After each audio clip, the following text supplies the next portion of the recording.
Yo, what's up, guys? Guess what? I fixed the lag again. Every time.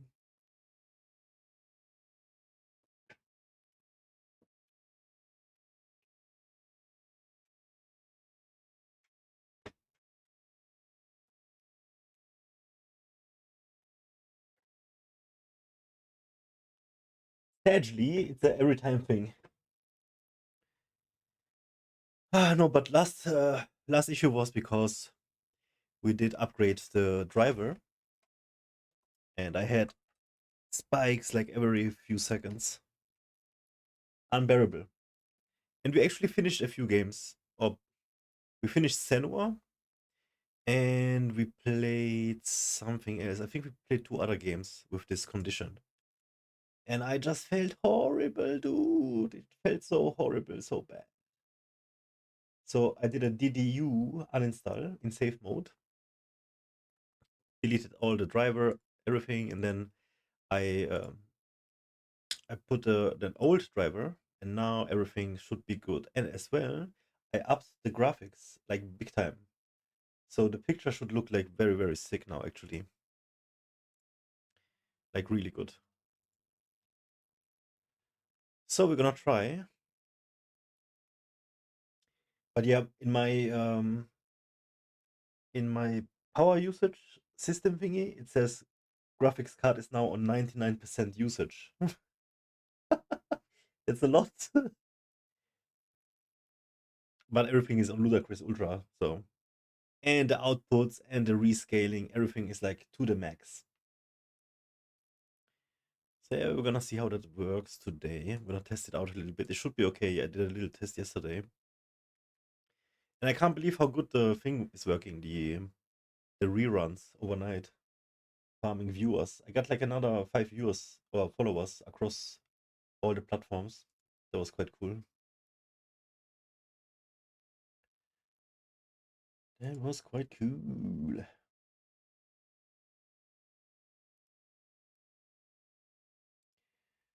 Alright, also I have a new UI for myself. I have to figure out how this works yet.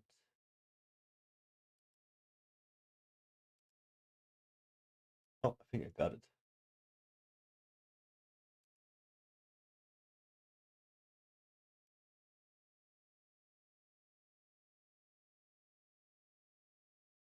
Do I? Not sure. I will figure it out.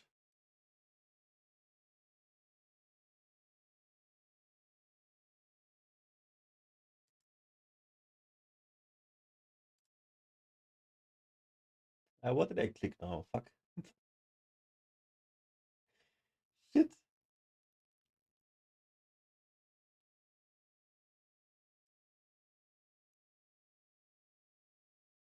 Hmm.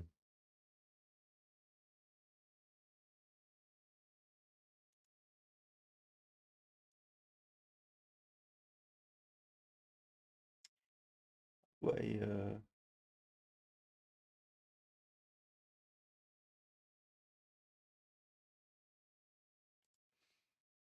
I can customize a lot, but how do I get out of customize thing?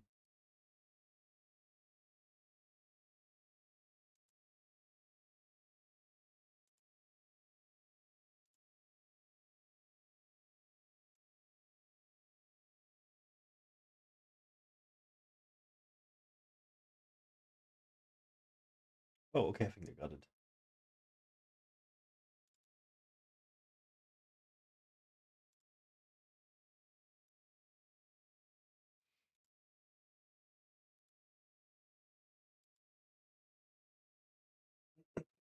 So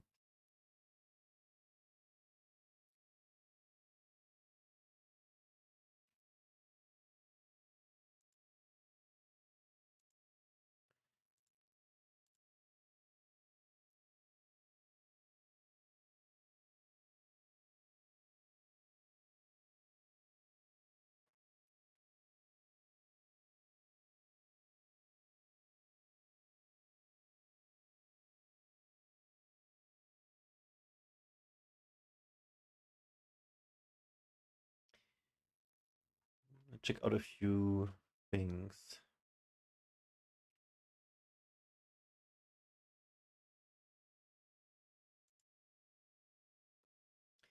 Did a ton of work today. There is still a ton to do, but I got like the most important thing. I'm done, dude. Yep, pretty good. So yeah, we're gonna start with Senwa now with the other narration, and also later we're gonna play some Grizz, and then we're gonna get some schedules going. And like every day we can do something else. Like for example, we can play like a cozy game every Thursday or something. A more brutal game every whatever, you know. Have like a set for everything.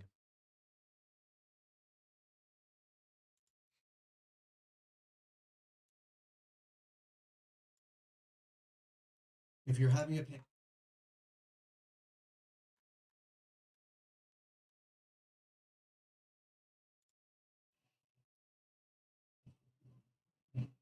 Completing a full video game can be a little complicated.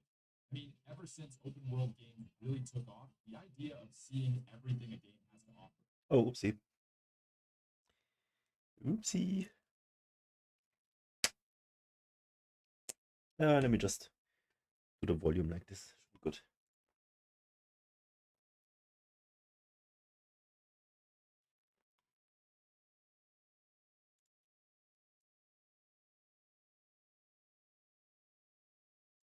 And today on this video, 10 games that took well over 30 hours for most people to complete.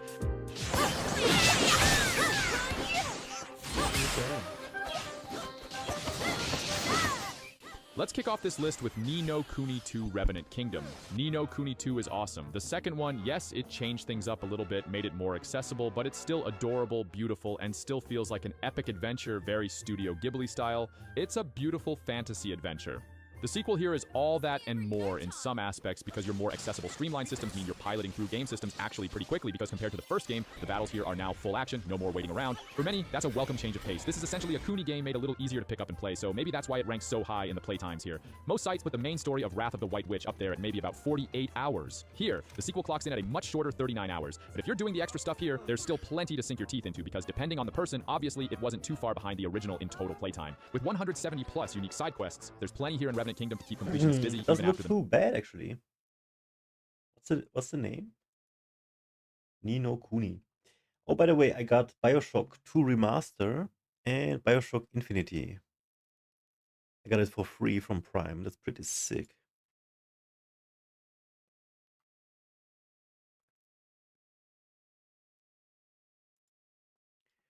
Ni no Kuni.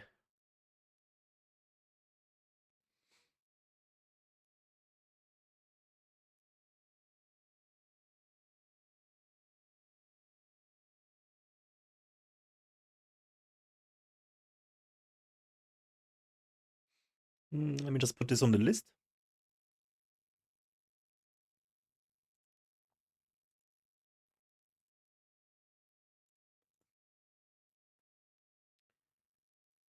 Oh, let me do my display thing because of all the driver settings. So much display stuff.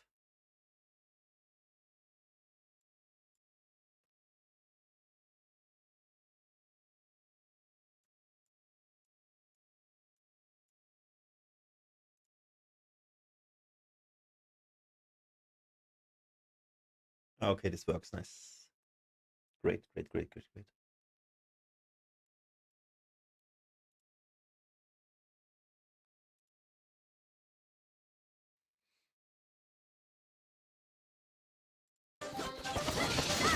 Let's kick off this list with Ni no Kuni 2 Revenant Kingdom. Ni no Kuni 2 is awesome. The second one, yes, it changed things up a little bit, made it more accessible, but it's still adorable, beautiful, and still feels like an epic adventure, very Studio Ghibli.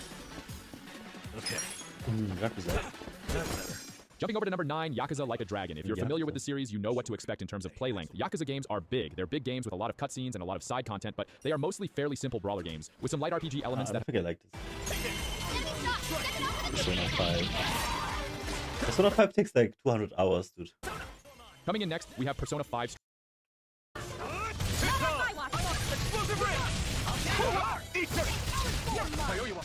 Next on the list is Tales of Arise. As you know, the latest entry in Namco's long-running Tales series, sporting the longest main story of any game in the series so far at around 40 hours, beating out the previous record holder Tales of Vesperia by actually just about 2 or 3 hours. It's a consistent series, but Arise doesn't lord its a little bit of extra runtime over the rest of the series. The gameplay here may not be a massive jump from other games in the series, but for us Tales fans, it's a welcome return to form. The only thing that holds this one back from really switching into high gear is the relatively lightweight story, but still also pretty lengthy side content. It's not that there aren't any side quests, there's a lot to do here, but compared to the previous games, there's a lot more focus, the story gets going a lot faster, and the stuff that's meant to hold your attention is pretty lean. You know, in some games, side quests kind of really pad the game out. Here, the side quests are just because they're fun. All these things combine to make this the longest main story playtime of any game in Tales, but for many, it feels like one of the shortest. So yeah, this is mainly for us hardcore Tales fans out there.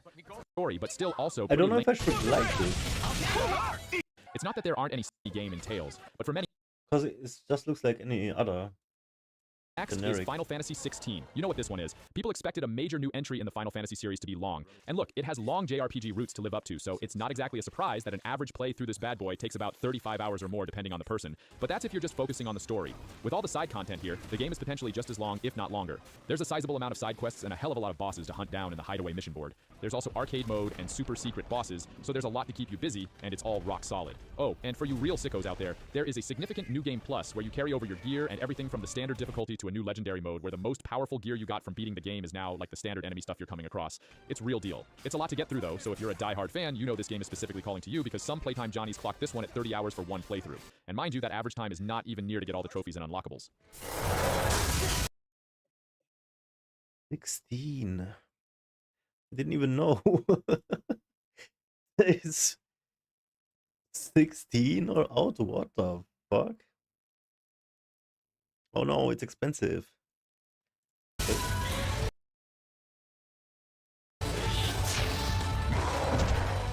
Next on the list, we have Shin Megami Tensei 5 Vengeance. The main quest alone takes 45 hours to finish. Just for all the Pokemon-style demon capturing and old-school dungeon crawling you get, it's a substantial game. And also, it's a big step away from whence this franchise started. The earlier Shin Megami Tensei game, Lighters League. It took years for real-time with pause tactics games to actually...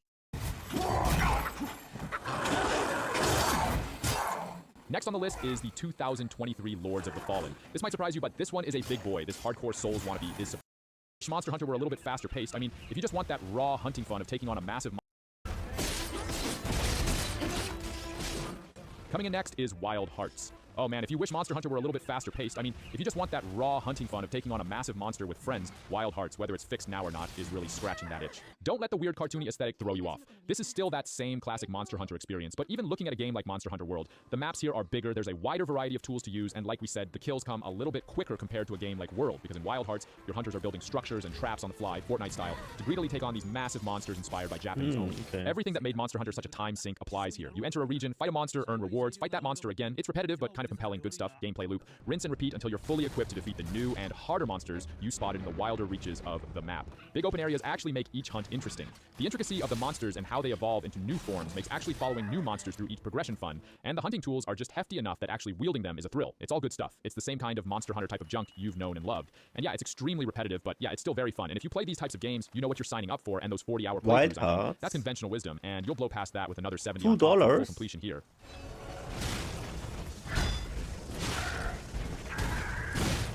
I'll take it.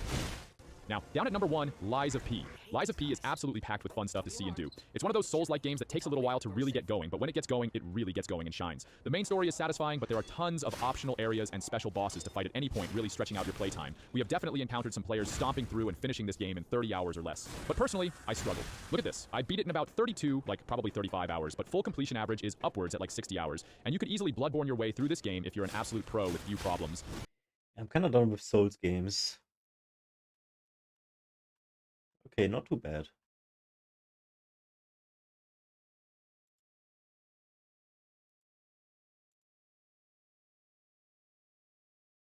Gamers everywhere, we're ranking the most popular games right now in 2025, featuring both classic games and new games. This list of the most played games right now has first-person shooters, multiplayer battle royales, MOBAs, fighting games, RPGs, and collectible card video games. Online multiplayer shooters like CS:GO, Fortnite, and PUBG are currently dominating the gaming world thanks to professional gamers, esports tournaments, Twitch streamers, and YouTube gaming channels. Others have spawned sequels that outplay and outperform their original games.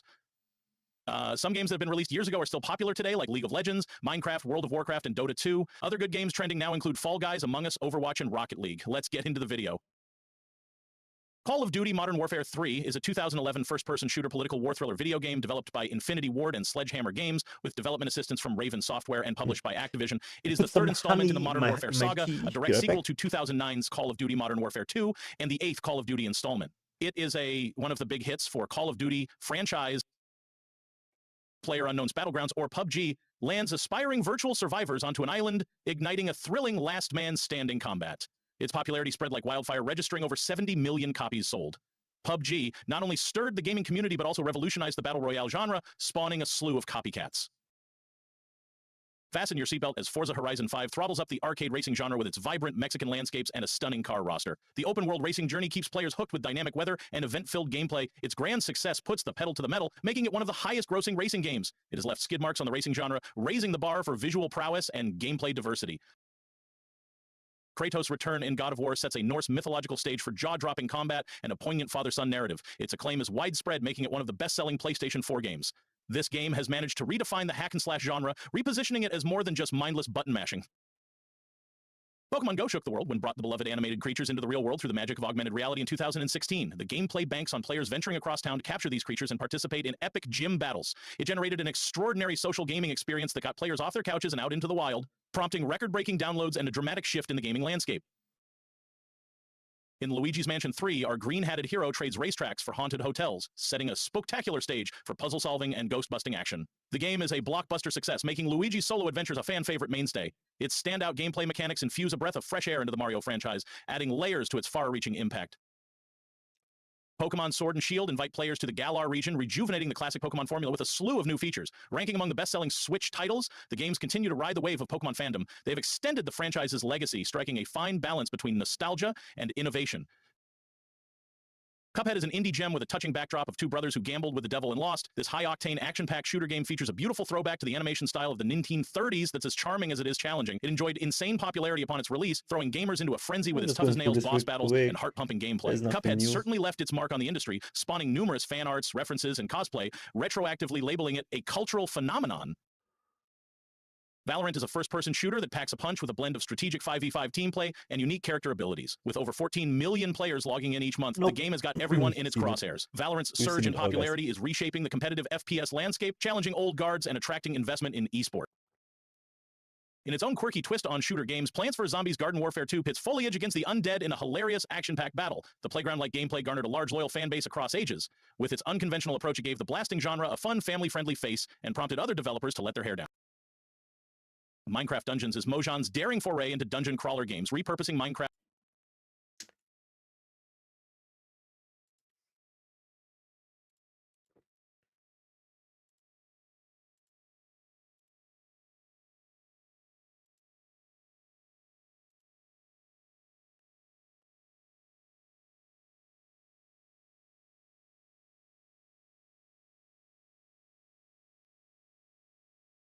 Okay, let's do this. The real test begins now.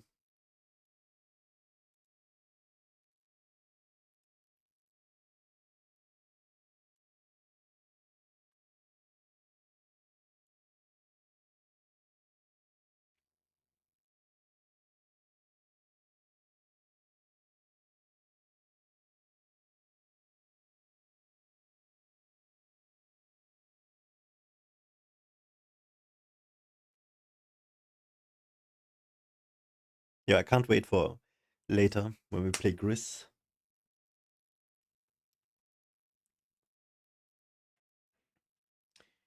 It'll be cool.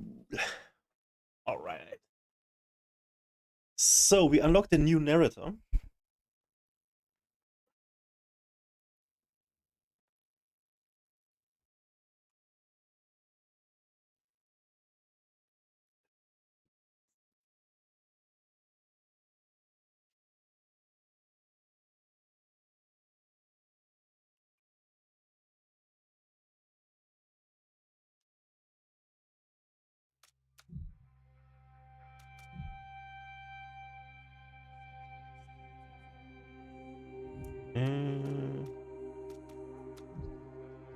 Was it audio? Yeah. Alrighty, so we got it.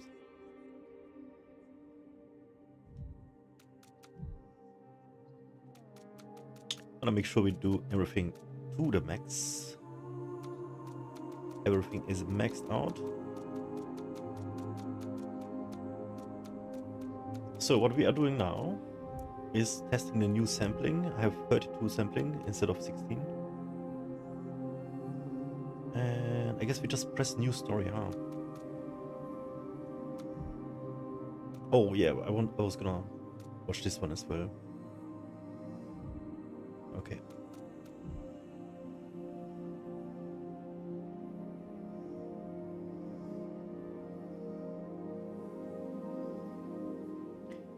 Starting a new story will reset your current save story progress. Checkpoints, unlocks, collectible progress and achievements will not be affected. Does that mean I can get back to the chapters?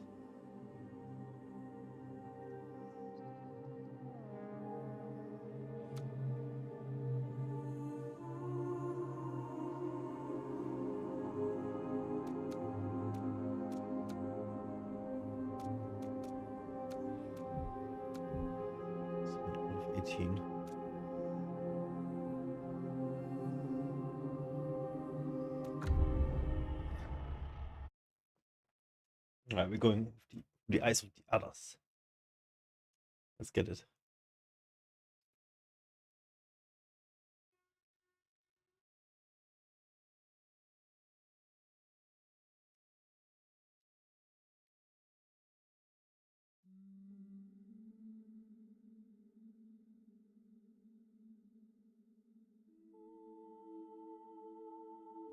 I have to tell you a story.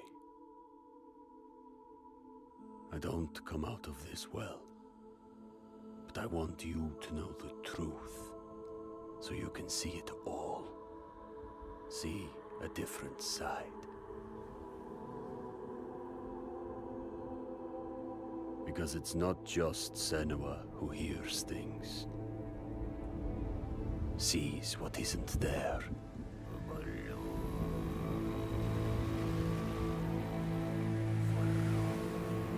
So this already is new narration. Torg something, his name. We Ostmen traded and lived among the people of those isles. But my Torgestar? father said we needed slaves. And we, unthinking and unquestioning, obeyed.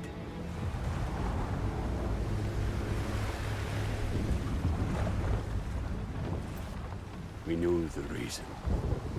Knew there was no other way. His way was the only way. So we obeyed. We had plans for them. They'd never be our slaves. They would grist for the mill to save our home. To protect us. But plans can drift off course.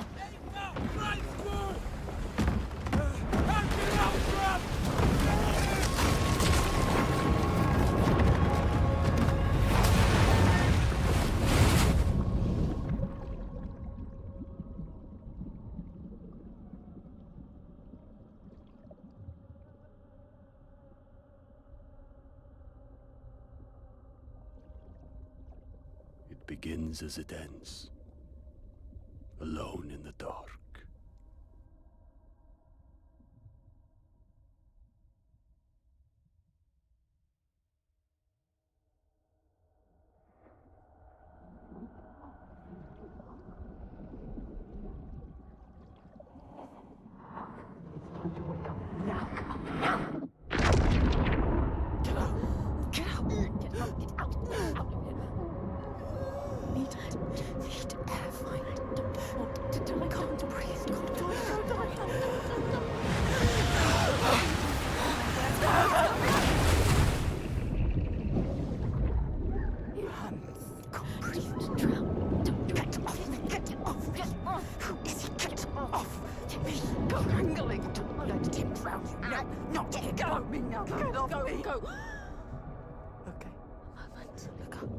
Monkadu.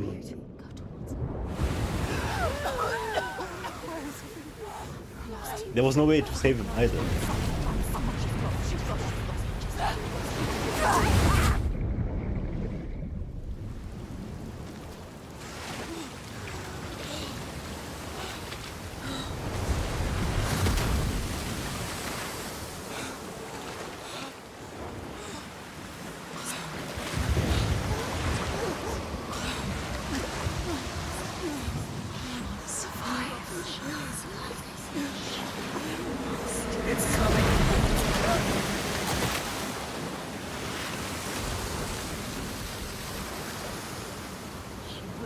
She will survive. Come on, get up quick.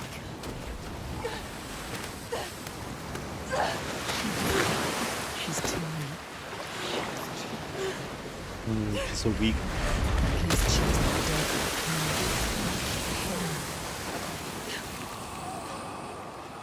You let him die. You let him die like this. Don't look anymore. No.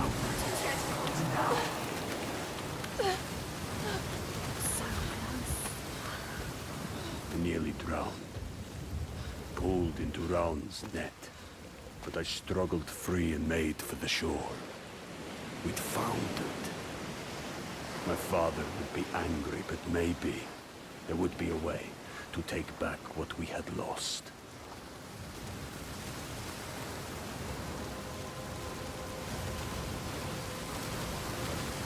We can't stay here. Too cold. Let's climb. Don't think about the pain.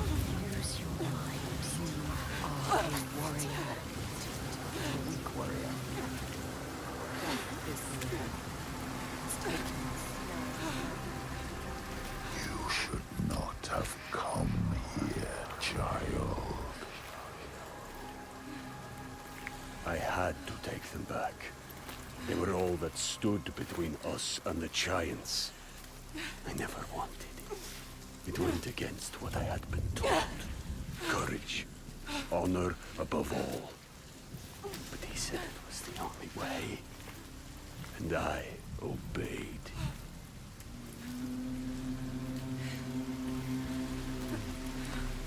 Look at this graphic, dude. And 0 lag, guys.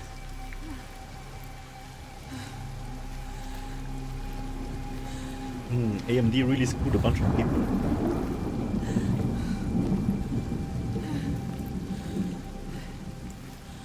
Look, So many had the same issue. There it is. this is only the beginning. Climb, Senwa. I have learned this for life now. Fall if she I'm does. not making any updates Die. anymore, Climb, dude. Senwa. Climb. Climb. She's hurt. So tired. She's going to fall. No. Careful, Senwa. Wow, the only thing that gets us going right now is pure adrenaline. Sheer will to survive. Like, Climb. Come on. no water, no food. We were a slave, right? Coward. Why have we Getting come here? shit. Stupid. Come on, climb. She's too exhausted. Too exhausted. It's too much. Don't look down. Don't let the fear get to you. Listen. What's that? He's too scared.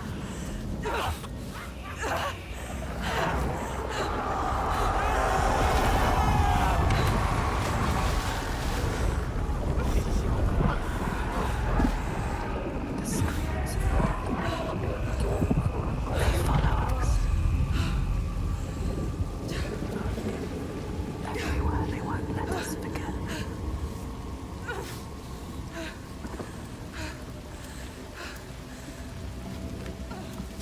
Half drowned, I washed up on the shore. I could hear their voices. My friends, our captives, all calling. Some in despair, some hope. I'm not sure now which was which. We stole them. I'll carry that with me, always.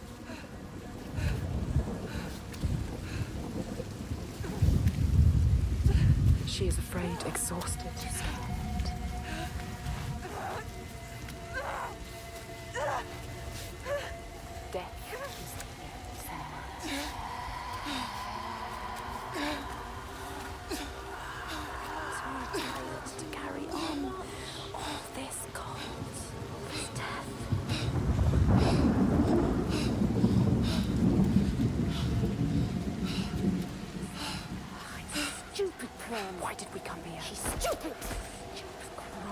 ready. You're too weak. Ready. You should not have come here, child.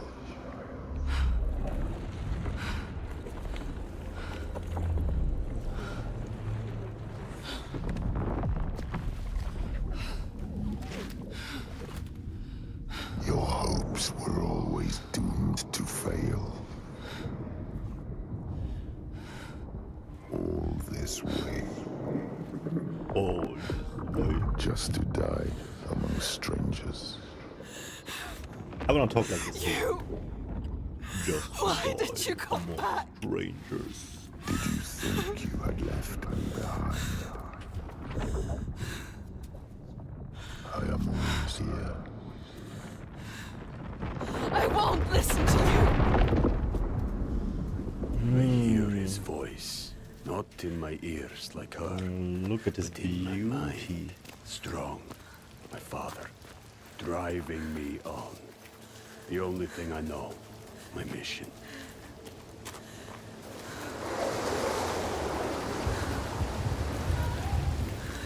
Someone, listen. She needs you. She needs help. She needs you to go to her quickly. She's dying.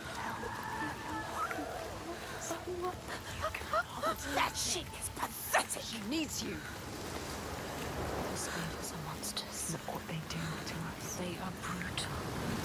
No more. Get across to the I other will side. stop this. Careful. So easy to slip, son. Look down. Look down. You don't listen to him. There. Symbol. What does it do? The slavers. This is the right way. The signs are leading me. They brought me here. Our sign, emblazoned across all the land. A symbol of our dominance. We were the only ones to thrive. Do not forget my stories, Senua. That ship. Oh, I remember. Follow him, but be careful. This is an issue in this game. They will dude. kill you this time. Like they did to You have to her. chill and listen. You were too weak to help. I just wanna Follow keep him. Be going. ready to fight. She is a warrior. A warrior with no sword. No weapon.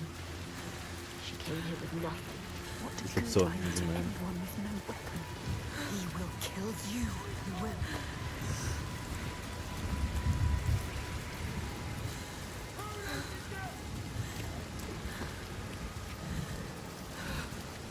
Stop. Stop. Don't let him see. Be careful. You have to go quietly. Slowly, slowly, slowly. Don't let him see. No. What's happening? You can't just Another watch. one. Don't just watch this happen. Do something. Stop. Stand by and watch. Fight him. Why didn't you stop it? Too slow. Too weak. Let her die. He's right. They were survivors. I need to help the other slaves. You let her die.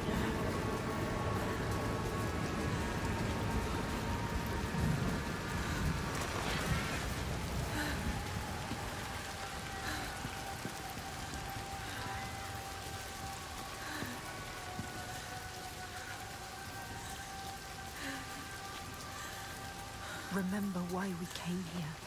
She came here for a reason. And now she doesn't know what to do. You don't know where we're going. Oh, we don't know why we came here. We got She is abandoned. lost. No, what's it called? Kidnapped. The enslaver, the monster is gone. I have to help them.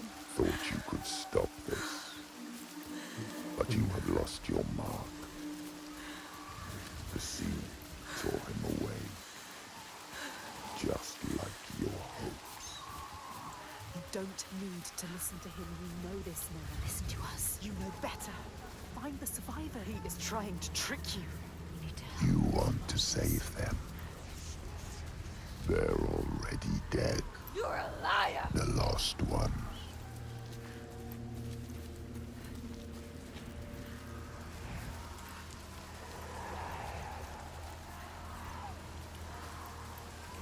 We have to find a way out of here. You are lost too. We must find a way out. How can the lost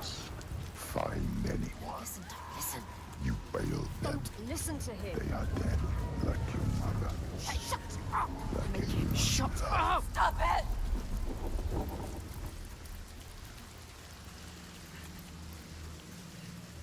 Can't you hear them, Senua? Can't you hear their scream? I can hear them. What's happening? You know that's in focus. They are suffering, but I set them free. Simple. You need to find it. It's here. Somewhere. Look for it. Look for the sign. Find the right perspective. You will sense when you are close. The signs are here.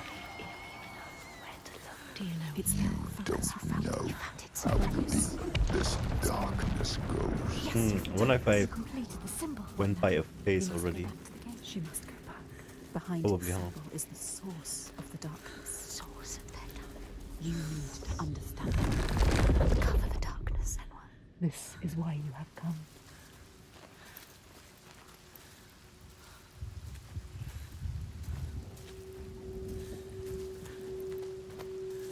I need to find the source of all this. I promised. The dead are here. Can you hear them, Senua? They follow us, Senua. Choking, gasping, struggling. You couldn't save them, but you can save the survivors. Don't listen to the dead, just move onwards. Find the survivors.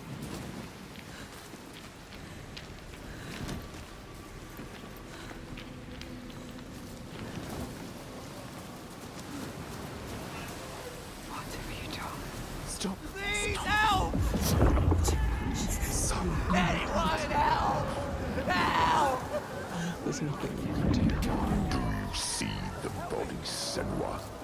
The sea throws them up to show you how you've lost. Look at them, Senua.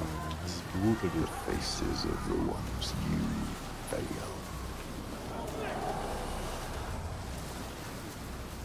It's not our fault. Wait, look. Some of them, they survived. They tried to. They were wounded. They were scared, but alive. You can find somewhere to hide. They need you. Help them.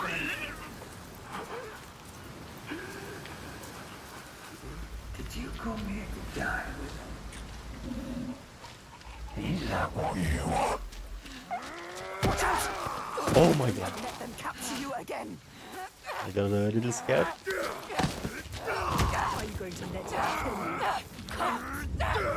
Listen, don't die now. Listen. Use your head. Nice.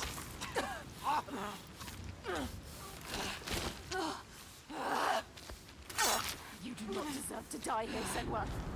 Now I got a machine gun. Ho, ho, ho.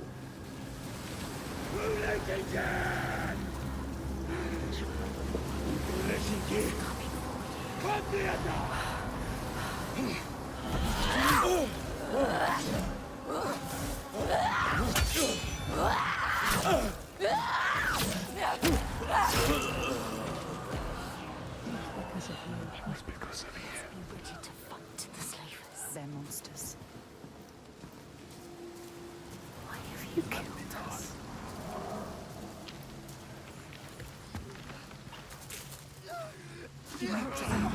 Just watch this happen. Call him. Let him go. Don't defeat him. It's not a tribe that we infiltrate later, right? It's other.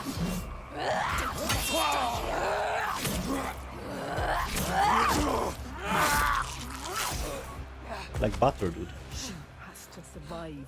You must. You have to survive for us. You made a promise.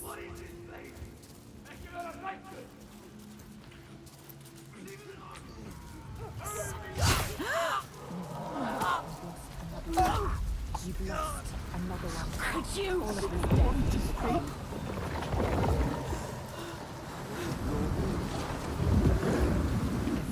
Touch darkness.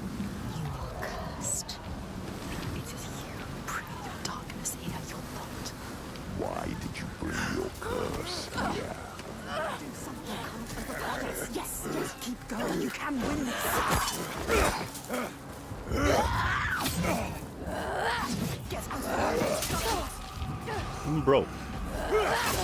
Watch out!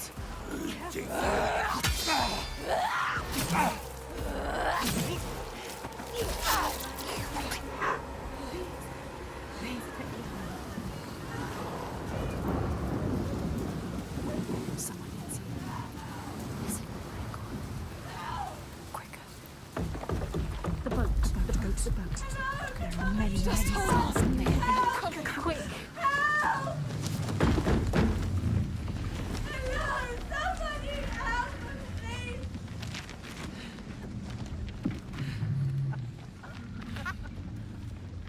Stupid girl.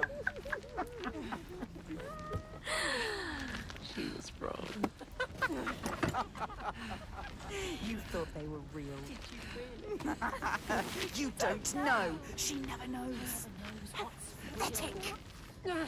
Idiots. Stupid. Everyone is dead. No one left to save. You left it too late. You didn't.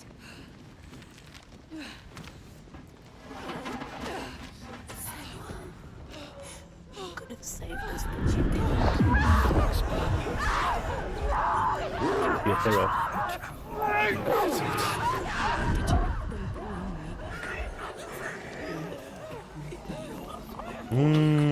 This must be terrible. You leave us here to Let me drown. I will follow you. I'm going to join me.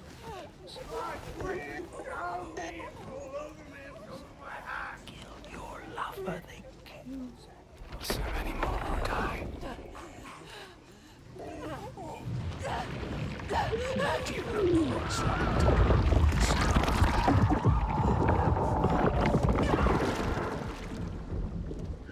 You hold your breath until you come.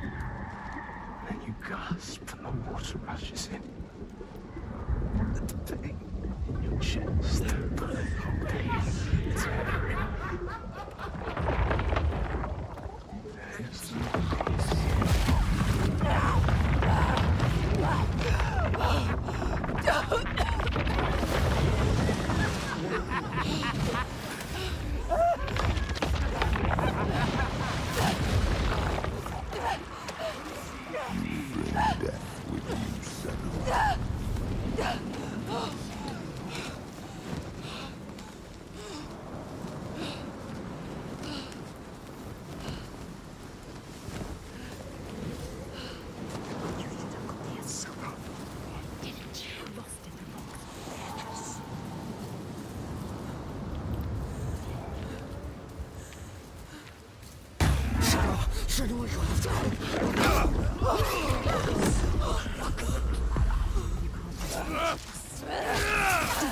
Oh, bro, I dodged it. Okay.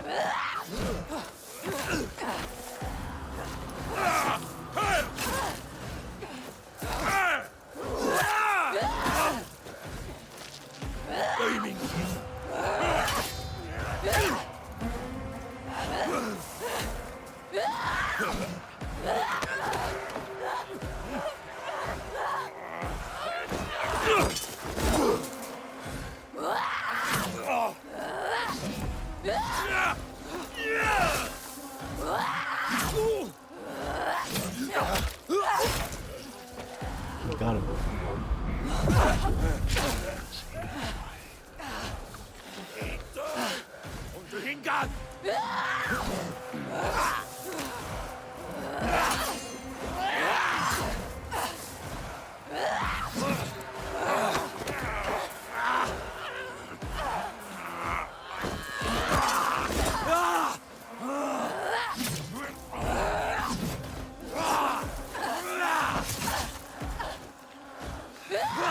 Okay, I think I figured it out.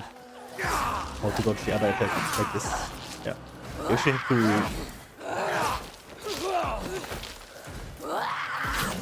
move into the direction. Oh, that was deep. All the way through his torso, dude. Damn. Well, this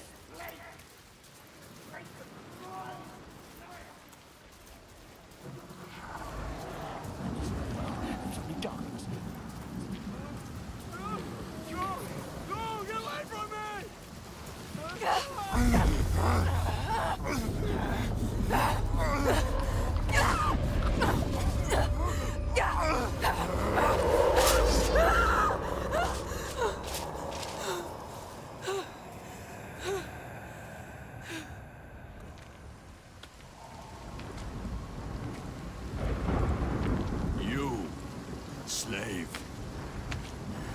Come here. He's still alive. The enslaver. Remember to return alive. Poor guest arrived. What are you going to do with that sword, girl? He looks ready for you. He is ready to fight. You're ready. We will end this. You're fucking dead.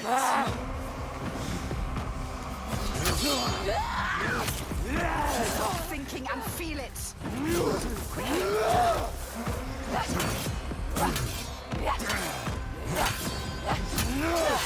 that all you got? Come on!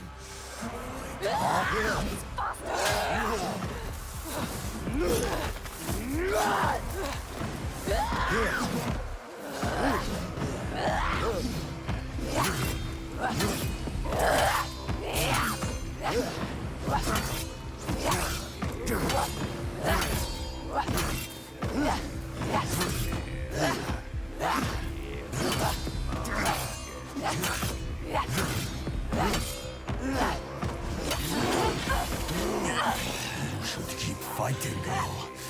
I'm enjoying this.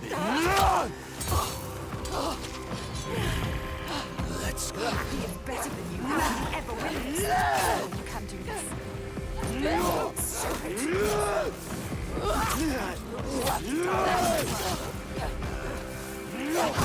Got him.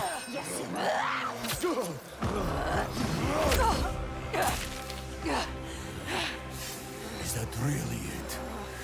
No fight left in you. Come on!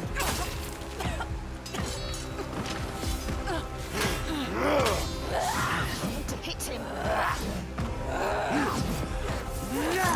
Ignore the pain.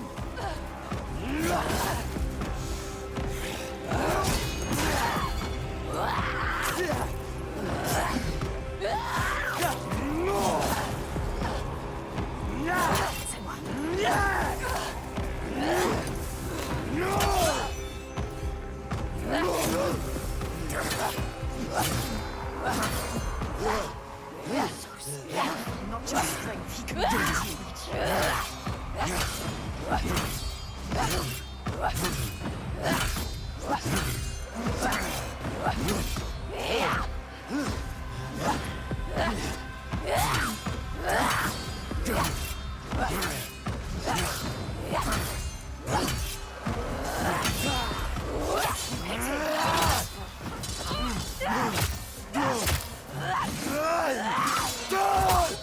Get up!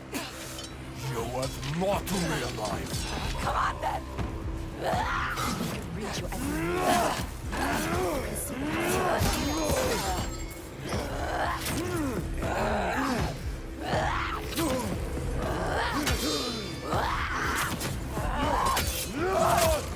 Stay down! Dude, we did some damage to him. Holy shit. Look at his arms. making this easy for him.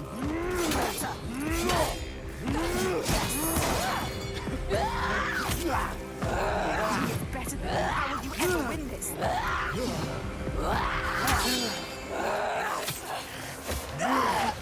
Don't make me kill you! And fight me!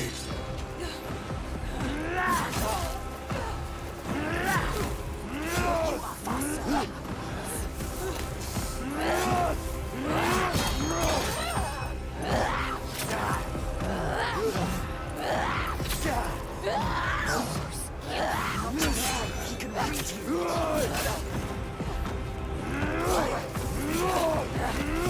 He could kill you if you wanted to.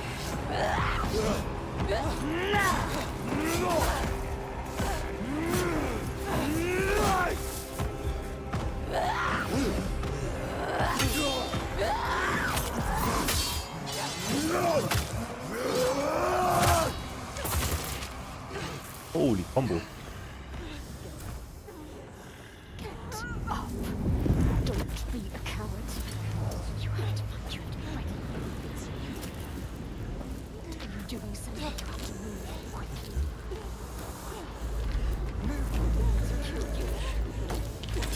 You ready to fight? Grab it!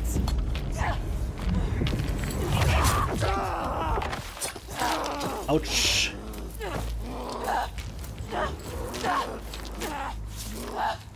Die, everyone die! He took their lives! He again! Dude, she's such a boss. Do it now! You can't kill him! Stop!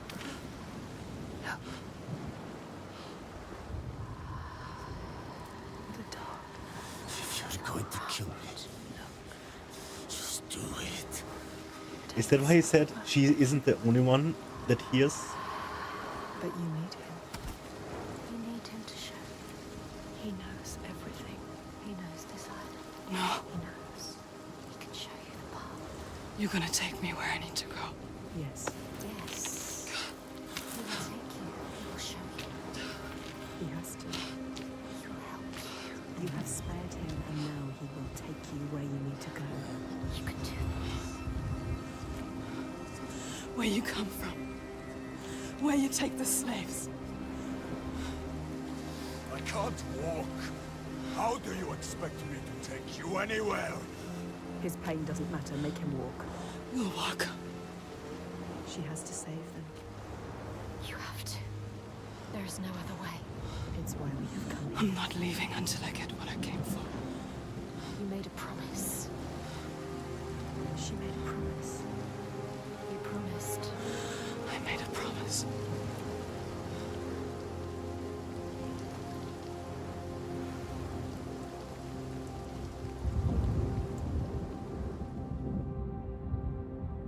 She'd beaten me.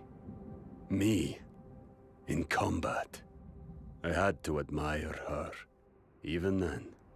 So she followed her path. The things we couldn't see. I didn't see it in myself. But I was the next sign.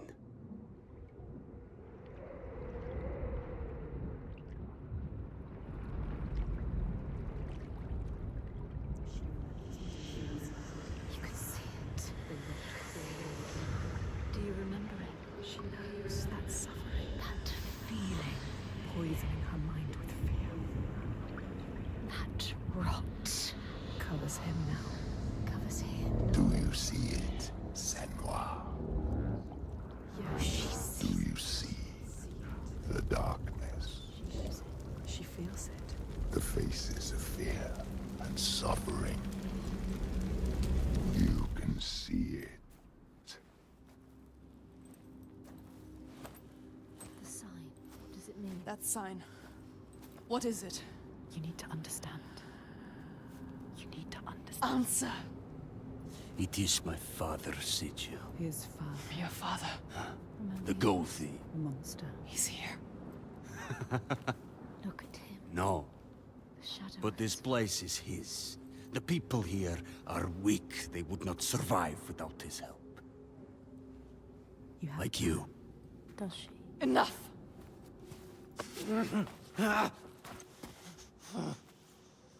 He's wounded. He won't try anything. You have to keep your eyes on Wow, look how beautiful this is, dude. We should have thrown you overboard. So cool. I wish you had drowned like the others. Just wait till I get free.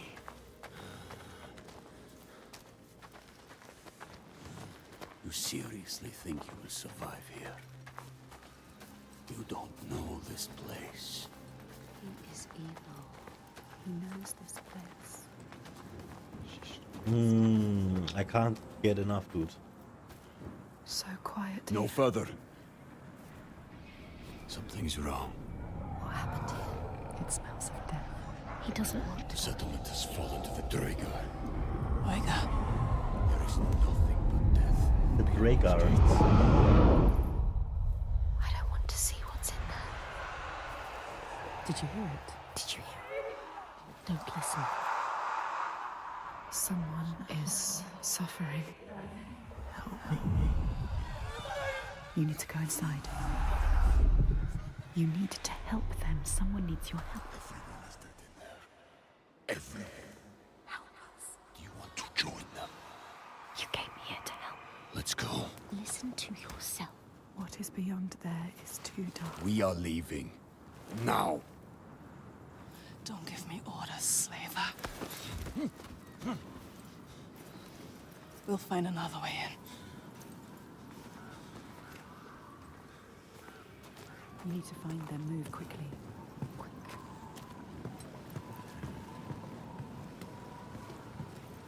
Bro, how does this look so good? As I said, He has not a into plan. this settlement. You have no idea what you're walking into. He wants you to die. Just turn around. No, we can't leave.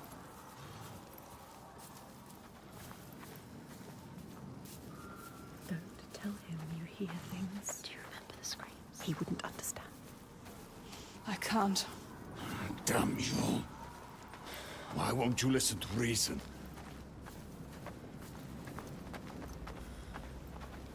I thought your father protected these people. He does. Did. You can't protect people from their own stupidity.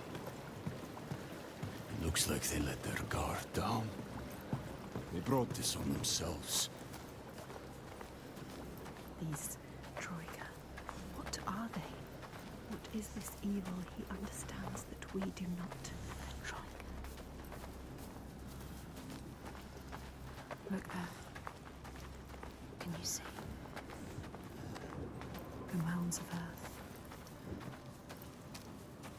You see these graves?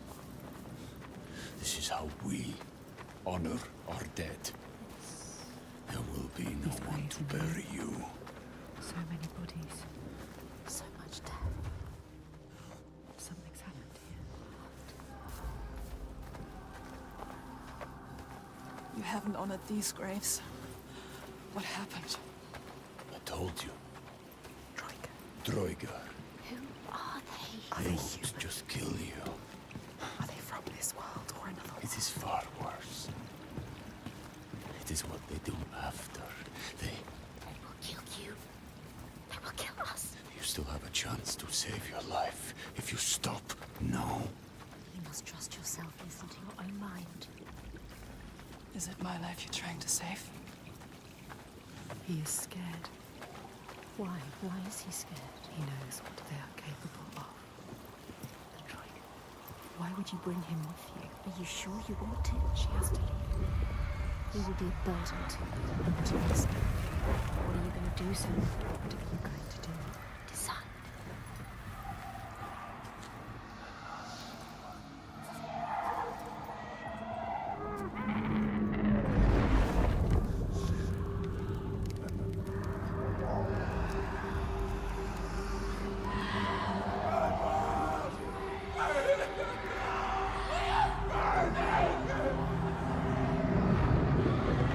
What are you doing?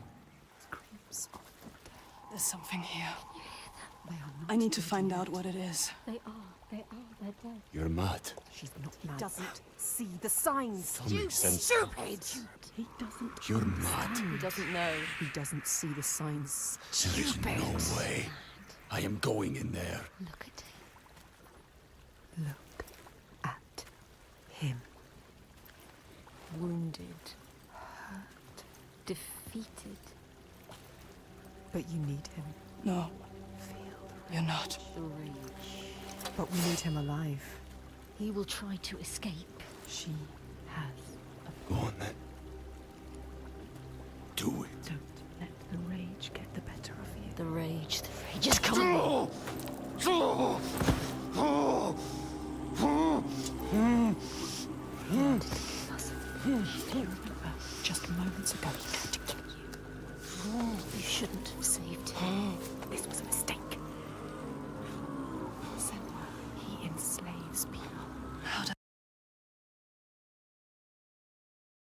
feel to be the one bound and helpless, waiting to die?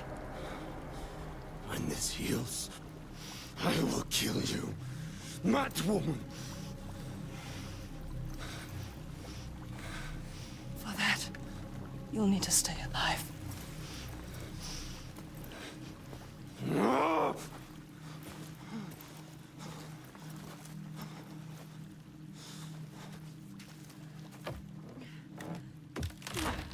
You must discover what is happening, what evil is here.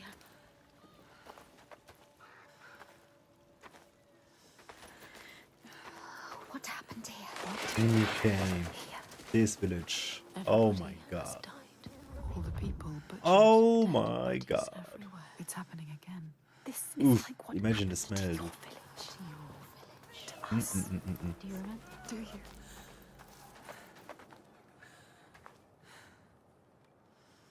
Why do you want to look? There's nothing you can do. She wants to remind herself of the past. She wants to live in the Should turn back. The Northmen raided your village. They enslaved people. They took Dillian, your beloved Dillian. They killed him somewhere. He died because of them. Do you remember? They took him from you. Your Dillian. Why do you remember me? Remind me. So many dead. Don't look at it. It's happening again. It's him. Face it. You need to face it. Focus. You need to look at it. Face the past. Okay, let's see what was this about.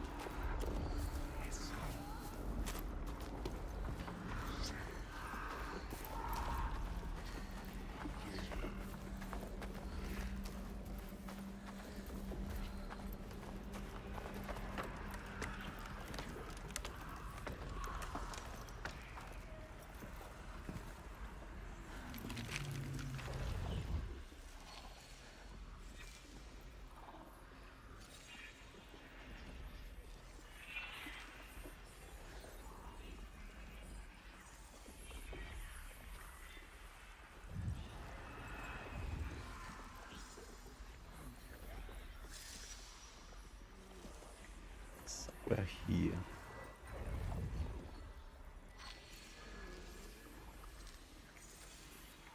Face it. Focus. You found the first part, yes. 2 more to go. 2 more. Only 2. This place will worm its way into your mind. It will suck you back into the past and hold you there.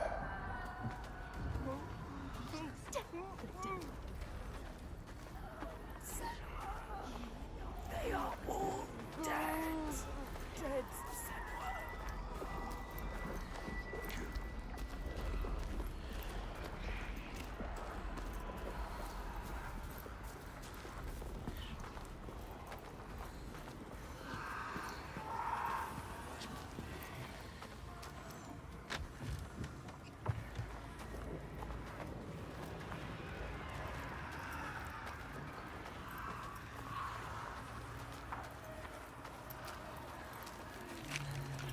It's somewhere around here.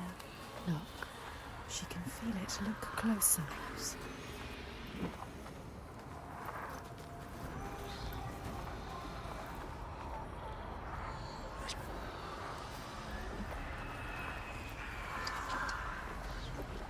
Hold your breath. The air smells thick with disease. Stench of it.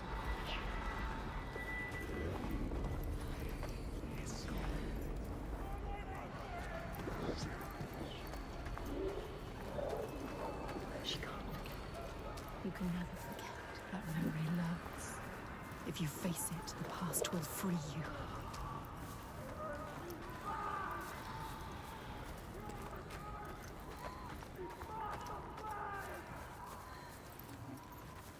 Yes, getting closer. Let it arrive. She can feel it.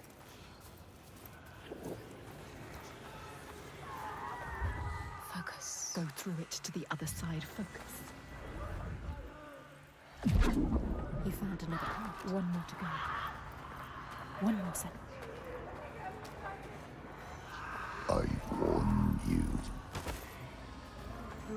You are back there now. In the worst time of your life. God, these screams. No. Don't listen. No, it's too much.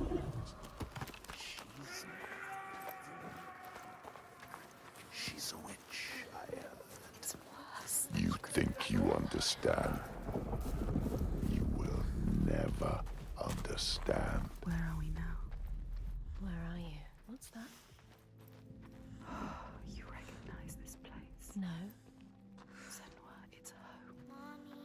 Senua, you've come home. It's your mother. Senua. Come in. Can you hear her? It's coming. She's singing. It wasn't all bad, was it? That voice. Remember? Beautiful voice.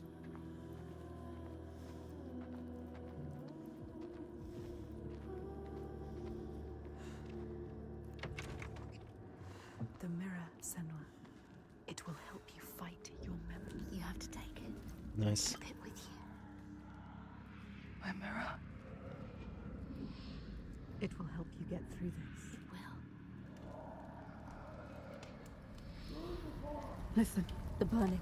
Do you remember me, Senua? they are coming. Smoke. I bet you will soon.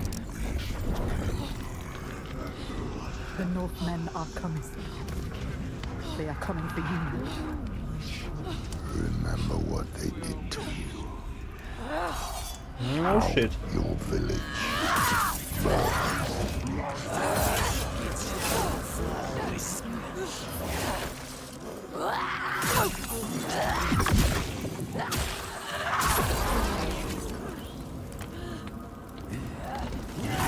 From the past. Safe.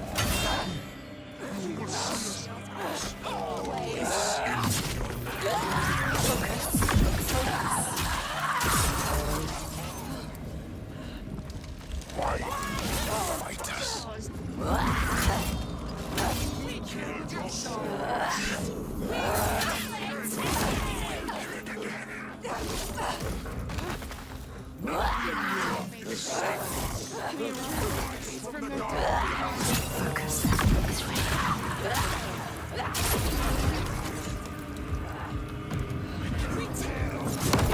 Oh shit.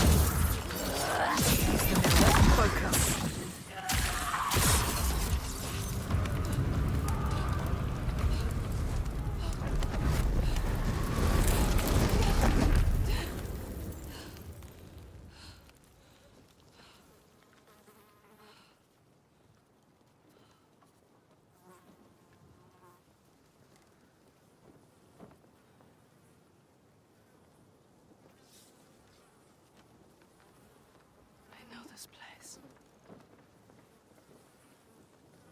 The past haunts us all.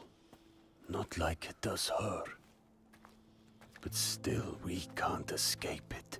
I love the new narrator, Like dude. Droigar, it comes back for us.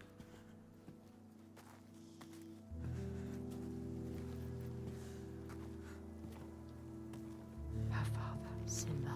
Did you think you could escape your past, Senua? You tried to run, didn't you? She can't forget. You can never forget. You thought you got away. No, You thought you left it behind in hell. Dillian. Dillian, you're Dillian. You're lovely, Dillian. But you will never be free of His this, pain. His suffering. however far you go. It will hold you forever in It's darkness. the only way. Take your darkness with you. It's yours. Be in control of You will never leave your past behind. It binds you here, You'll drown in the memory of him. helpless. She will be lost in grief forever. I carry it with You me. have to hold on to it. It drives me forward. She cannot forget. It's a promise. Not a prison. Keep it close. Don't let the past stop you. Don't let it drag you down. Your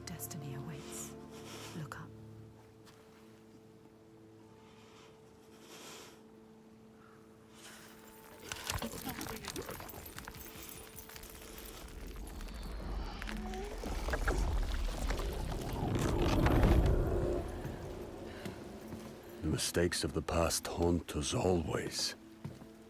Generation on generation, we pay. It wasn't me who killed her lover, but it might have been. It was someone like me. It breaks my heart, even now. Wow, he feels guilty. Man.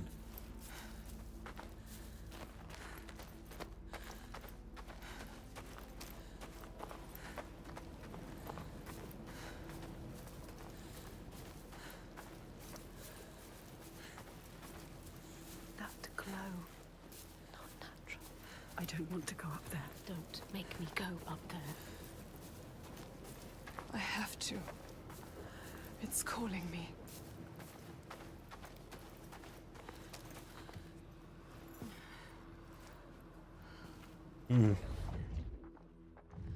It's hanging from above. Like a cow. What could do this? Man. The light. Go towards the light. It is terrifying, but somehow You know what's awaiting us, yeah? Draw you in. beautiful. You know what's... Do you know what's up there? Oh boy.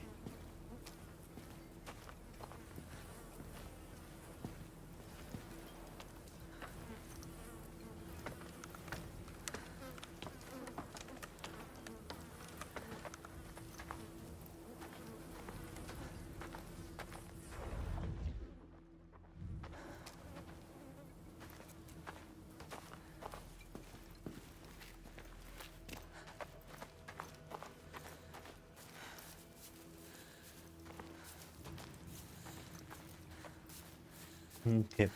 I think here was like a... Oh, look at this. Yeah, here was a face. And in the first playthrough, exactly, we got this one. Focus, Senua. So look how many I'm missing. Like, so many? Let's see if we can get them in this playthrough. I'm not gonna Google for it or like explicitly look for them. I'm gonna be a little bit more aware, but yeah.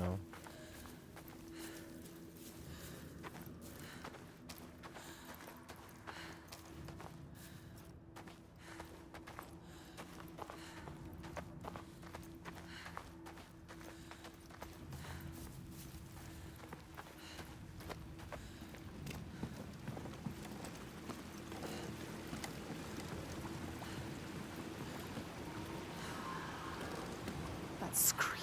That voice. Something dark, Senua. You need to go up there. Don't let them see you coming. You need to find out. Don't let the monsters find you. You can do this, Senua. We believe in you. They were once human, driven mad by hunger. They ate the flesh of man. We cast them out, called them Droigar after the tales we'd heard. They followed my father's path, but took it so far, too far even for us. But they held on to our ways. Okay, Made here we gods go. of the giants, revering, not appeasing, worshipping. We feared them, dead, but not dead, unnatural. And they hated us. So they ate human flesh, got banned, and went mad. They're calling. Something is drawing you. Shit. Keep moving towards it. The glow of the light. Go quietly. Slowly. Il Toiga. What does that mean? What does that mean? It's terrifying. So beautiful. You can't sense the evil here. It's in the air. Listen.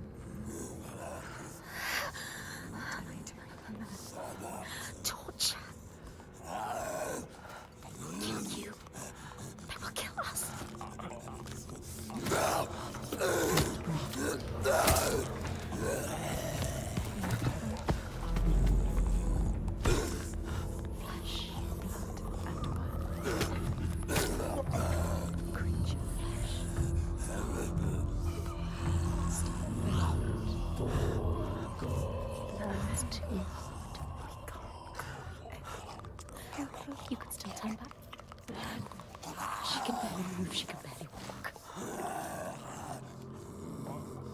Stop shaking. What can you see? Deep thoughts. Moving. Control your fear. Control it. You can do this. Follow them. The light is so enticing. We want to keep moving towards it. We'll lead you to where you need to be. She can't get in here. Find another way. You can do this. I don't know how she did it. It's more than I had the courage to do. To walk into this place of horror. This place of death. At least I can hold on to this. We never let ourselves fall quite so far as to glory in the death of helpless men. Rejoice.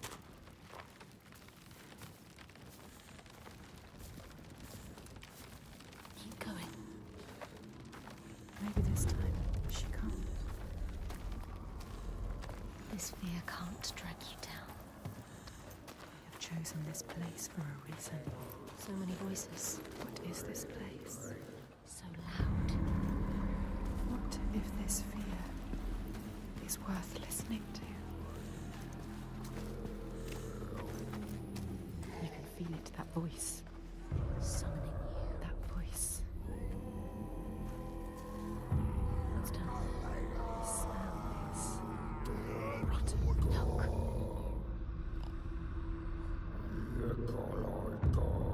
I journey to these darkest lands to heal those overcome by fear and hate. However dark it seemed, I always found a ray of light.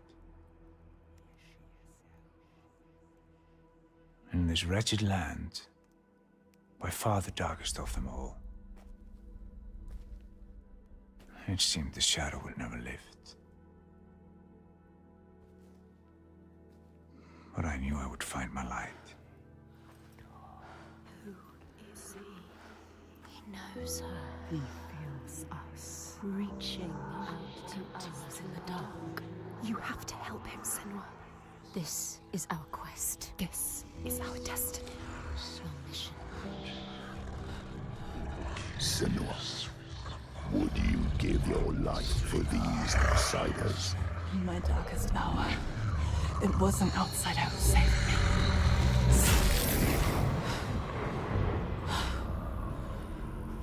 This man, his kin killed yours. You should want his blood, not to give him aid. Oh, you have lost your way.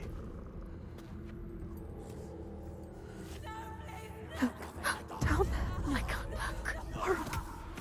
It's too much. What are they doing to her? Dragging her away. Taking her. No, don't.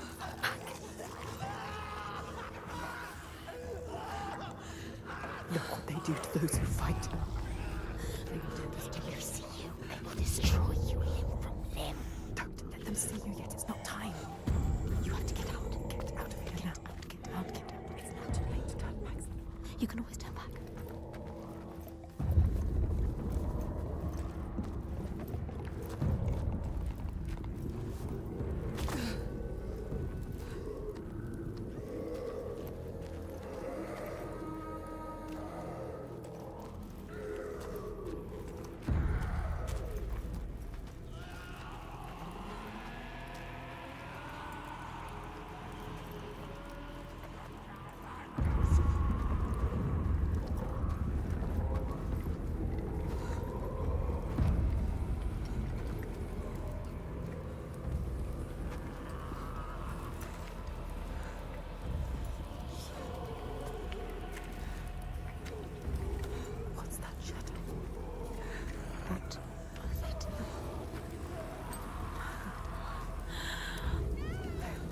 doing? Slaughtering her. I thought it couldn't get any worse. How could you make them stop? What are they? It's too much. What are they? It's just too much. They're not human. They can't be. They're monsters. A rite of blood and fire. You will never understand this power. Something is coming.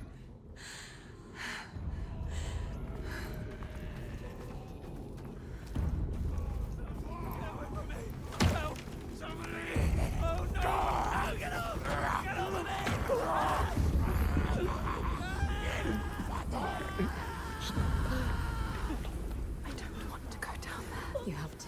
She has no choice. There's no other path. But you will drown in the blood. Blood and bones and body. Blood and bones and bodies. I cannot stand it anymore. Can't. Shh, don't. Don't. A cell. What's that? No, listen. They're all around.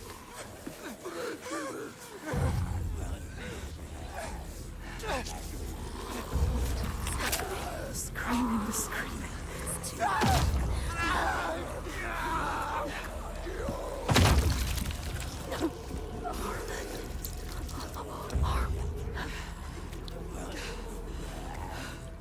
The bones, the sound of bones breaking, snapping. Close your eyes. Revenge. The sound is worse than murder. Happening above your head. It's too much. I can't move. She can't move. Keep moving. She has to keep moving. Don't stop. Look at how high their effigies go. Holy shit, dude. The man in the middle, Vagrimur, Wanderer's Mask. I knew him of old. I will pass the tale to him now. He will take her further than I could. Not to the end. Not quite. Okay, we got a narrator spot coming in.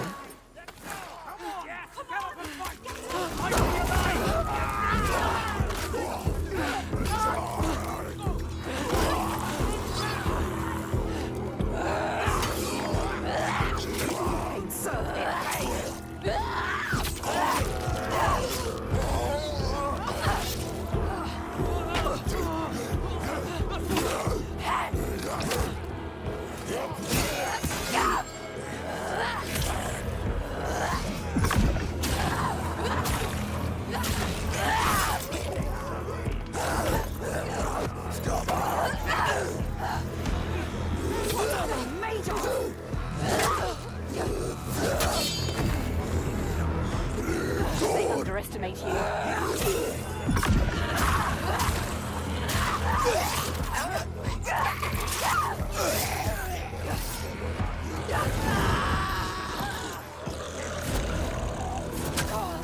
Okay, how do we dodge the fire? There we go.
shit.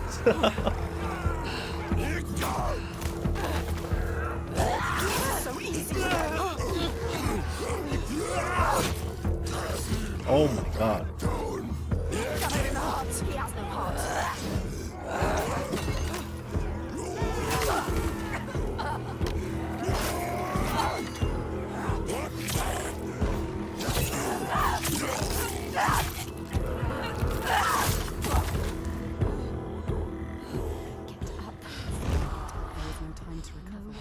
You came here to free him, now do it! Cut me loose.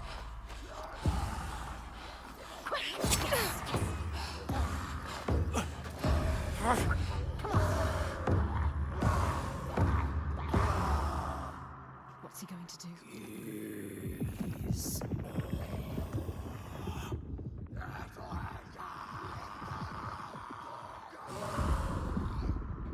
We have no time, sir. The earth is shattering. He is not right. Set him free. What is your name? Senua. He is not free yet. I've been waiting for you. Do it. Do it now. It's here. Help me. His voice terrifies.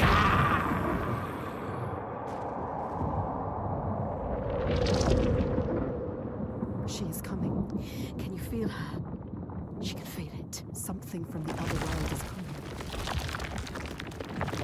How real is this now? I have no clue. It's here. Help now. Do it. Get out. Run. Run. Is this in our head or?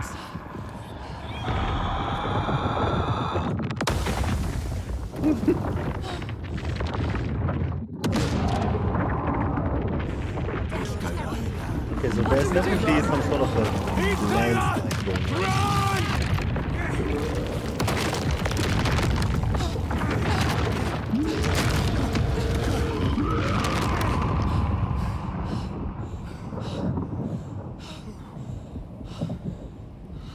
We were lucky. Come on.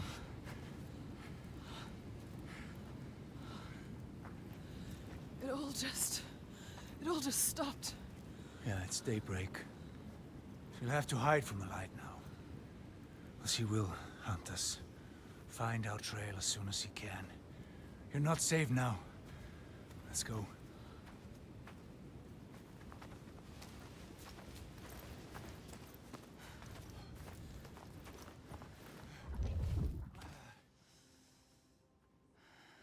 I wanna look for a face.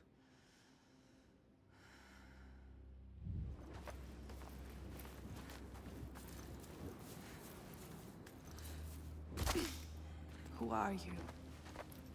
My name is Fargrimur. I come from a settlement nearby. I came here to seek help. He almost died. You The help. Freyslag had fallen into the Draugar. And to something I else. walked into a massacre. What was that? And they took me as well. But he was not like Why the were you others. bound to that pole? What were the Draugar doing? According to the creature, drawing her forth with Her. thunder A and blood. creature called through death. And I was an offering. Tiger. But why? Why were they calling it? It killed them. Are we safe now? I seem to worship her. He seems too calm. What if she comes back? Her dark heart seems to speak to their own. I mean, all the old gods have left these lands, so We should leave as well. we find new ones where we can. This land is cursed, Senua. We will only find death. Everyone is dying, and you know they will blame you. Everyone does. We do. What are you going to do? What can we do? Follow him. There we go.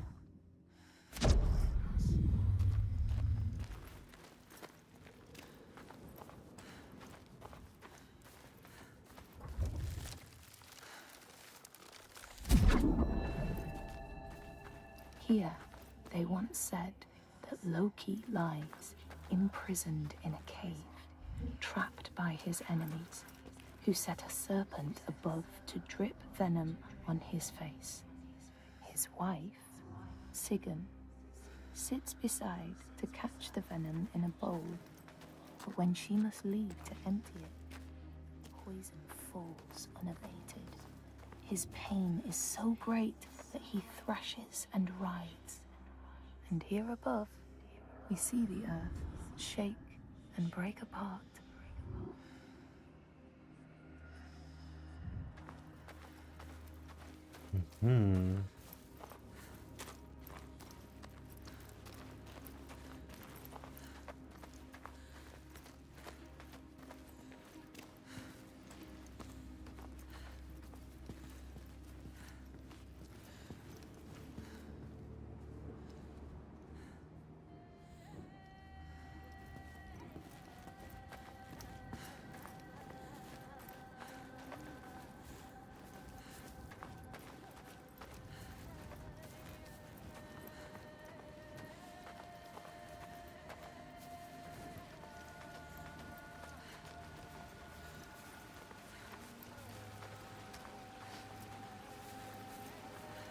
I need to return home, to my people. Go with him. He can help you. If you come with me, I will offer you what help I can. But I have to warn you, the creature stalks my village. We can offer you refuge for a time, but not safety. You've seen her before. They have no hope. To my cost. To everyone's cost. She haunts this They land, have lost from here to everything. my village in Red Hills. If we go with him, she will find us. We will find her. Maybe you can find her, Senua. So you're from Orkneyar by your accent. How did you come here? As a slave. I have the slave master tied down there. He brought you here. The master. Maybe he escaped. We don't know his name. We do now. I didn't ask his name. Þorkistur of Borgarvirki. There. We need to go there. He knows. He knows. You know You it? don't like it, what's up? Can you tell me how to get there? Yes, but why would you want to go there? I'll kill you. Worse. You need to go there, Senua. Don't doubt. Don't be a coward. He can help you. He will show you the way. You don't need that monster. What was the name? Thorkester. That's a sick name, actually. Gods. Oh, what a terrible thing this is. The Draugr were always savage. This is worse than I ever thought possible.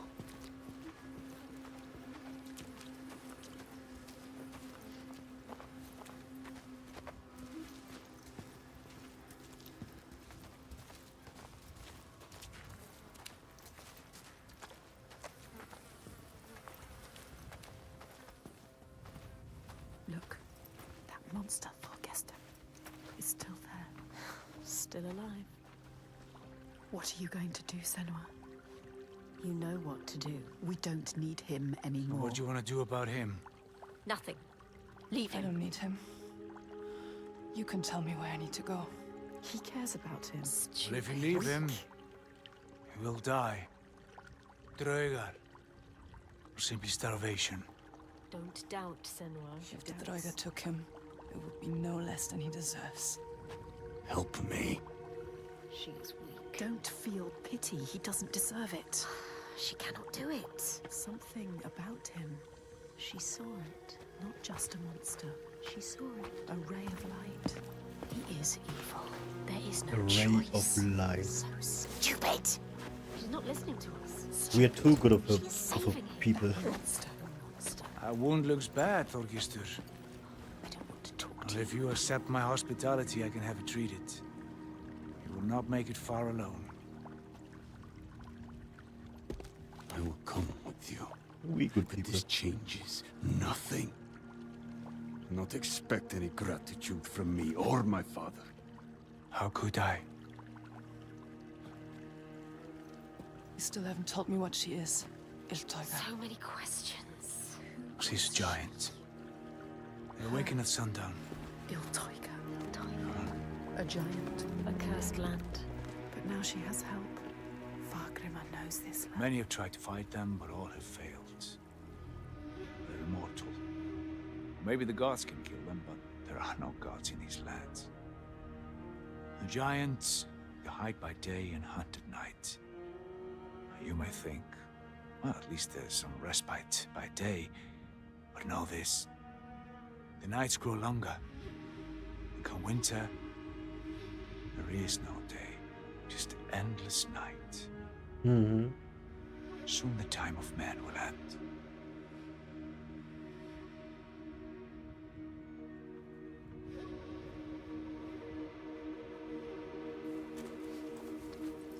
This place. What is this place? Wow, look My at this suit, so settlement. beautiful. I led my people here. Broken.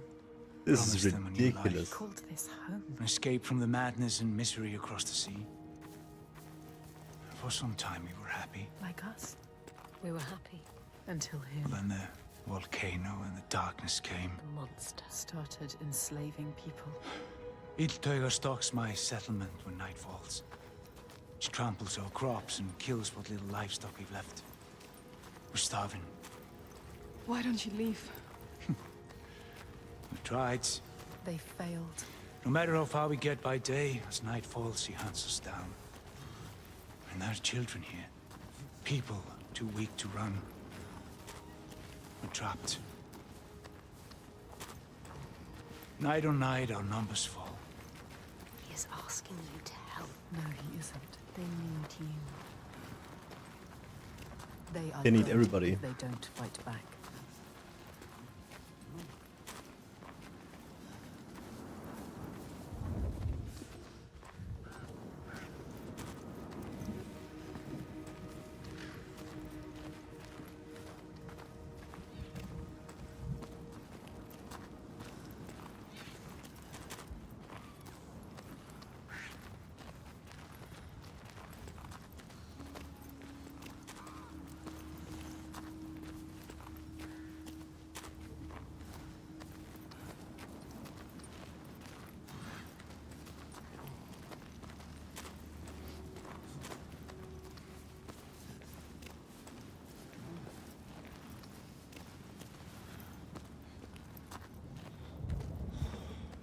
Gods, what a ruin.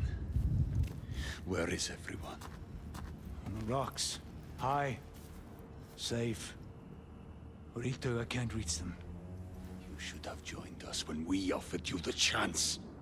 There is no honor in the path you've chosen. Say that again, old man, and I'll gut you like a fish. Thorgestur, have a look around you. Have a thought as to who your real enemy is. What does he mean? Who is the real enemy? The giants are the real enemy. No honor. He said there was no honor in the enslaver's path. Which path did he choose? This place has secrets. She needs to find out.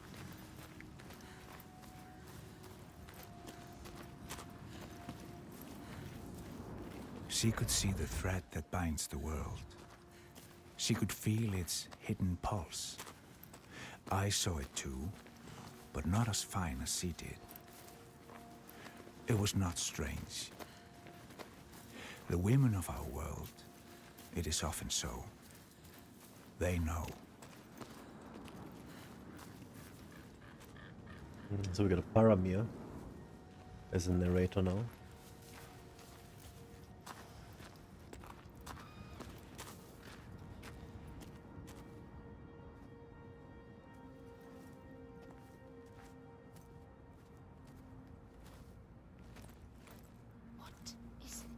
Rising from beneath the earth.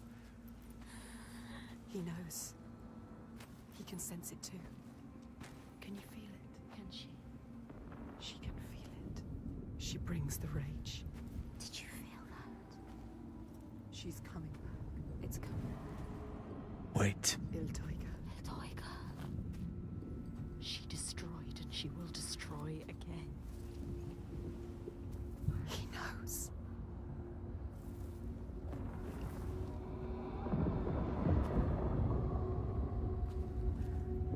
She's here. You need to run. Run! She's here. Let's go. Get to the hills! Here. Get out of here.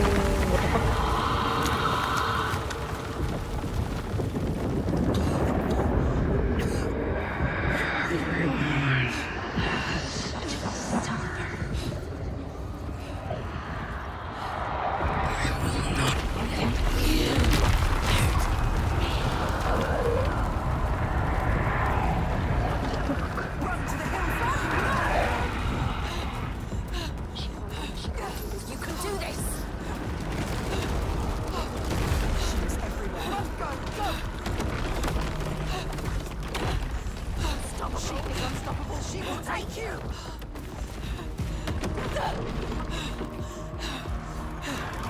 She's screaming our name. She is hunting us!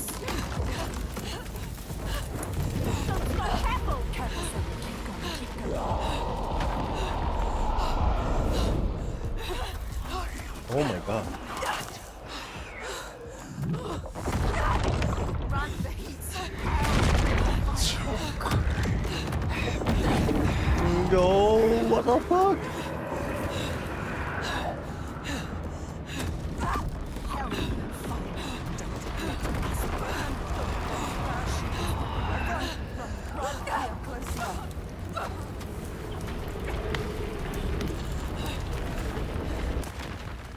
Get out! Get out!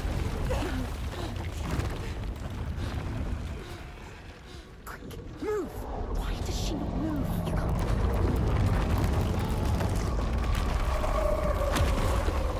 She's frozen. Stupid. What are you doing? Look at her. Tiger.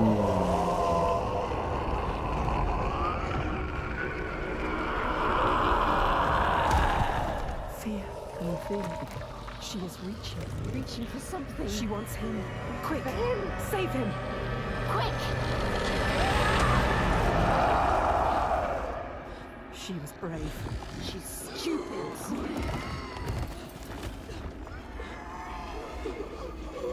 She can see into you. Monster. She a monster? Are you a monster, son? She is like us. She is suffering like you. We can see her. She knows you.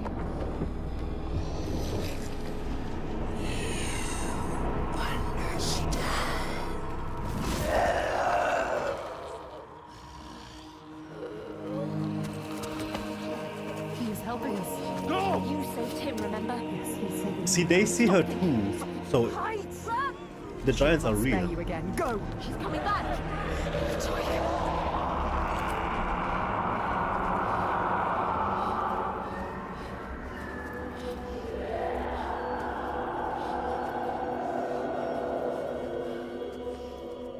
She saw the giants too, once we had infected her with fear.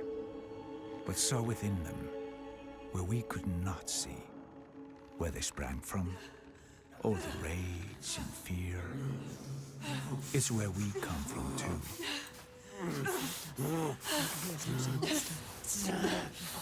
Wait, are the giants not real? We infected her with fear. After we infected her with fear. It means they are all having a... Who is she? Are they all under psychosis? What is going on? So when the volcano erupted, it tore open the wall between this world and Jotunheim. Suffers too. The giants came flooding from the east, killing and eating whomever they could lay their hands on. Now some of us, we hide. You have to fight. I really don't know. Now he's telling the story like it's a real thing. And some of us use others to stem the tides. Others? What do you mean? Tell her, Thorgestur. Tell me. Shall I tell her what your father's been doing? What else is there to do, Fagrimmer? We found a way to keep our people He safe. is part of it too. He Your believes. people are dying. There is no other way. Tell us. What are they doing? The Gode of Borgarvirki is using slaves. Slaves from your lands. Sacrifices. Sacrifice. He's offering them to the giants so that his people will be left. He takes innocent people. Evil. This stops now. He is a monster. You can't stand alone against us. You have no chance. He does not see, but he can see. His darkness is evil. We can show him. He's a monster. There is another way. There is always another way. We can save him. Has you marked now. If you try to leave the Red Hills, he will hunt and kill you. No. Then I will kill her first. She can't be killed. It's impossible. I have killed a god, Fagrimmer. Nothing is impossible. No. is no way. He is right. We cannot kill the giant. The gods cannot be killed. You can't. You deserve this. Why did you come here, Senua? To stop the slavers. You thought you were helping them. And now you are stranded. Stay. You can't stop them. You can't kill the giant. You can't stop them. I will. I will kill the giant.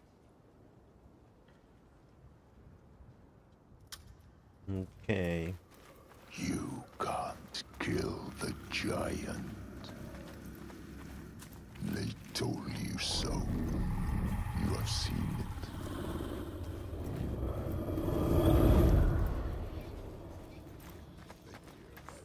So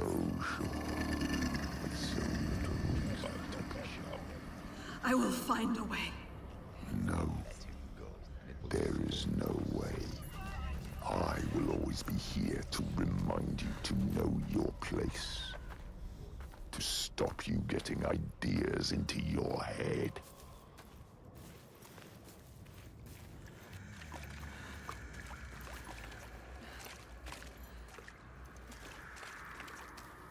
A light to banish the darkness.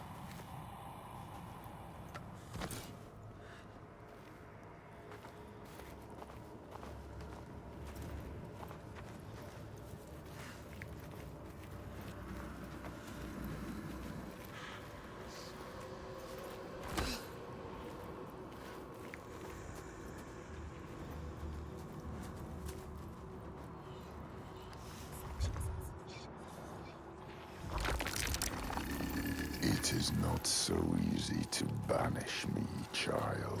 You can't beat me down anymore. My path is the only path. I lost You can't hurt me. You will submit to me, or you will die. So these other I parts of won't that. let you stop me.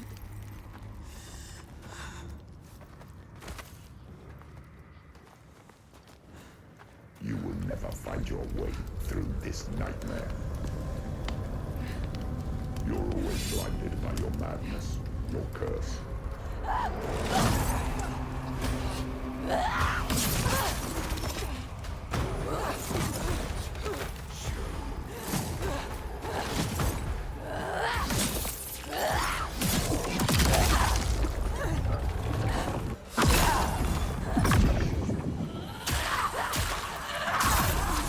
You will never save them. You can't even save yourself.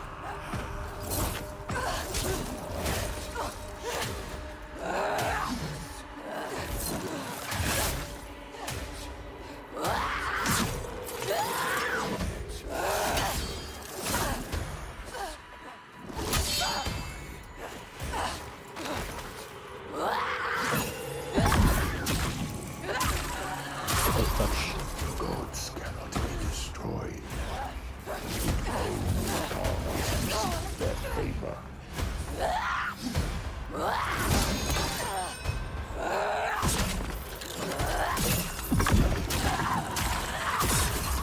If you would just listen to me, Senua. I speak for the gods. The only way to appease them is with sacrifice. Burning flesh and spilling blood fill the skies with smoke. Their agony sets us. I got died. Holy shit. I won't let you stop me. There has to be a way out.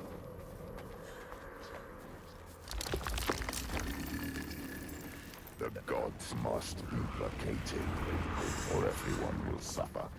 You can't hurt me. You will submit to me, or you will die here. I won't let you stop me. You will never be free, never safe, unless you heed my words. You can't hurt me. I carry the light. Light fades, Senua. Light can be killed. The What the fuck? darkness is all that persists. Your Did he just kill my torch? constant. There is no way out.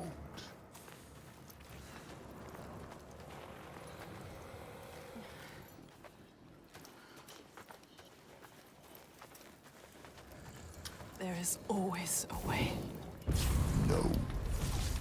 You will see. There will be a blow you can't recover from. An abyss you can't crawl out of. A nightmare you can't wake from. And I will be waiting.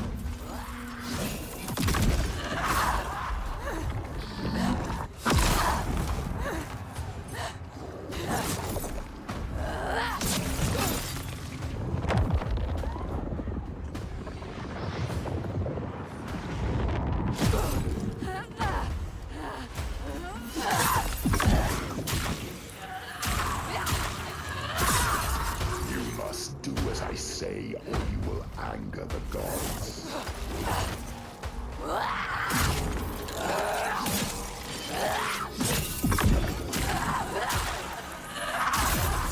The gods must be placated, or everyone will die.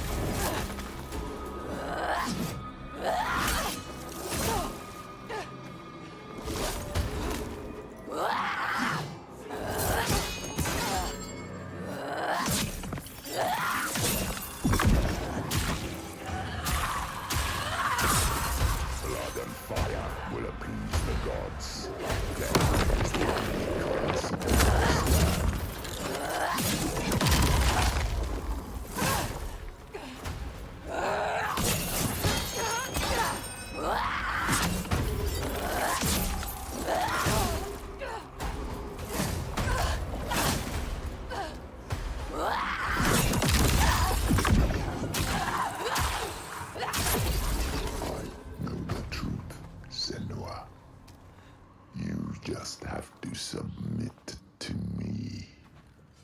Let me mold you, shape you, give you strength. Be my daughter again.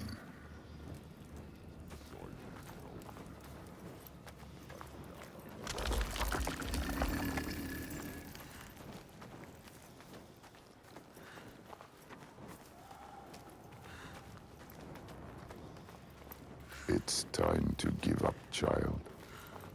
Leave this land. No. What you did to me, I see it here. They are cowed like I was. Lost like I was. Believing what they're told. Sacrifices. Spilling blood for a lie. I speak the truth.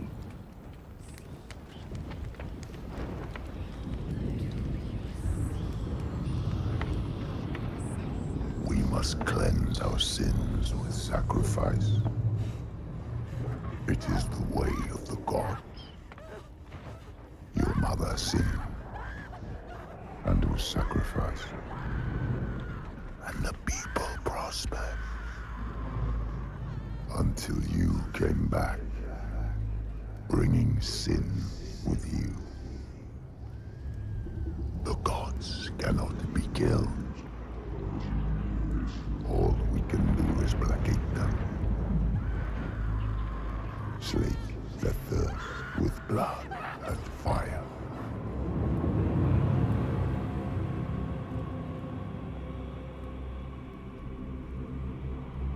I see through your darkness now.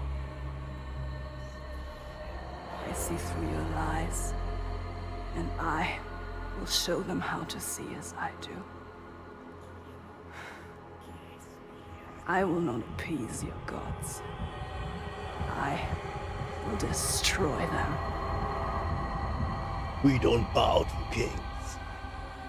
We skin them. Father's lies. Remember, he tried to hold you down in the darkness. Darkness. Told you there was no way out. But the gods ruled you.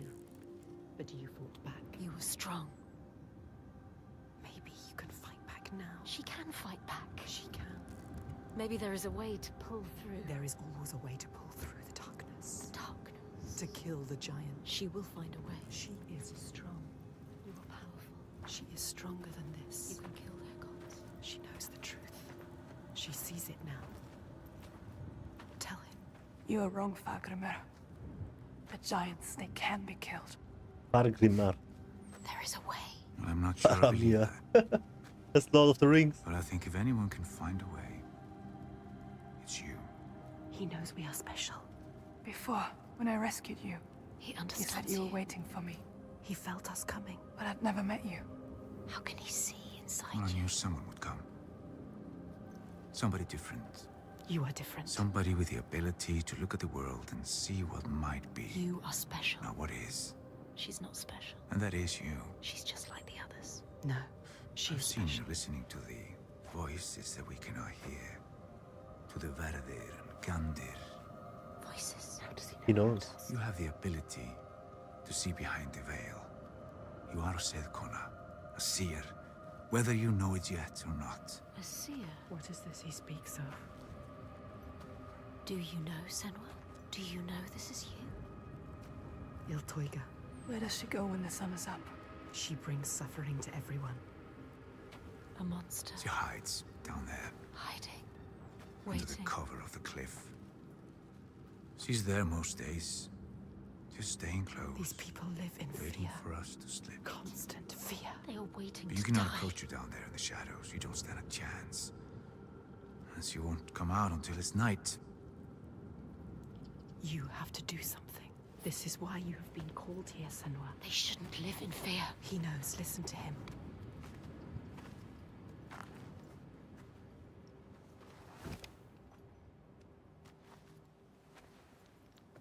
Have you heard of the Hidden Folk? Hidden folk. The hidden folk.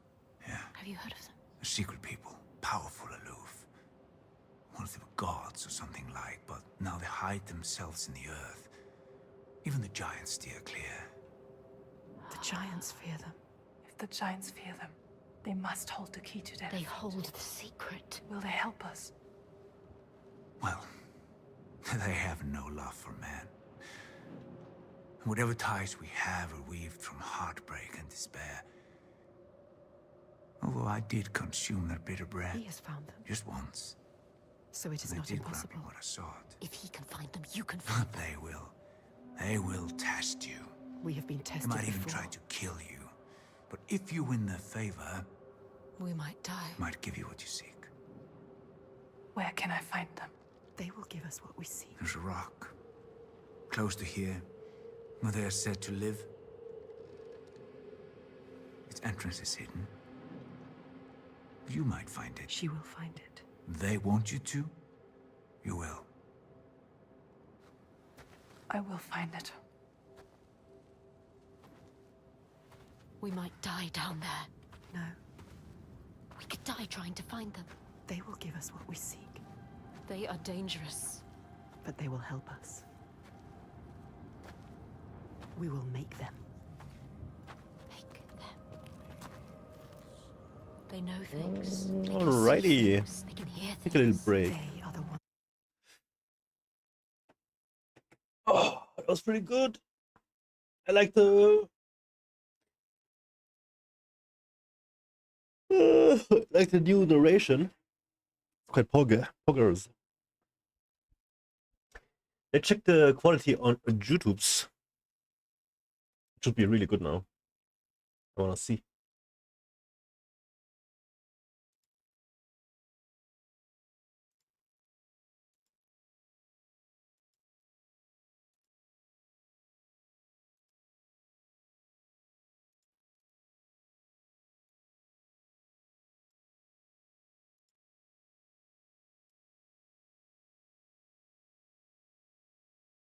Mm, it looks better, but not perfect, sadly.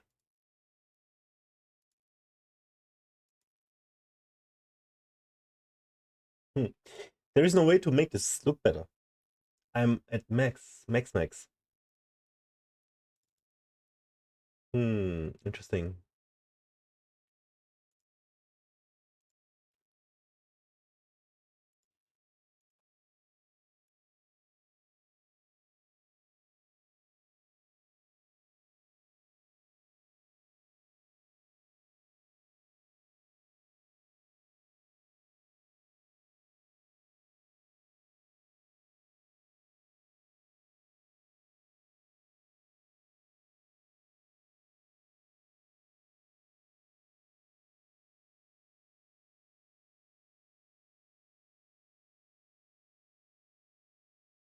We're gonna make pizza today. Should I make it now?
That scream, dude. Oh god. I don't think it's good if we play these games. It's not good for my subconscious.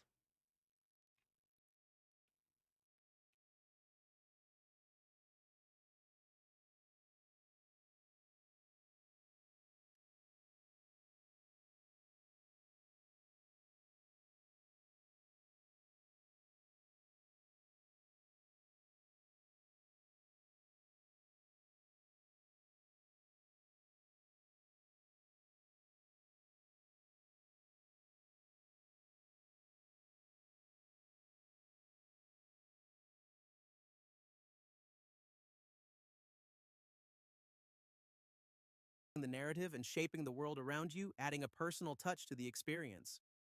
In 2022, the next-gen update further enhanced this masterpiece, bringing significant graphical improvements and refining gameplay mechanics, making the game even more stunning and immersive for both new and returning players.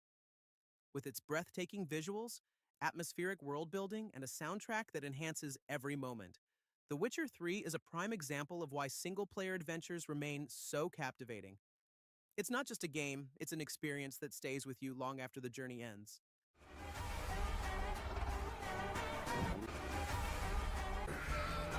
Who are you? You know who I am. Sam, get in the goddamn car! I'm faster! Stop arguing! Watch out! Oh, shit!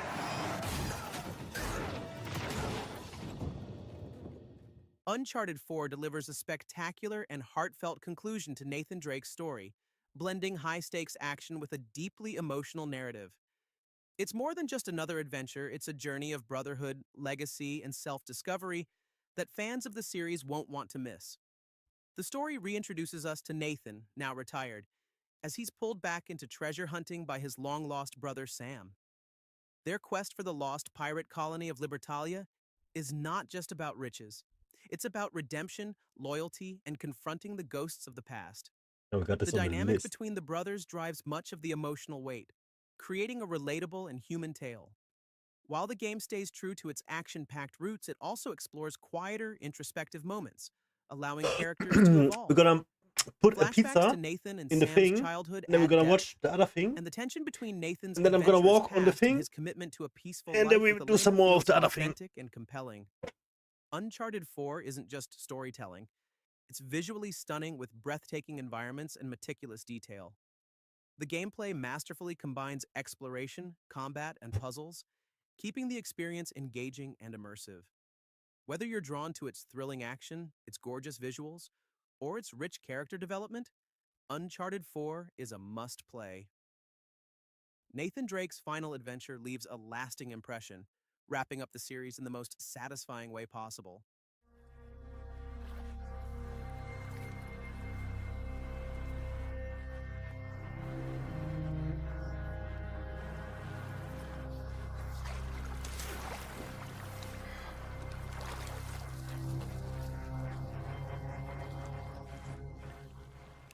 Onward and upward!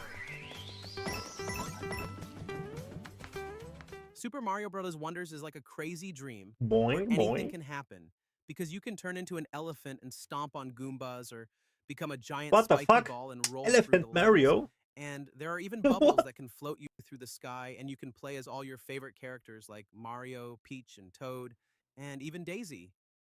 The levels are super fun and colorful with tons of secrets to find, and the music is so catchy, you'll be humming it all day long. Plus, there are these things called wonder flowers that can totally change the game, like making the pipes come alive, or turning all the enemies into giant versions of themselves. So get ready for a wild ride, because this is a super fun game that will keep you entertained for hours.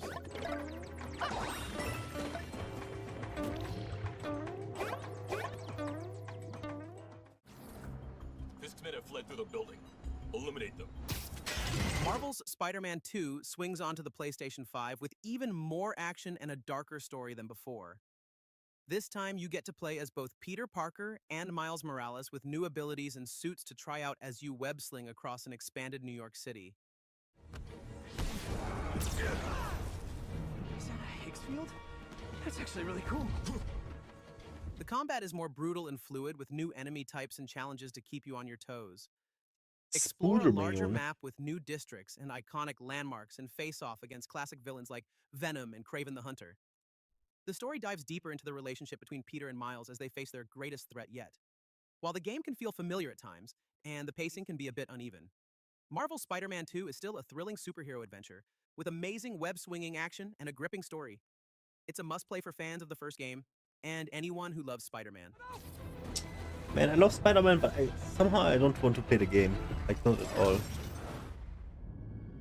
What's the matter, Stray? Nothing left to lose? Sekiro Shadows Die Twice is a challenging but rewarding action-adventure game from the creators of Dark Souls and Bloodborne. You play as a shinobi called Wolf, who is on a quest for revenge in a beautiful and mythical version of ancient Japan. Get ready for intense sword fights where you need to be fast and precise to deflect attacks and find the perfect moment to strike. The game has a unique grappling hook that lets you zip around the world and explore its secrets. You'll need to learn new skills and find powerful tools to defeat tough enemies and bosses. Sekiro is a tough game, but it's also fair, and overcoming its challenges is incredibly satisfying. If you like action games and aren't afraid of a little difficulty, then this game is a must-play.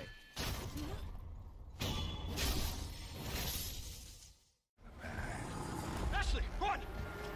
Resident Evil 4 Remake takes the survival horror masterpiece and elevates it to a whole new level with stunning visuals and modernized gameplay. Step back into the shoes of Leon S. Kennedy as he faces hordes of Ganados in a truly terrifying and immersive experience. The environments are incredibly detailed and atmospheric, from the eerie village to the imposing castle and the terrifying island. One down. The combat is intense and visceral, with brutal melee attacks and satisfying gunplay that will keep you on your toes. You'll need to use every weapon in your arsenal and strategically manage your resources to survive the onslaught of enemies. The remake also introduces new features like side quests and expanded areas, giving you even more to explore and discover. This game is a thrilling and terrifying adventure that perfectly captures the spirit of the original while delivering a fresh and unforgettable experience.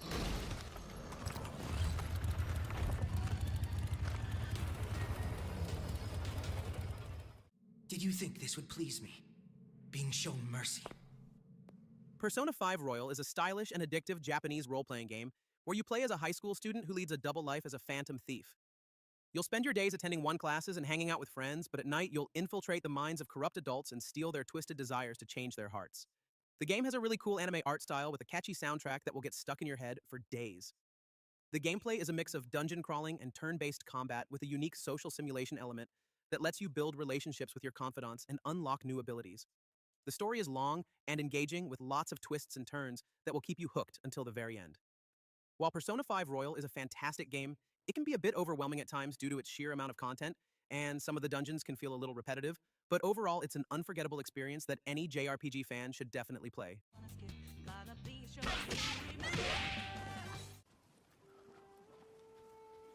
Ghost of Tsushima is a visually stunning open-world action game set in feudal Japan where you play as Jin Sakai, a samurai caught between tradition and the need to fight Mongol invaders.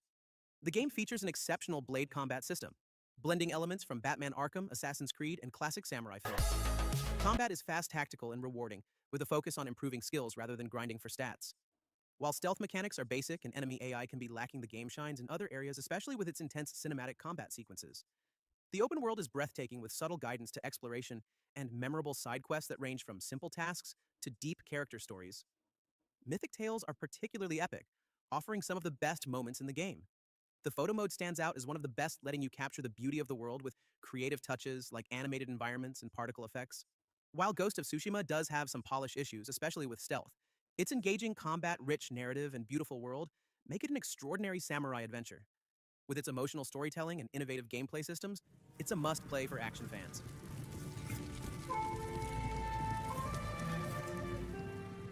If you're having a good time watching, make sure to subscribe and hit the bell icon to catch more videos like this. Ori and the Will of the Wisps is a beautiful and emotional game with amazing graphics and music that will make you feel like you're in a dream. You play as Ori, a cute little spirit creature who has to save the forest from a dark evil, and along the way you'll meet interesting characters We're gonna and play explore a a cute huge little world game filled with later. secrets and challenges. The controls are tight and responsive, and the platforming is super satisfying with lots of cool abilities to unlock that. Let you do amazing things like double jump and dash through the air. The story is really well told and will pull at your heartstrings, and the gameplay is challenging but fair. Although some of the escape sequences can be a bit frustrating at times, Overall, Ori and the Will of the Wisps is a must-play for fans of platforming games or anyone who wants an unforgettable adventure that is both heartwarming and exciting. So if you're looking for a game that will stay with you long after you finish it, this is definitely one to check out. Dishonored 2 is a stealth action game where you get to play as either Emily or Corvo, who have really cool supernatural powers that let you sneak around and take down your enemies in tons of different ways, like you can teleport around the map, possess people, or even summon swarms of rats to do your dirty work. And the levels are these awesome, intricate environments that give you a lot of freedom to explore and experiment with your powers. The story is full of twists and turns, and the world is super immersive with a unique art style that makes it feel like a painting come to life. Plus, you can choose to play the game like a ghost, leaving no trace, or go in guns blazing and cause total chaos, which adds a lot of replay value because you can try different approaches each time. Now, the AI can be a bit wonky at times, and sometimes it feels like you get spotted when you shouldn't, and the story, while interesting, isn't quite as gripping as the first game. But overall, Dishonored 2 is a fantastic stealth action game with awesome powers, a cool world, and plenty of choices that make it a blast to play.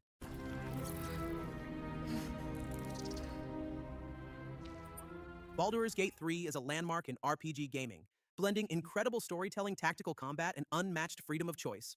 Set in the vibrant Forgotten Realms, Larian Studios delivers a world rich in detail with unforgettable, deeply written characters and voice acting that brings them to life. The game offers unparalleled freedom. Your choices matter, from skipping battles with clever tricks to shaping your character from 29 sub-races and 12 diverse classes. Co-op multiplayer adds to the fun, letting friends tackle missions in inventive ways. Exploration feels rewarding at every turn. Whether discovering new lore, hidden loot, or impactful side quest, Baldur's Gate 3 constantly surprises. Its 3-act story spans lush wilderness, eerie landscapes, and a bustling city, each brimming with handcrafted, memorable experiences. Though Act 3 has some bugs, they pale next to the brilliance of the game. With its stellar narrative, layered characters, and polished presentation, Baldur's Gate 3 sets a new standard for CRPGs. A masterwork that's a must-play for any RPG fan.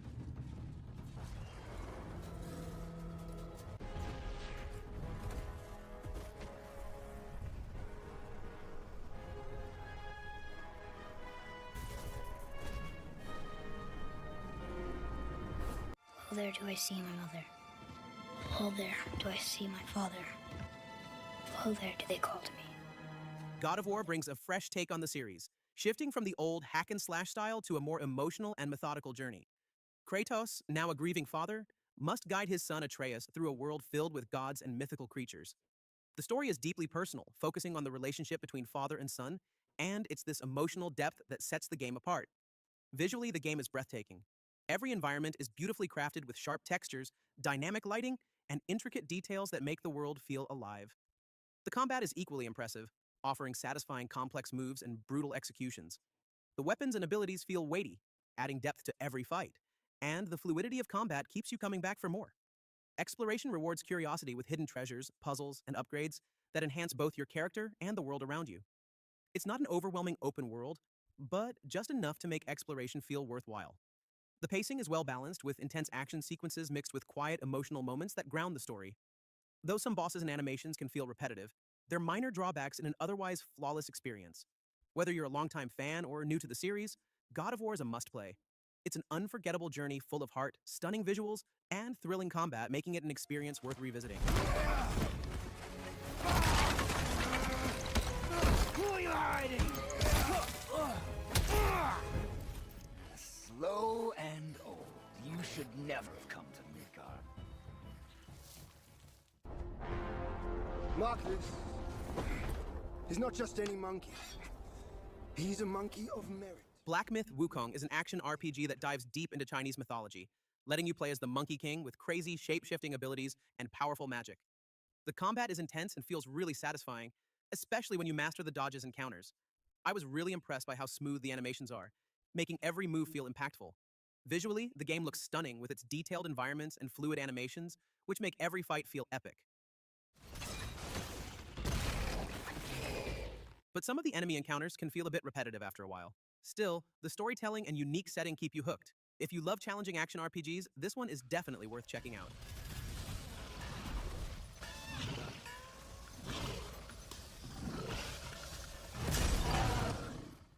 Forza Horizon 5 is a ridiculously fun racing game that lets you drive hundreds of amazing cars through a beautiful recreation of Mexico. You can race against other players online or explore the huge open world at your own pace, discovering hidden areas and completing cool challenges. The graphics are incredible, and the cars look and sound so real, you can practically smell the burning rubber. There are tons of different races and events to keep you busy, like street races, off-road rallies, and even crazy stunt challenges. You can customize your cars with different paint jobs and upgrades, and you can even buy and sell cars with other players in the game's auction house.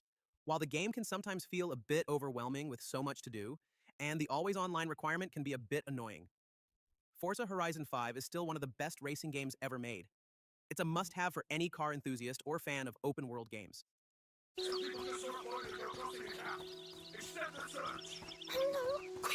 A Plague Tale: Requiem is a thrilling follow-up to its predecessor, elevating everything that made the first game special.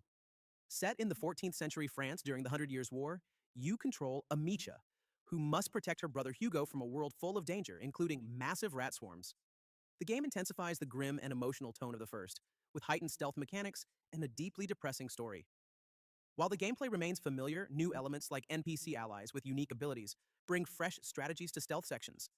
The rats, now a terrifying force of nature, create unforgettable, heart-pounding moments. Although the puzzles and stealth sections don't always challenge, the combination of rats, soldiers, and puzzle solving offers some of the most engaging moments. The game's stunning visuals, memorable characters, and immersive world make it a must-play, despite not being as ambitious as it could have been in its gameplay evolution. Overall, A Plague Tale: Requiem is a gripping, emotional journey worth experiencing. What's wrong? What's wrong? We have a great show for you here tonight. Alan Wake, one of my all-time favorite writers, and guests on the show.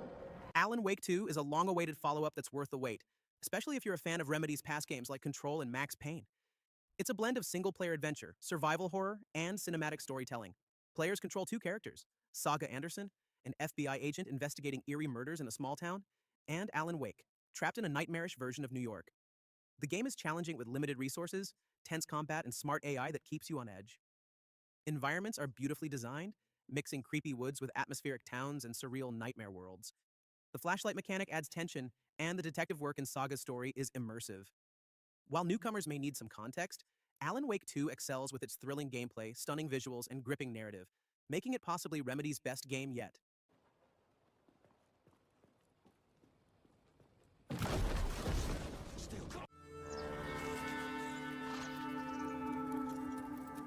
Red Dead Redemption 2 is not only a visual triumph, but also a masterclass in storytelling. From the moment you step into its world, you're greeted by a level of detail that's simply breathtaking. The landscapes are stunning, whether you're riding through vast plains, dense forests, or across snow-capped mountains. Every scene feels meticulously crafted. The dynamic lighting, weather effects, and realistic animations make the world feel alive. And the character models are incredibly lifelike, from the way Arthur Morgan moves to the subtle gestures and expressions that add depth to every interaction. If you're having But a it's not panic, just about looks. The story, driven by the complex character of Arthur Morgan, is what truly makes the game special. As a member of Dutch's gang, Arthur is a morally complex character who struggles with his past, his choices, and his loyalty to his gang.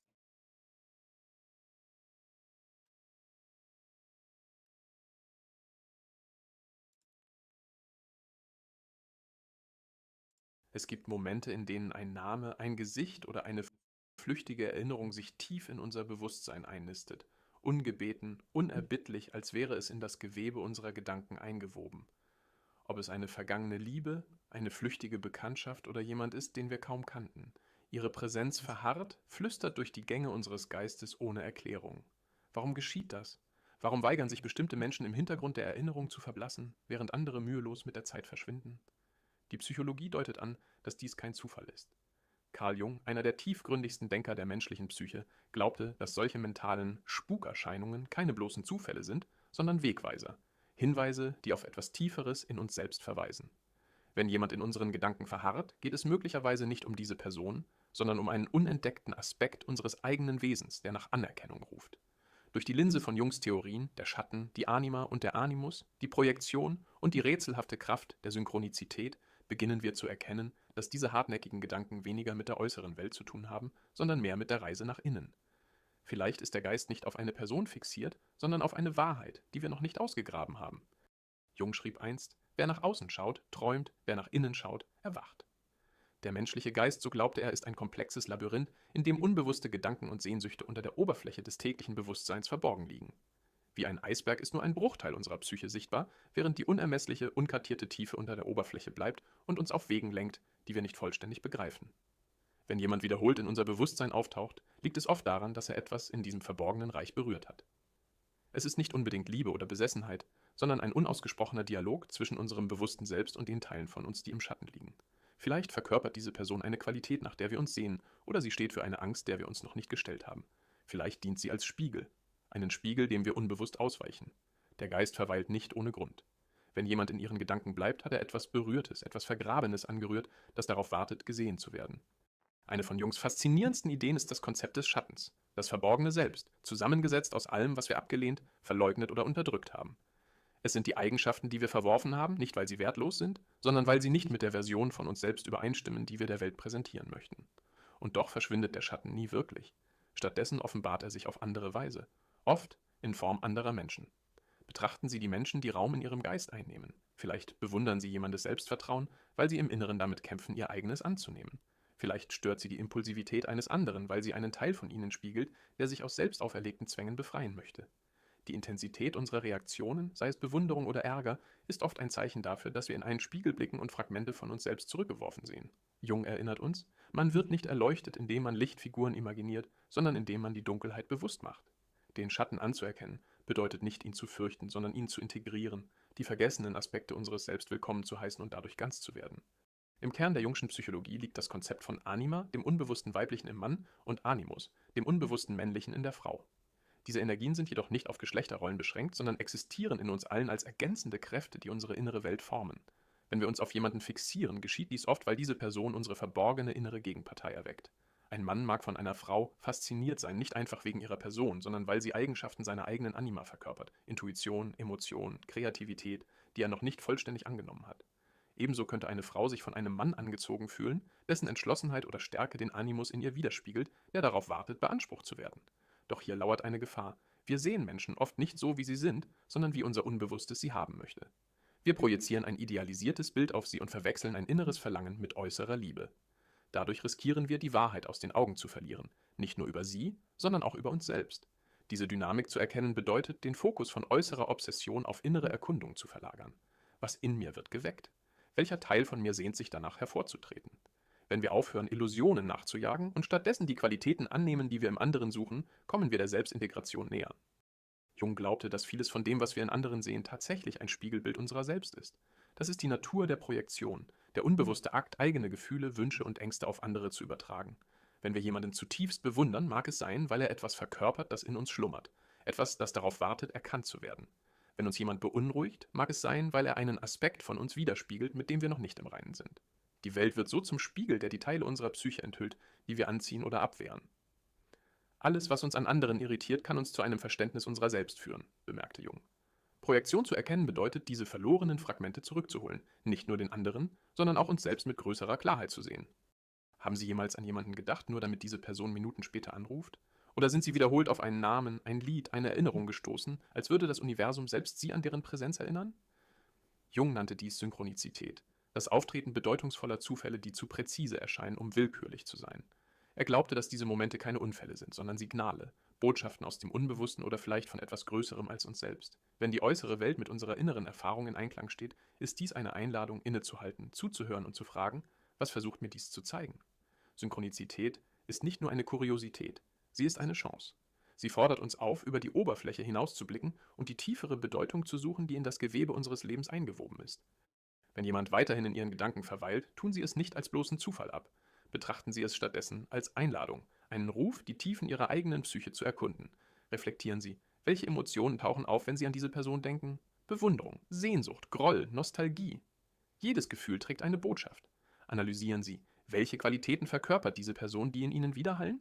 Stehen Sie für einen vernachlässigten oder gewünschten Aspekt Ihrer selbst? Integrieren Sie?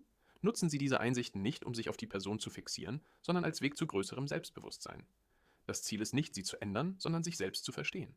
Wie Jung weise sagte, solange du das Unbewusste nicht bewusst machst, wird es dein Leben lenken und du wirst es Schicksal nennen. Der Geist verweilt nicht ohne Grund bei Menschen. Jene, die in unseren Gedanken bleiben, sind oft keine bloßen Erinnerungen, sondern Boten, Führer, die auf die unerkundeten Teile unseres Selbst hinweisen.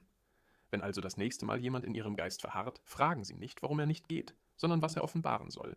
Denn am Ende geht es nicht um ihn. Es geht um Sie, um die Teile von Ihnen, die gesehen werden möchten, um die Wahrheiten, die darauf warten, ans Licht gebracht zu werden. Und vielleicht werden Sie, indem Sie diese Wahrheit annehmen, feststellen, dass der Geist endlich verstummt. Hmm.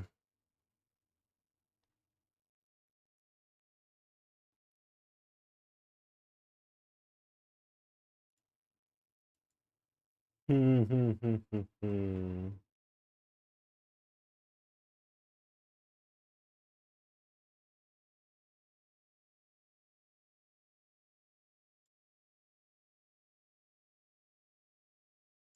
Have you ever wondered what your language says about you?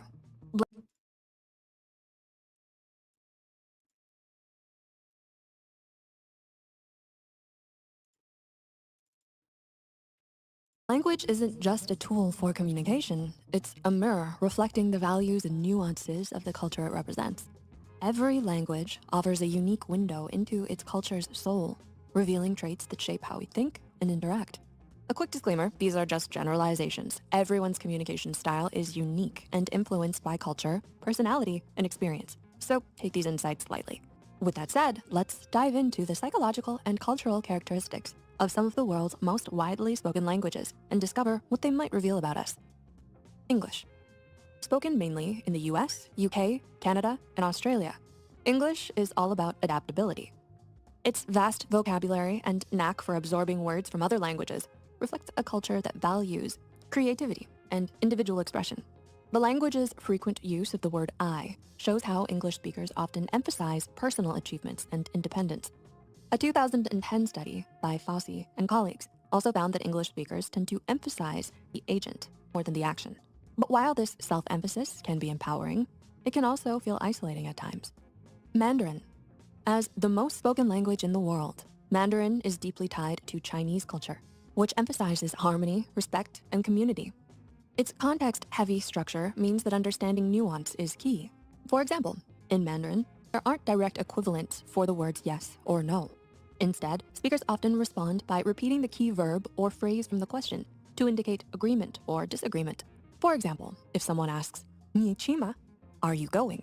A typical response might be 去, going, to mean yes, or 不去, not going, to mean no. This reflects a cultural focus on context and maintaining social harmony, where responses can be more nuanced than a simple yes or no. Because the language heavily emphasizes societal roles, relationships, other perspectives, and indirect communication, Mandarin speakers may experience a strong sense of belonging and support, but may That is so cool, dude. What? also feel pressure to conform and maintain harmony, potentially making it difficult for you to express your true feelings. Spanish, the language of love. Spanish is brimming with emotion and expressiveness. Spoken in Spain, Latin America, and parts of the United States, Spanish is known for its passionate and vibrant tone. The use of diminutives like cariño, dear, or abuelita, granny, reflects a culture that values warmth, closeness, and emotional expression. The Spanish language fosters an environment where emotions are freely expressed, which can be incredibly beneficial for mental health. The importance of family and close-knit communities in Spanish-speaking cultures provides a strong support system, crucial for psychological resilience. Korean. Like many Asian languages, Korean reflects deep-rooted social structures and values. Speakers adjust their language based on age, status, and roles. For instance, using polite forms like, excuse me as I try to pronounce this, hashta, shows respect for elders. This highlights the Confucian value of hierarchy and the importance of social harmony. As a result, many Koreans develop a heightened sensitivity to others' feelings, often prioritizing group harmony over individual expression. This fosters respectful relationships, but can create pressure to conform. Ultimately, this linguistic adaptability reflects a personality that values empathy and social cohesion, making Korean speakers generally considered considerate and attentive members of their communities. French. If you speak French, you'll likely appreciate the beauty of well-crafted language and the importance of clear, thoughtful expression. Your communication style may be more formal and precise, reflecting a deep respect for tradition and intellectual discourse, which can give you an air of sophistication and elegance in your interactions. However, this focus on precision and formality might also mean that you place high expectations on yourself and others when it comes to communication, where you strive to uphold the high standards associated with the language. This can lead to a deeper appreciation for meaningful conversations, but also a tendency to overthink or feel pressure to maintain a certain level of refinement. Japanese. Japanese is a language deeply rooted in respect, subtlety, and social harmony. Speakers often omit the subject, focusing on actions, which makes it less egocentric and reflects cultural values of humility and consideration. This is further highlighted by the use of honorifics and the tendency to refer to others in the third person, rather than using you. If you speak Japanese, you likely have a heightened awareness of others' feelings, leading to a more reserved and considerate communication style. While this emphasis on formality fosters respect, it can also make speakers more conflict avoidant, prioritizing group harmony over individual expression. German. German is all about precision and clarity. With its compound words and strict grammar, it reflects a culture that values order and practicality. If you speak German, you probably appreciate direct communication, getting straight to the point and focusing on substance over fluff. This logical approach makes you reliable and thorough, but it can also create a preference for structure. Embracing spontaneity or ambiguity might be tricky, and you may find yourself striving for perfection in conversations. While this attention to detail is a strength, it can also lead to stress, especially when flexibility is needed. Whether you're saying hello, ni hao, hola, bonjour, konnichiwa, or guten tag, the words you choose and the way you use them can reveal a lot about who you are. By understanding the psychological impact of language, we can become more aware of how our words shape our reality and influence our well-being. Thanks for your grace. Please be nice in the comments, as this was my first time pronouncing a bunch of these words, and apologies if I butchered anything. Do you agree with what your language says about you? If you found this video insightful, don't... Okay, but it's not that I chose to speak these languages, right? So, yeah.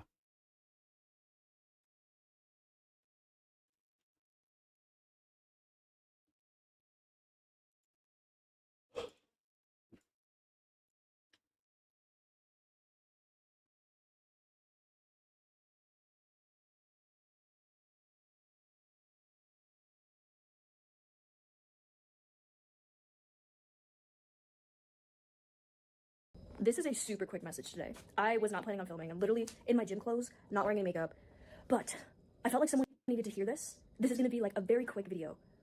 Things do not stick around if you allow them to flow. I used to get the worst, most obsessive thoughts where I literally felt like I couldn't control my own brain, where I was like constantly in this like hopelessness because I was going through a very like traumatizing breakup. And this person was a very narcissistic person, and they completely love bombed me and like twisted it in a way that was like really painful. And I felt like at the time I had like no one to talk to about it, and this was years ago, and I'm able now to look at it while being this new person in this new timeline and being like, whoa, the reason why it was so painful and it hurt so bad is because all the thoughts that were just trying to heal me, I was like pushing them down. I was like, no, these thoughts don't align with this idealized version of myself that I have in my head, where I like don't get hurt by anything and I'm always super confident and like I want to be desirable, and like those thoughts of rejection and pain and fear and frustration, those don't align with that. So I'm pushing them down. But by doing that, you create this loop where you're not allowing yourself to feel. And your body is so smart. Evolution helps you. Like, we've been on this earth for hundreds of thousands of years, and your body will bring up these emotions, and it's just trying to help you. But by not giving those emotions the space, you are going to create something that is so much worse than just the initial emotion. And especially now, we have 1,000,001 ways to distract ourselves. You were scrolling right now when you found this. Were you trying to distract yourself from something? We have like horrible stuff on the news, all of this crazy like polarization. None of us are unified. No one is actually dealing with their shit. Everyone that you see on a day-to-day basis has these thoughts that they are pushing down. And that is what creates the rise of mental health and the rise of prescription medication. Like, I'm just gonna come out there and say it. Like, this might ruffle some feathers, but there are so many people, especially that I meet on a day-to-day basis. I'm a researcher at an undergraduate institution. There are so many people on a day-to-day basis that they're prescribed medication, but it's just used as a band-aid to help them avoid their thoughts. And So I'm also just becoming a statistic now? Because I'm on the path to get prescription medication for just as a band-aid. Because I can't deal with the thoughts. But I can't deal with the thoughts. It's debilitating. I can't work. I can't function. Right?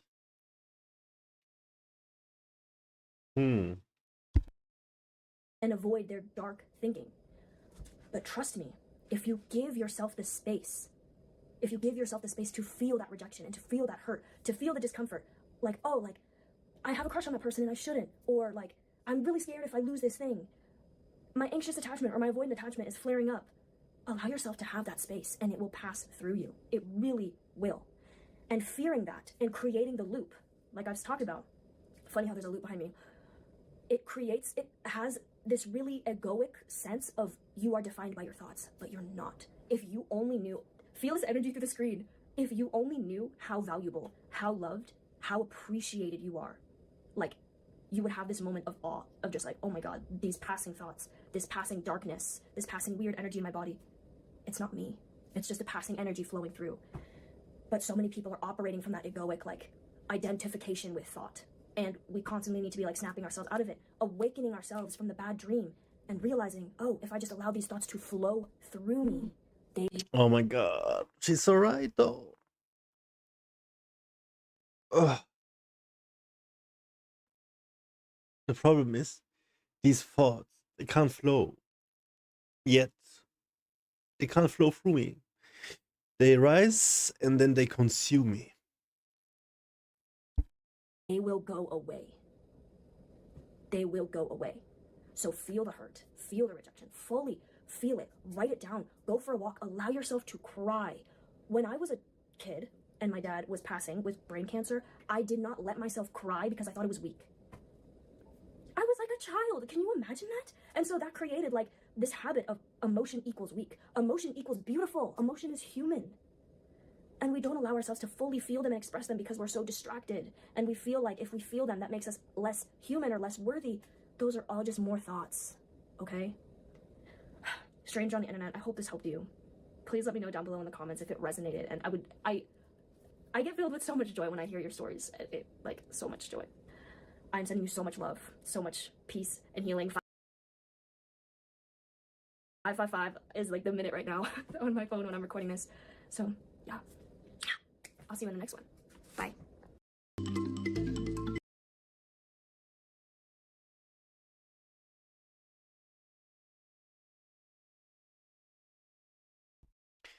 You know, I get what she says, and I do agree.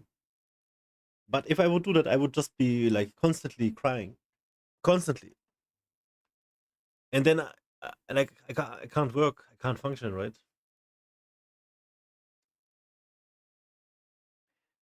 So maybe you just cry for a week and then it's good. But I mean, like literally 24/7. It doesn't work though.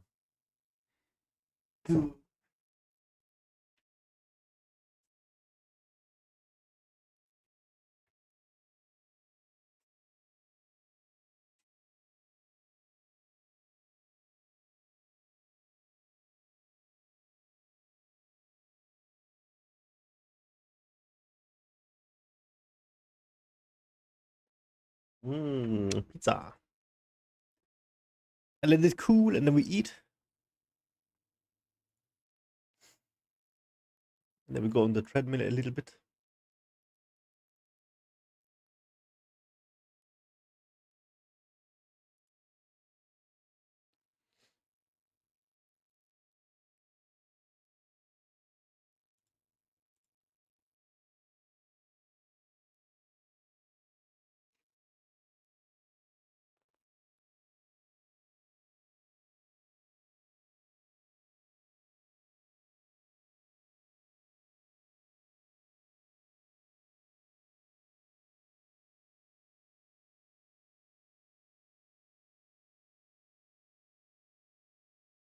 The 10-second trick that instantly stops overthinking. Do you ever wake up and feel like you're already losing the day? Before you've even brushed your teeth, your brain's running at 100 miles an hour, but somehow you're doing nothing. It's like this weird freeze mode. You've got goals, you've got things to do, but instead you just kind of sit there. Yep, I've been there. Only this morning, in fact. So my name's Chris Knight, and I'm a self-sabotage coach and clinical hypnotherapist. I help busy entrepreneurs get out of their own way, take action, and unleash their true potential. Let me walk you through my morning. So my alarm goes off, I feel around for my phone. I see that I have loads of emails, missed messages, calls, and another urgent update from that one Facebook group. I sit up, my brain's already racing. Instead of starting work, I open TikTok, just for a minute. Then I start scrolling, watching cat videos, people falling over. You get the idea. Then, well, 40 minutes later, I'm still stuck. More overwhelmed than ever. Great start to the day. But here's the thing, this isn't about being lazy, and it's not a motivation problem. So have you ever heard of cognitive load? It's basically the mental version of having 200 Chrome tabs open all at once, and you have no idea where the music's coming from. Your brain is trying to process everything, past mistakes, future worries, to-do lists, random song lyrics, and it starts to overheat. Or when your brain gets overloaded, it does something weird. It defaults to the easiest distraction. From scrolling Netflix, making another coffee that you don't even need. But here's a shift. Your brain doesn't need motivation, it needs momentum. So here's a trick. It's called the first move rule. It takes less time than scrolling to the next video. So all you have to do is move, physically, in any way that aligns with what you should be doing. And here's what's pretty cool. Your brain follows. It might be a few words in your journal, opening your laptop and logging in. You might want to complete a level on Duolingo and keep up with that new language that you wanted to learn. When you make a move, your brain shifts from thinking to doing. Suddenly it's easier to write the next word, answer the first email, take the next step, because you're already moving. This works because it bypasses overthinking. Instead of sitting there getting stuck in your own head, you just start. Sounds almost too simple, but try it. Next time you feel stuck, don't stress about figuring it all out, just move. One tiny step at a time, and that's it. So, here's your challenge. Right now, make one move toward the thing you've been putting off. Drop a comment and tell me what it is. Or keep scrolling, but don't come back later saying you're still stuck.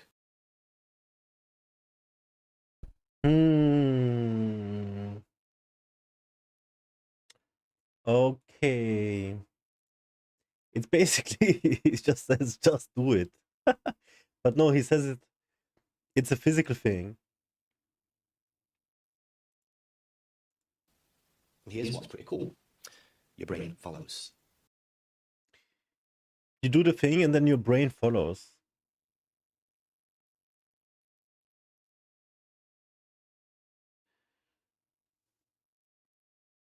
I know exactly what he says, what he means when he says your brain is on 200 Chrome tabs and you don't know where the music is coming from.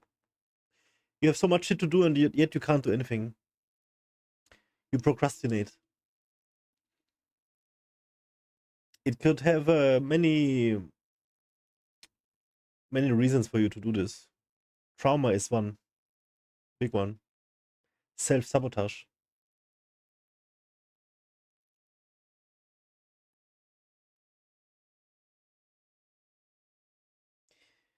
But also most likely it could just be you are overwhelmed. It's too much. And you're actually capable of getting it done. It's just that your brain does not make the difference in between when you can start, what kind of structure you can do. No, it tries to do it all at once. So you have to like take a step back.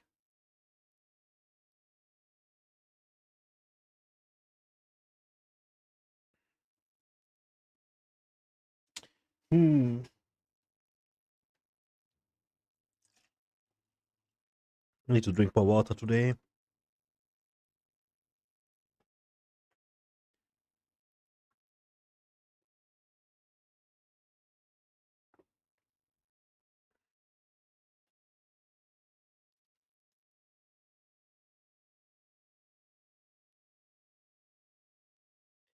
Today I got work done, like a lot. Work that I've been pushing away for a long time. And I should actually be doing more. But I'm gonna do small steps. This was a good win. I should write it down on my board. I actually wrote something down on my board today. A little win again. I'm not sure about the work, because actually it's... Yeah, I'm gonna write it down still. I got a pen already.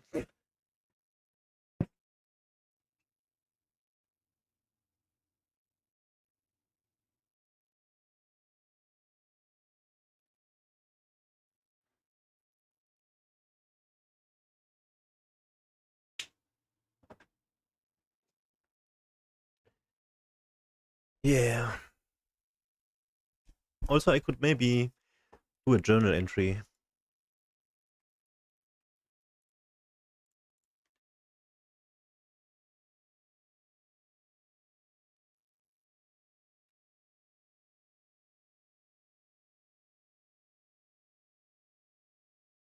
My therapist wrote me. I wrote him a message yesterday. Oh God, let's see.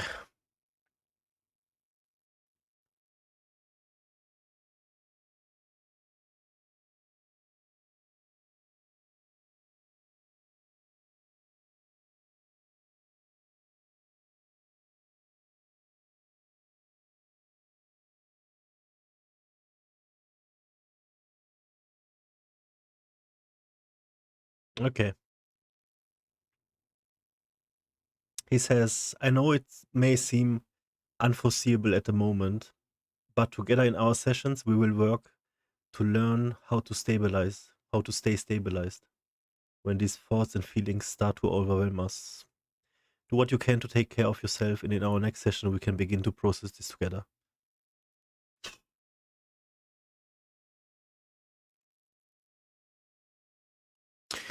Okay.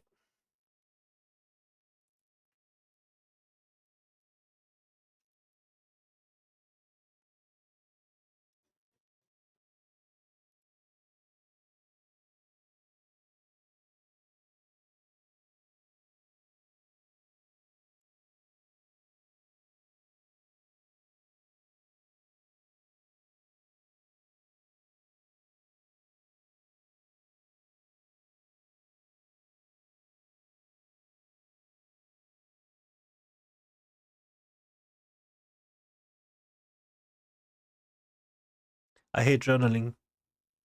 I have a journal suggestion. Describe a moment when I felt deeply affected by a traumatic experience. What emotions did I feel at the time, and how did I cope with them? If I do this now, it's over. Today is over.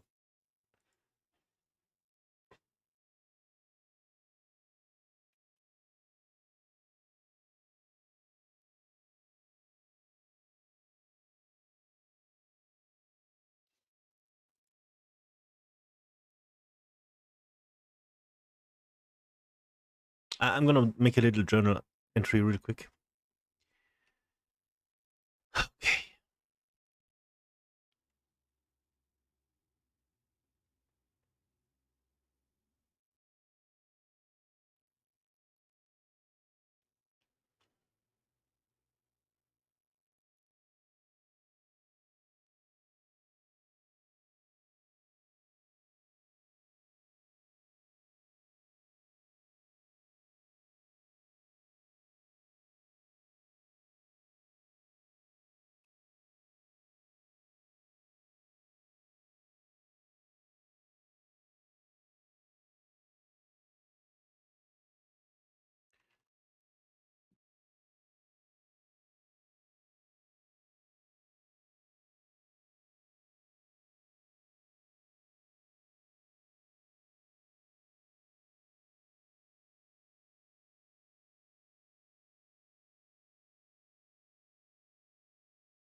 Hmm.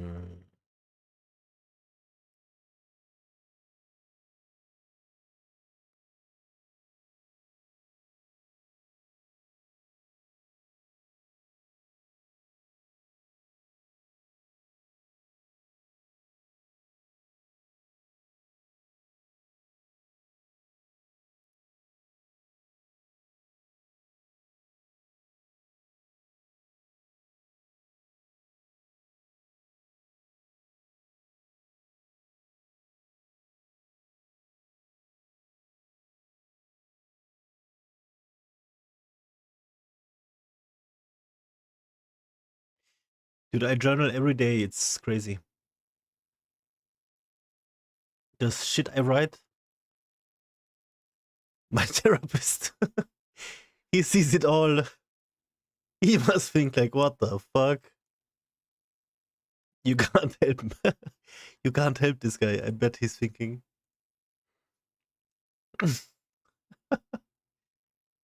Oh god, what a mess. Oh boy.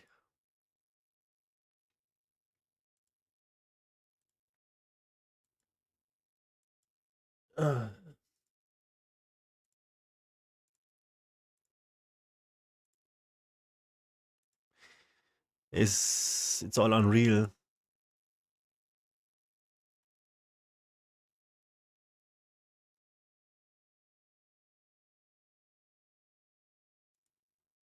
It is all just unfucking real, man.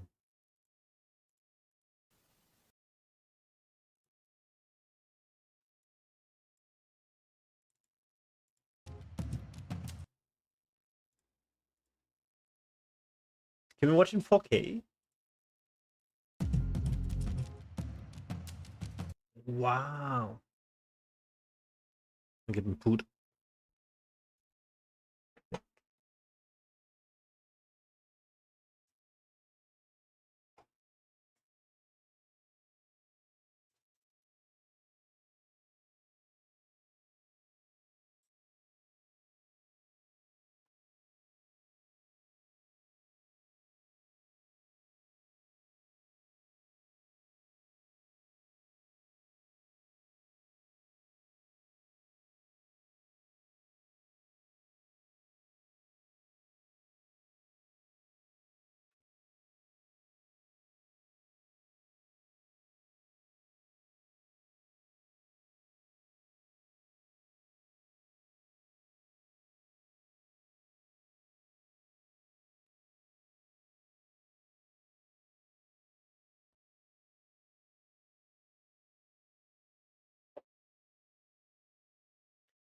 I'm gonna eat and we're gonna watch.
close to where we belong, and we're trying to go somewhere new. And I try to crack this iceberg open till it shatters through the ocean. I wanna make shockwaves. I wanna make shockwaves with you. Gonna move the ocean current till the waves flood what's been burning. I wanna make shockwaves. I wanna make shockwaves with you. And I know I'm only getting higher till it feels like I can walk through fire. And I know I'm only getting higher till it feels like I can walk through fire.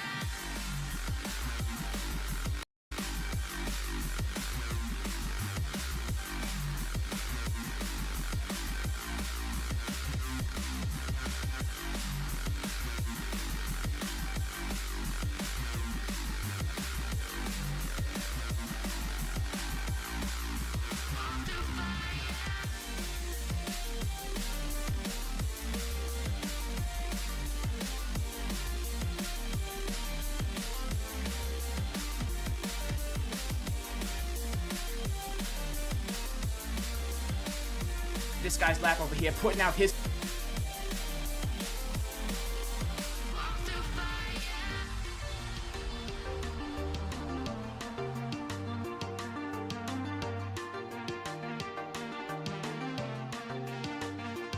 Trying to step back and see the view from above, 'cause I know that nothing lasts forever. And I try to crack this iceberg open till it shatters through the ocean. I wanna make shockwaves. I wanna make shockwaves with you. Gonna move the ocean current till the waves flood what's been burning. I wanna make shockwaves. I wanna make shockwaves with you. Shockwaves with you. Shockwaves with you.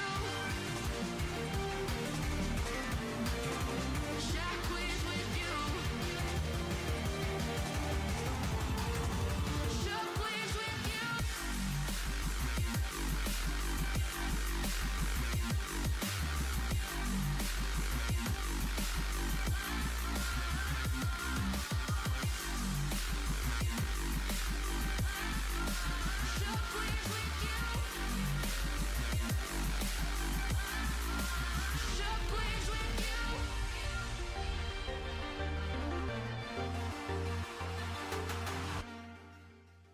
Alright guys, thank you so much for watching my San Diego Comic-Con video.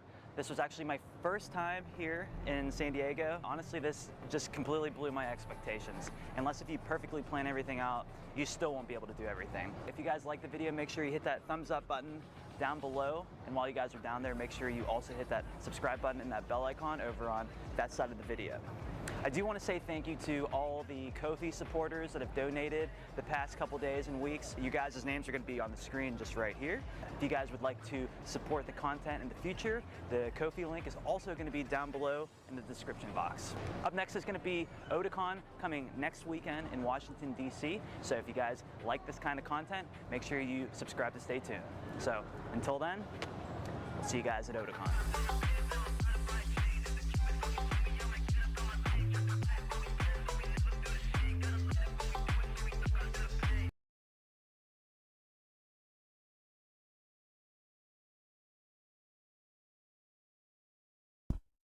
Yo, this is gonna be like a thing I have to do in my life. We're gonna have to go to a cosplay like this.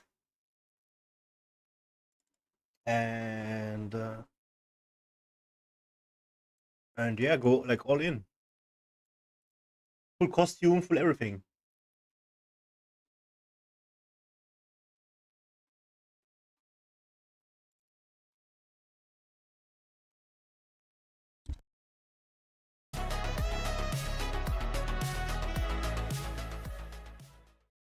I could do this with my eyes closed.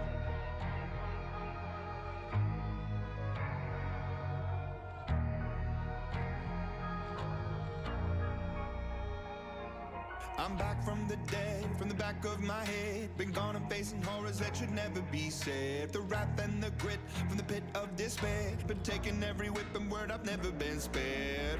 They say tomorrow's never promised, honest. They say the angels are among us. Lock me up in the maze. Turn out the lights. I was born, I was raised for this.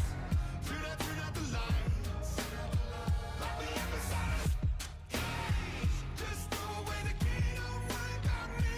I was driving in my car, throwing up my hands, putting in coast. I could do this with my eyes closed. Turn out the lights. I could do this with my eyes closed. Turn out the lights. I could do this with my eyes.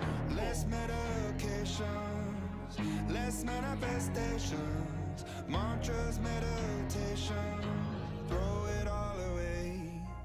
All the places I've been, all the blood that I've bled. I've been broken down and beat up, but I still get ahead. All the faceless embraces and the tasteless two faces, killed and resurrected, cause I'll never be dead. They say tomorrow's never promised, honest. Yeah, they say piranhas are among us. Lock me up in the maze. Turn out the lights. I was born, I was raised for this. Turn out the lights. Lock me up inside a cage. Just throw away the key, don't worry about me. I was driving in my car, throwing up my hands, putting in coast. I could do this with my eyes closed. Turn out the lights. I could do this with my eyes closed. Turn out the lights. I could do this with my eyes closed. And when the day broke, buried in violence, something made my mind up. I will spend these days as an island, alone and far away. Lock me up in the maze. Turn out the lights. I was born, I was raised for this. Turn out the lights. Lock me up inside a cage. Just throw away the key, don't worry about me. I was driving in my car, throwing up my hands, putting in coast. I could do this with my eyes closed. Turn out the lights. I could do this with my eyes closed. Turn out the lights.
All right, guys, that's a wrap for Otakon 2024 here in the Walter E. Washington Convention Center. If you guys like this video, make sure you hit that thumbs up button down below.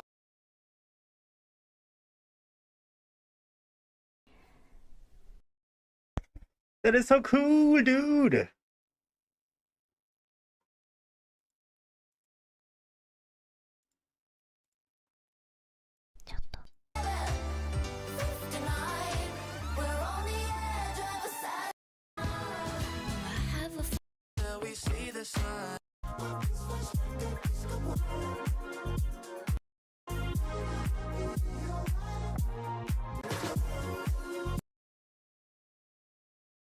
What the fuck? Pyramid Head as a grid? Look at this. Oh, this is so good, dude.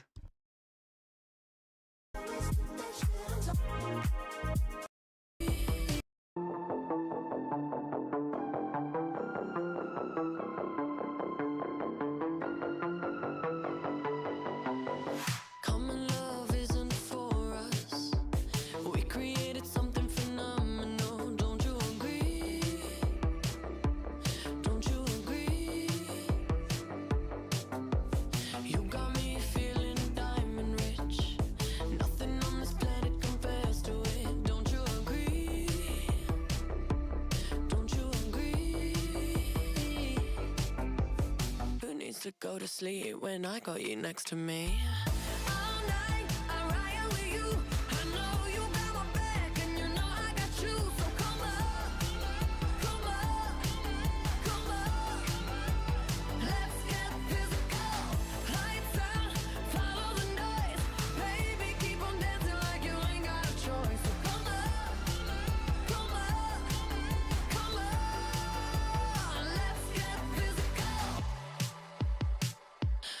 He looks insane, dude.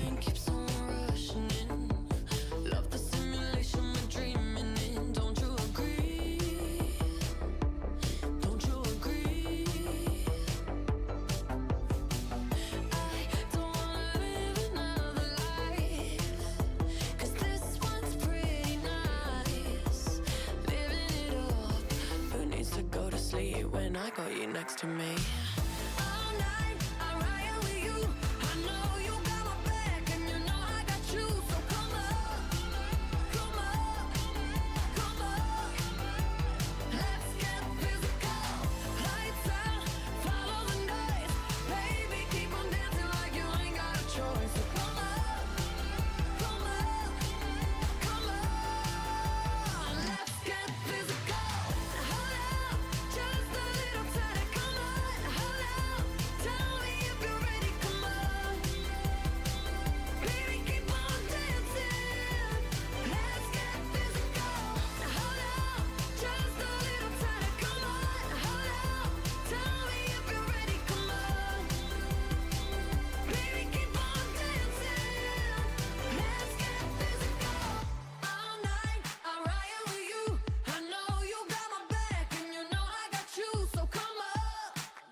Yo, this is look at this, so good. I need the space. I got a hot date with my mistakes. My shoulders cannot hold it no more. Hide on my face. You better take a breath. Two step, wind on my waist. Bend back and roll it. In my bag, now Birkin, hold it. In my tracksuit, and I'm still noticed. Got my hair back, stay focused. 2 glass of water, 1 drink token. 3 long kisses, and my heart restarted. They awake, kick drum, very cathartic. iPhone, hey, baby, don't die. And that's my energy, oh my darling. Start again, shut the blinds. I swear the rhythm about to save my life. Now it's 11:59. We're on the edge of a Saturday night. Start again, shut the blinds. I swear the music about to change my life. Now it's 11:59. We're on the edge of a Saturday night.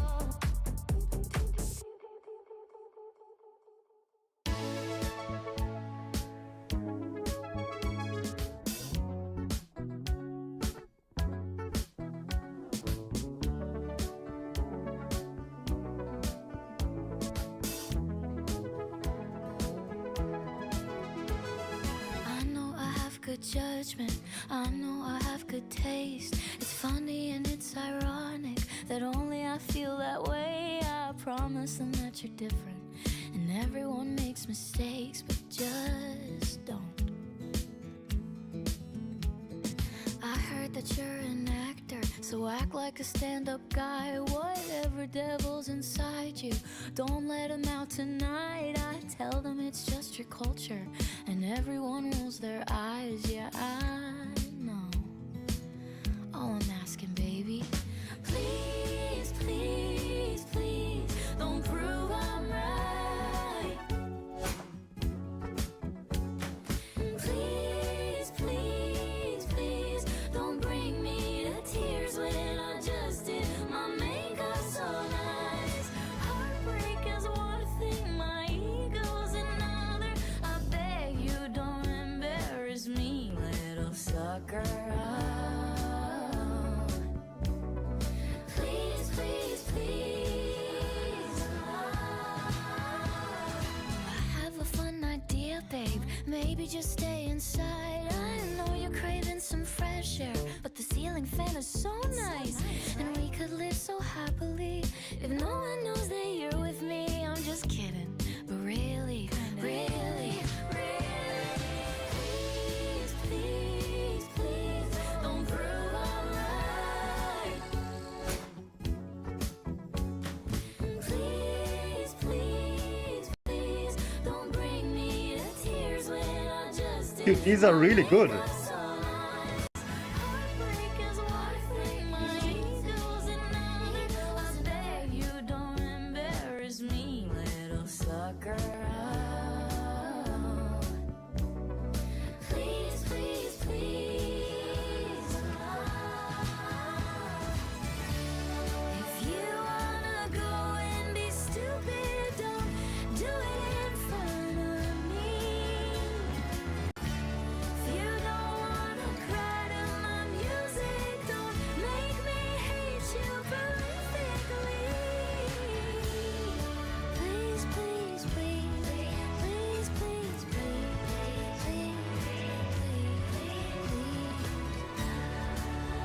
Oh no shit! I saw a baby fliegen. That was so cute. Never waste my time, you are I want. Neither of us wanna be alone. Breathing your touch. Yo, there's some really good ones, What man. I'm living for, say I'll never waste my time. I'm all you want. Oh, yeah, we live it up. I know for sure that I'll always be yours.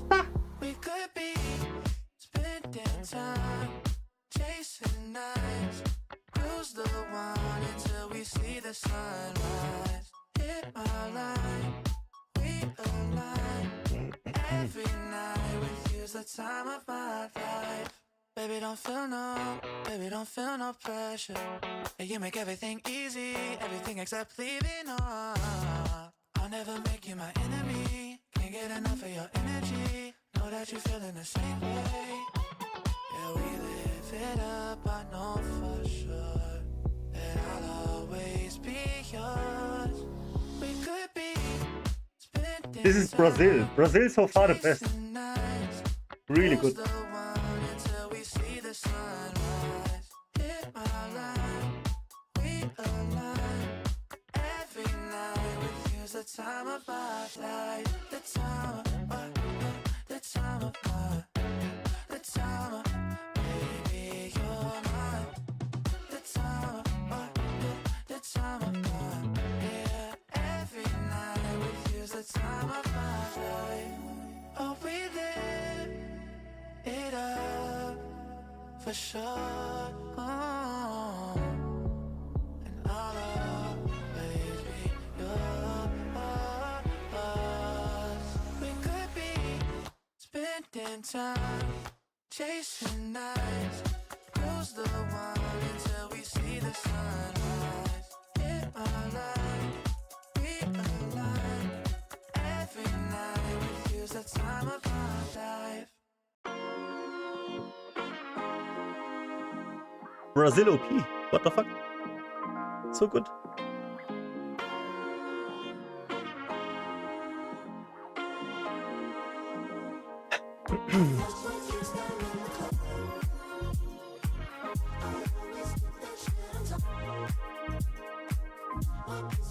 Waifu.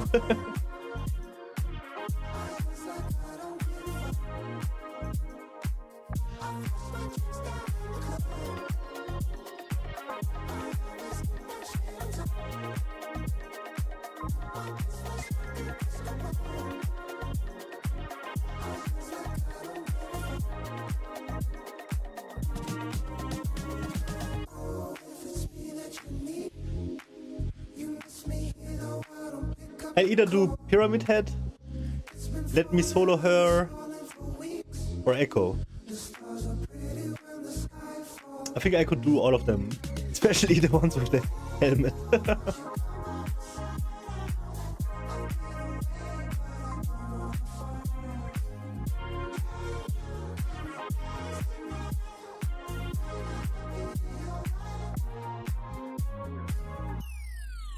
This is so sick! What the fuck?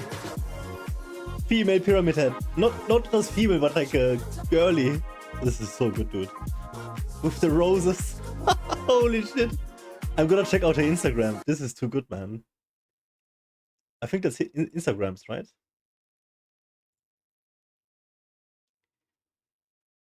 Wait. This is too good. Luna Wolfi.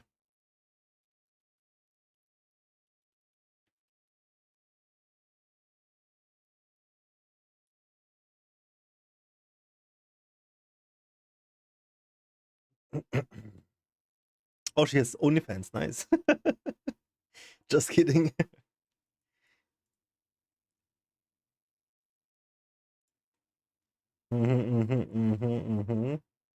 Not bad, not bad.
Yo, some of them look so good, dude.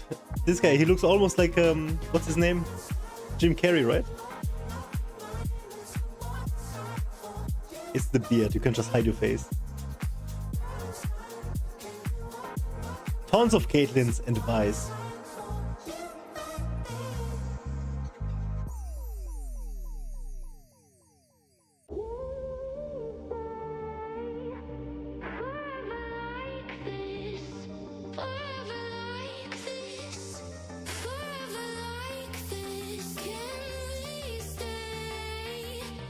Damn, dude. Wow, they look like drawn. Holy shit.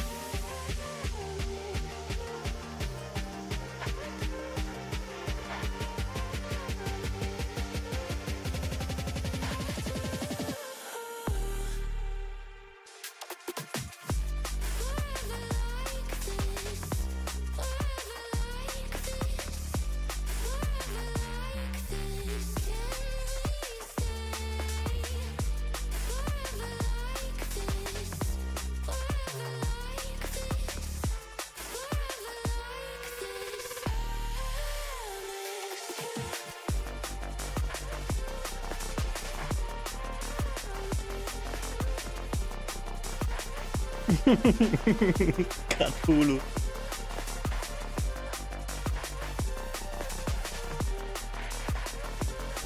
Oh god, let's go, baby Yoda.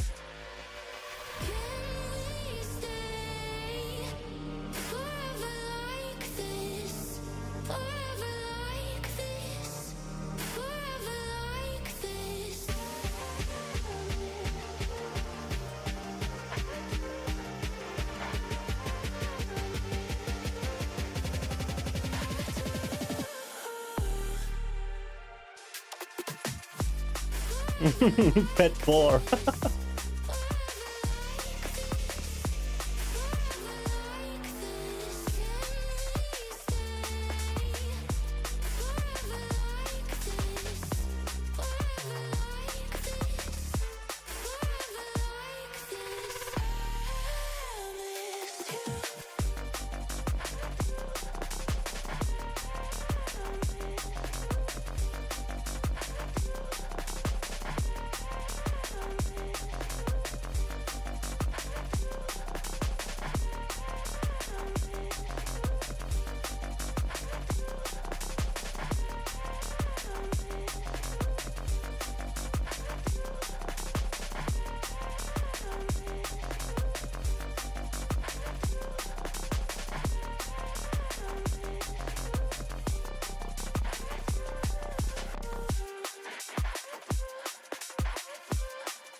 Man, Arcane is so good.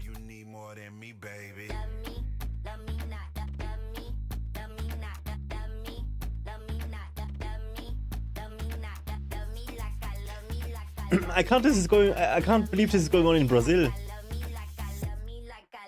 It's so good.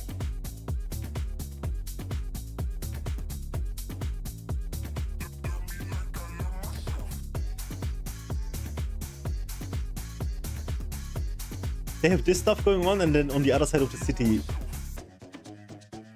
crime and everything.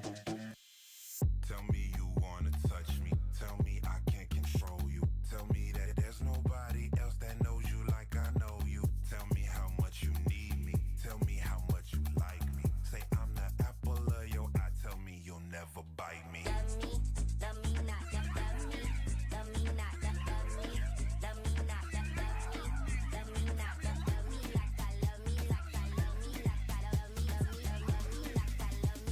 What is this?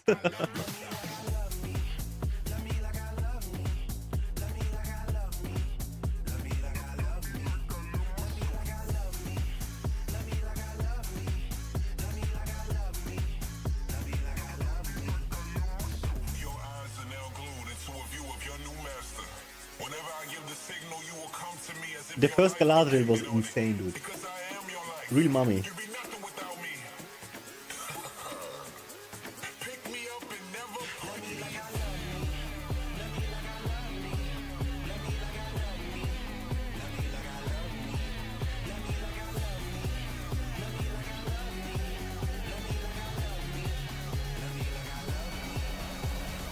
Always there when no one's around. Pick me up and never put me down. Pick me up and never put me down. Pick me up and pick me up and always there when no one's around. Pick me up and never put me down.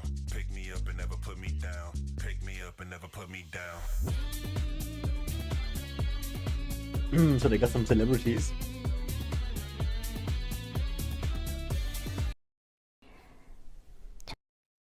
Oh wow, look at his channel. Holy shit. Okay. Nice, nice, nice. That was so good, dude. I love this shit. Amazing.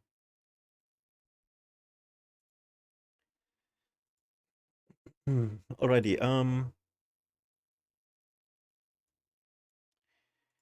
Let's see.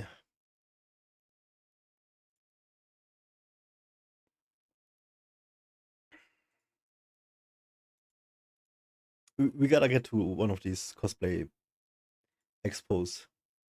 Like really bad. Big goal.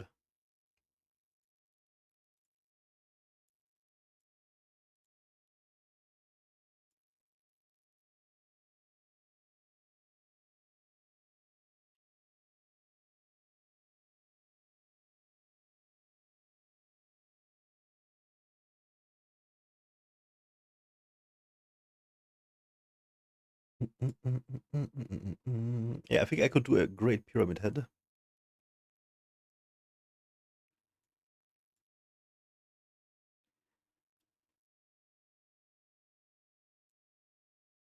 Or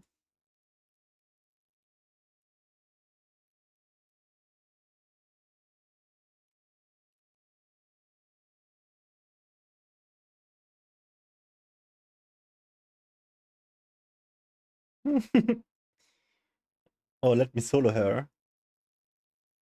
Oh, we have to get on cut again, dude. See why I like these though? Because they have shit on the head.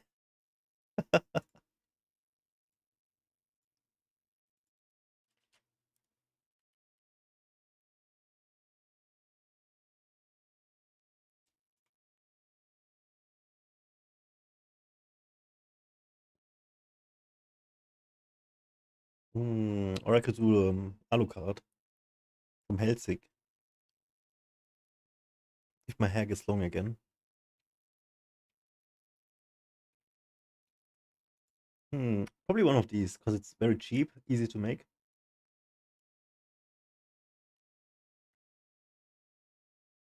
But we gotta get on diet again. Fuck. Just take Ozempic.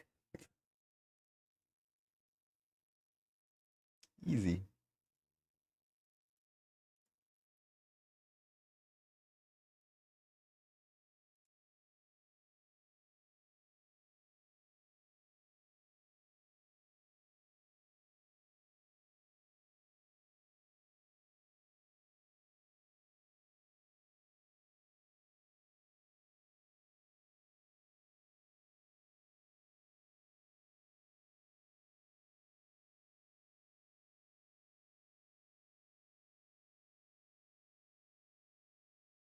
Okay. So if we go for another session Senua, it's gonna get a little late, I suppose. Let me think. We could play until 9. Watch some more stuff.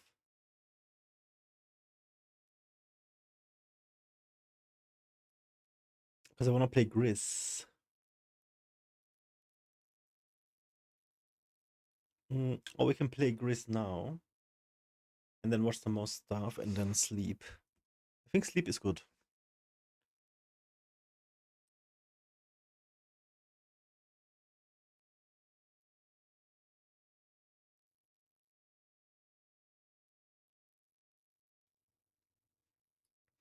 Yeah, let's play some Gris, guys.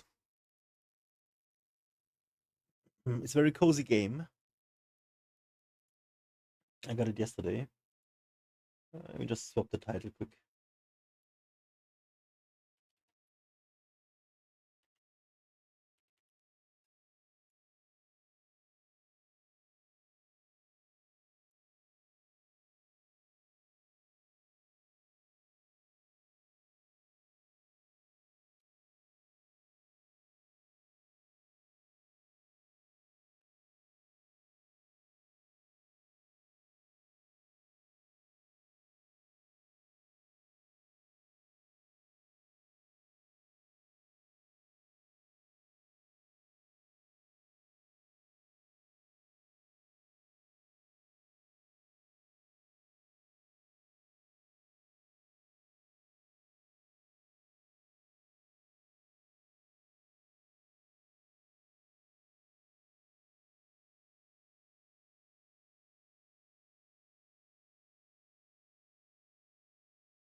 Okay.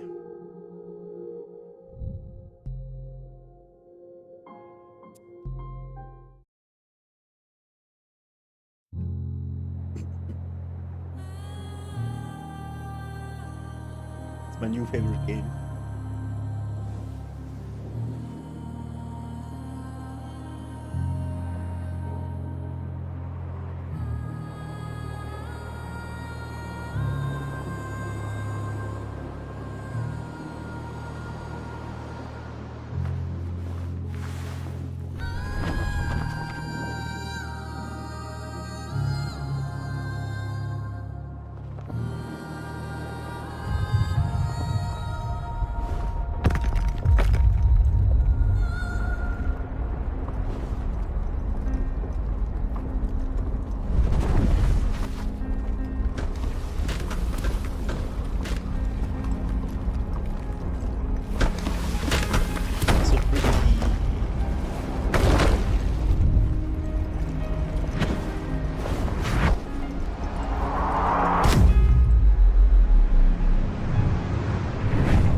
Let's go.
So we unlock the color red. And the more color we unlock, the more.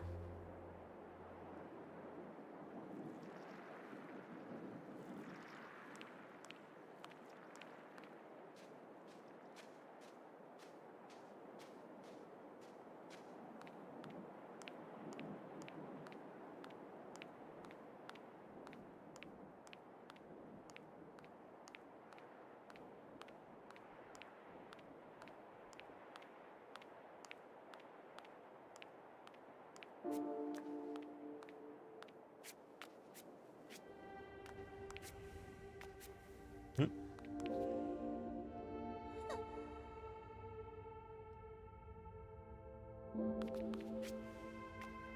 Okay.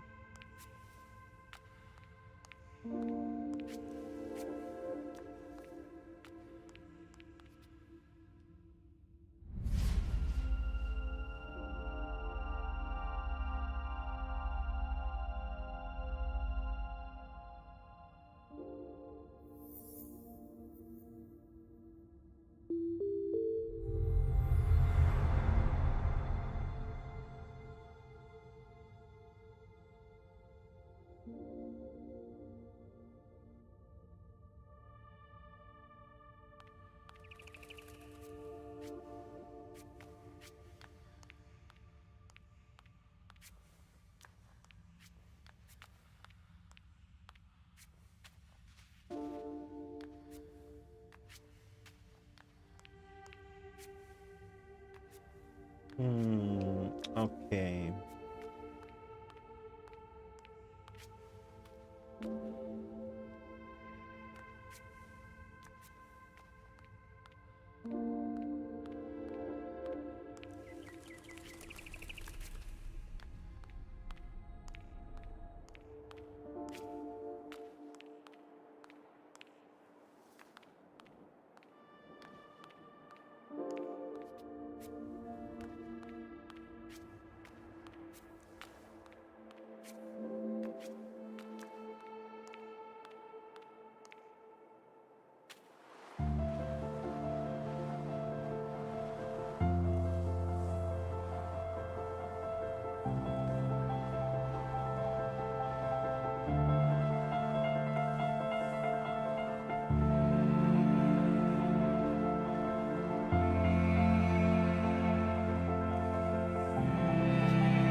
This is so cool. Look how pretty.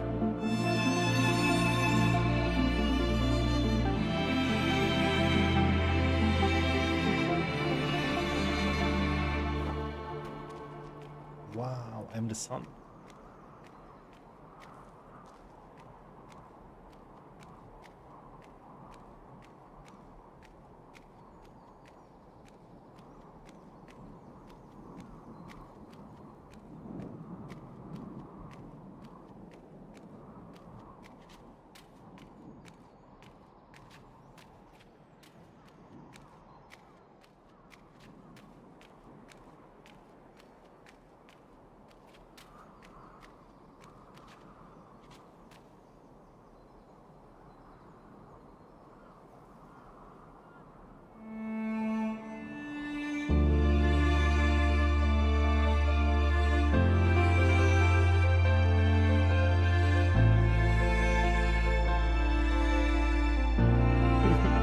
This is the game, guys. This is all of it. There is nothing else. Like, you just run around, unlock colors.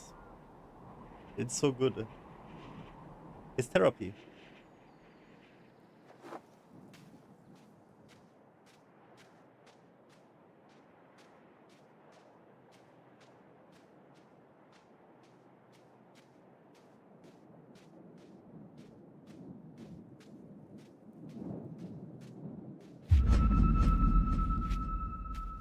So what are these about? There is no like score, no nothing. I don't know what's going on.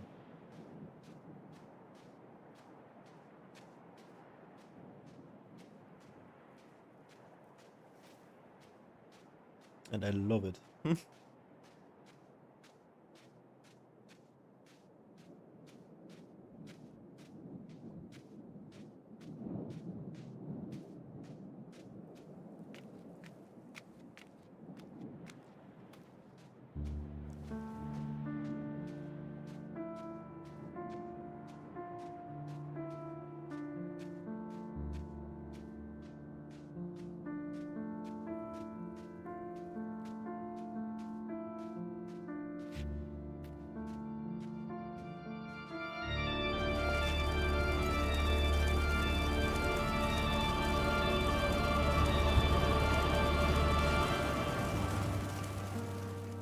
Oh, whoa, what was this?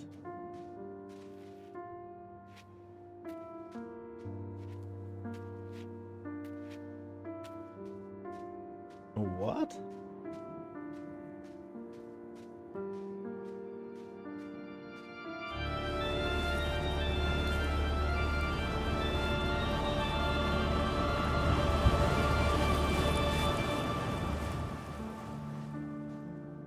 Okay.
So we need one more.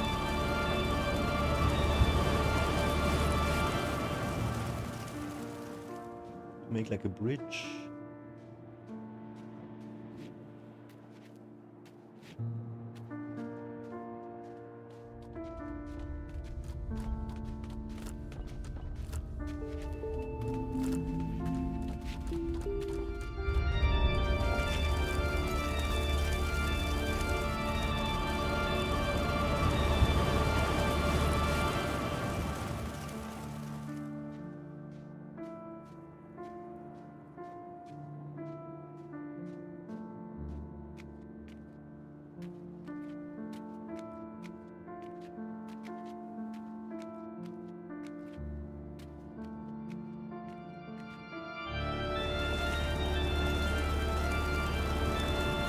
No.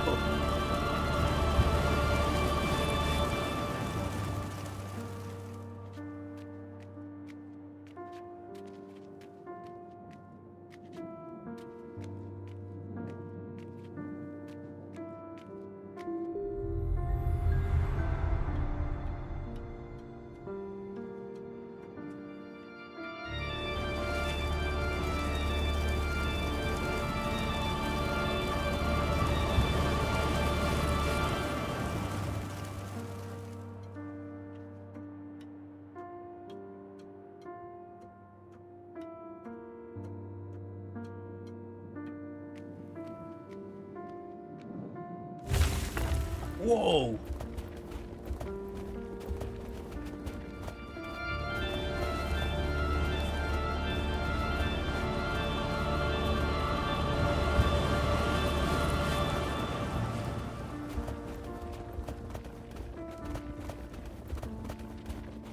Oops.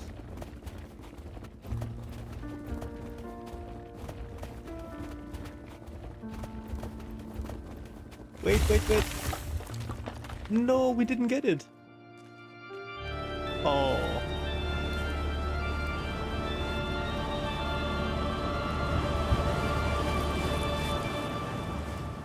because I missed the first jump.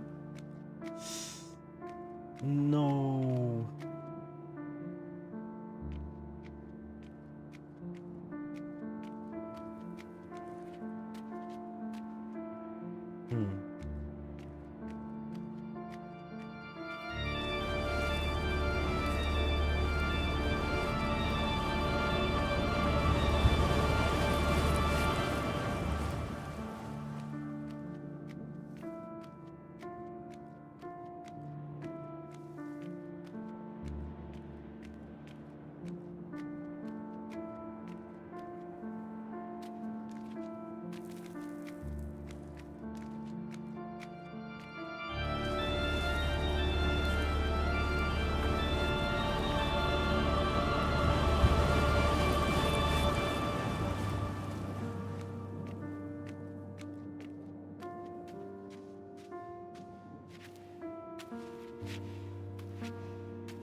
Maybe there is a way later to break the ground or something.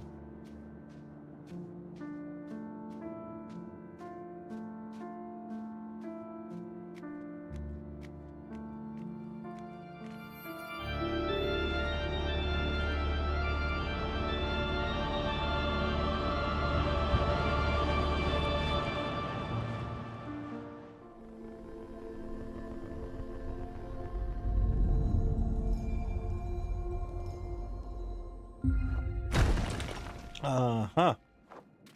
I knew it. Hold X. Yes! Okay.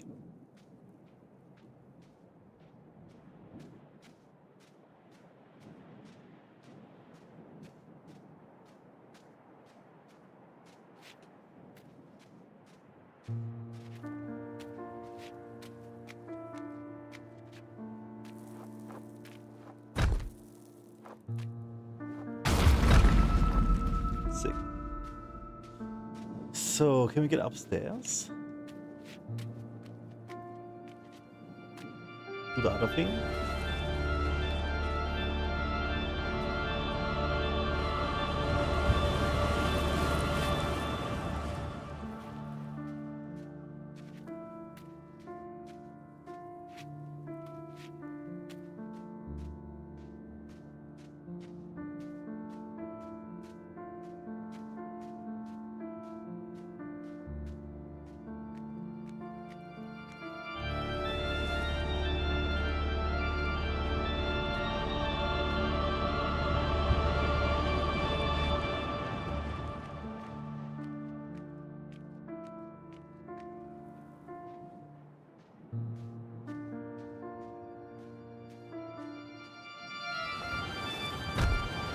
Oh, look at this! I just realized.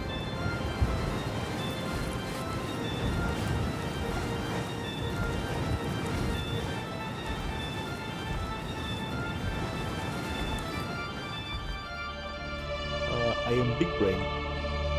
We can just be thick. Wow, what is this music, dude? Oh my god. My headphones are going crazy right now. Holy. My earphones. Oh. It's a bell.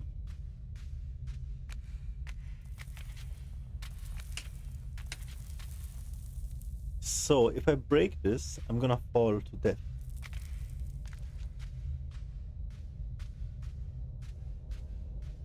So we could break it, yeah?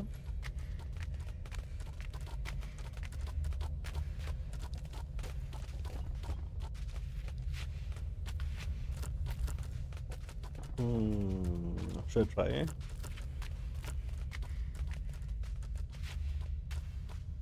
Cause there is no like ground. Let's see.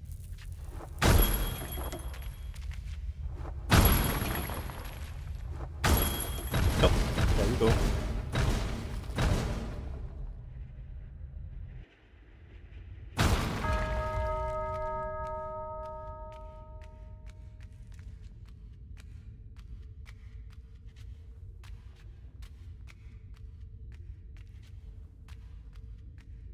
Mm-hmm.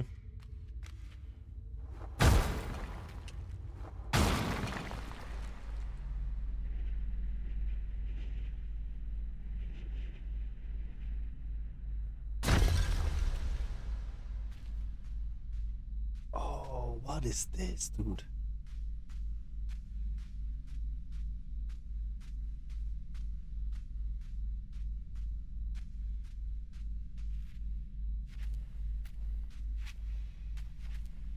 Whoa, this is trippy. Look at the scenery. Everybody crying. Oh my god, I love this so much.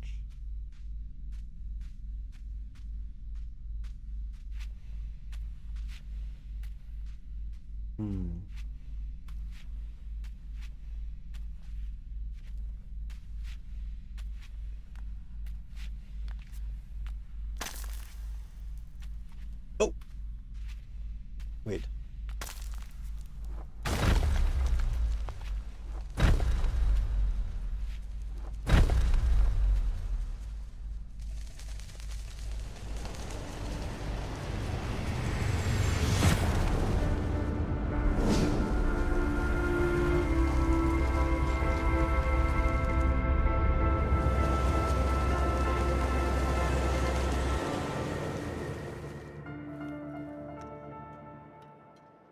Dude, what is happening?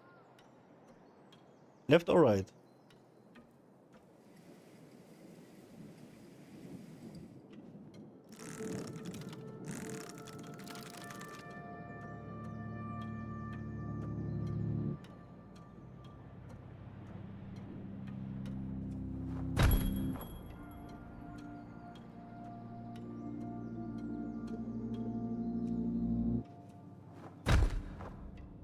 Okay, so we can ring the bell.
How is it so good?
How do I get there?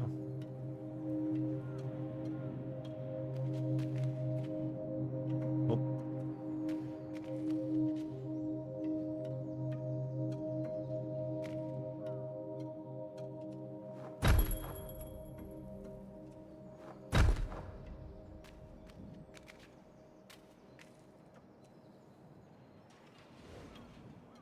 Aha.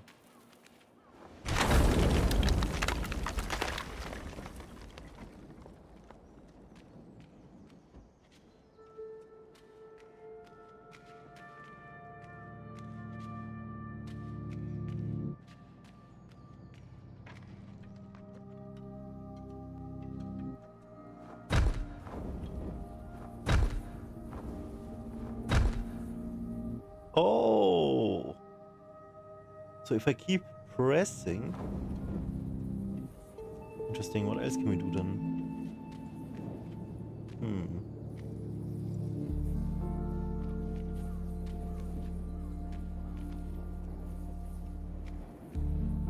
Wait.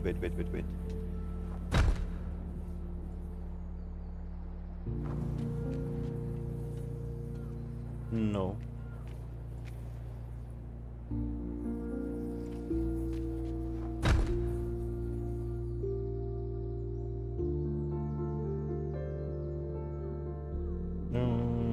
Wait, how do I do this?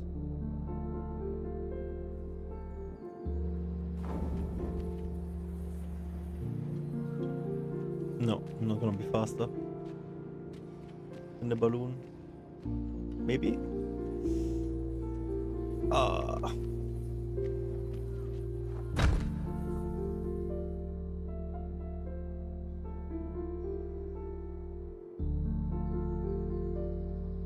If I jump perfect, maybe. No. Nope.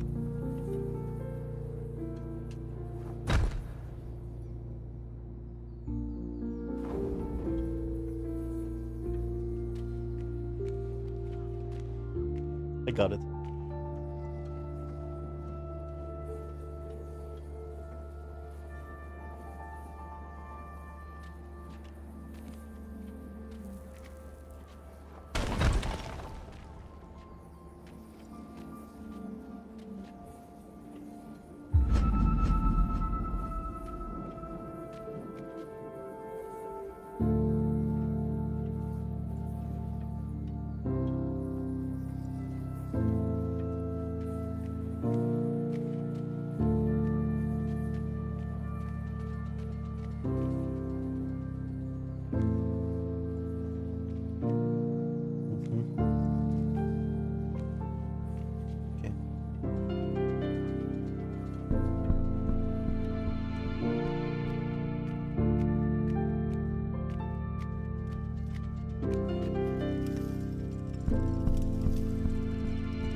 So we're missing one, I believe. Oops.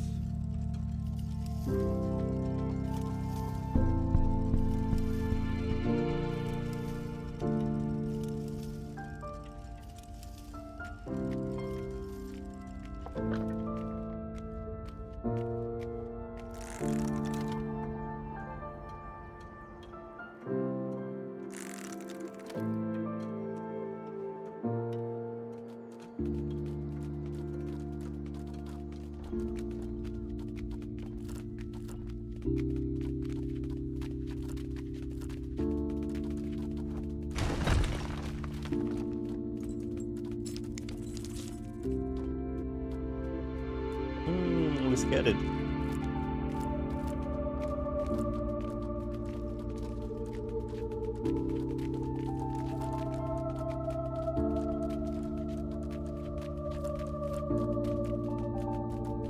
Wait, did I get a thing?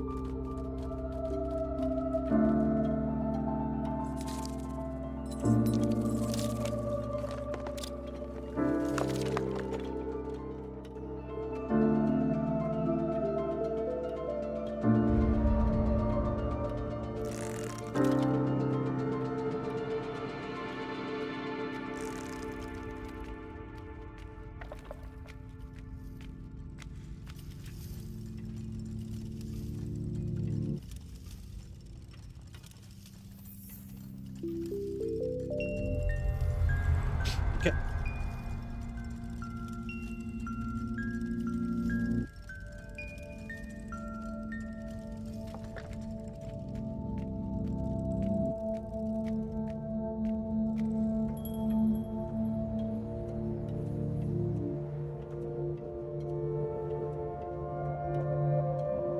Did I want to jump down there? I can't look now. No.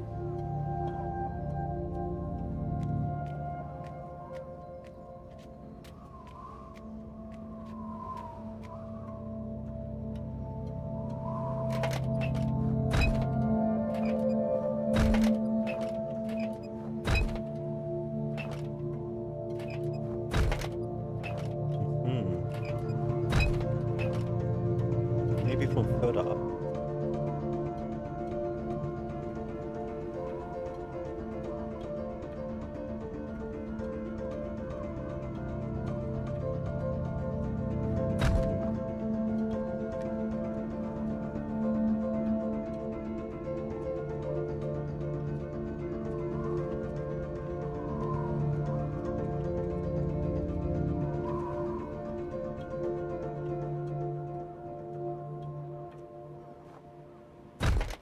Nice.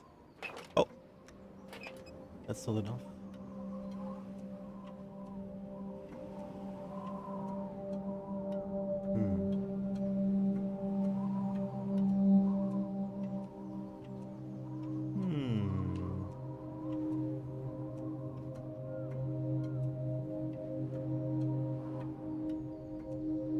Oh, I see.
Yo!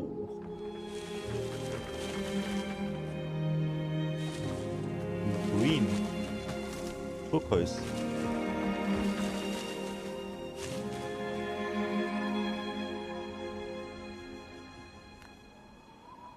This is so cool, dude. Okay.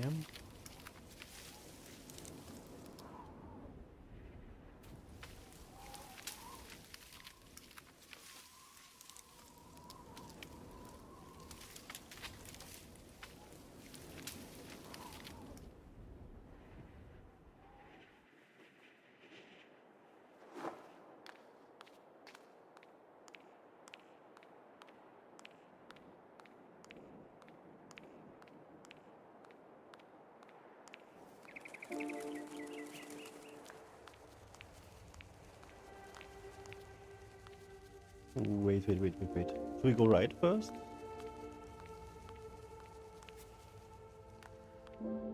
Can I break my OCD? Wow, yo, we have been here. Oh, okay. This is good. Nice. I broke my OCD. I just went left. My brain is screaming, all right. To see what's there first. Okay.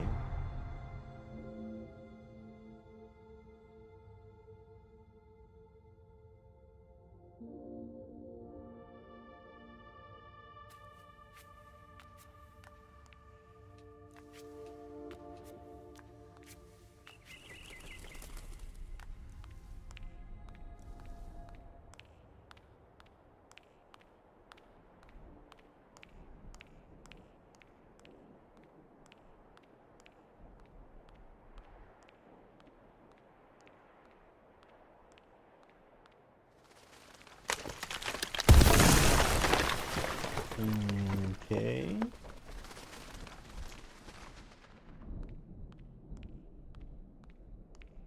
Guess we're not going right anymore.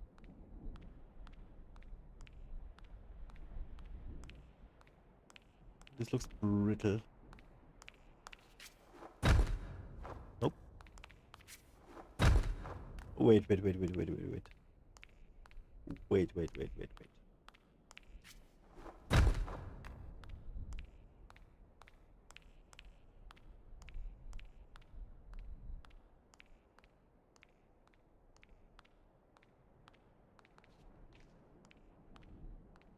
I'm just gonna jump left.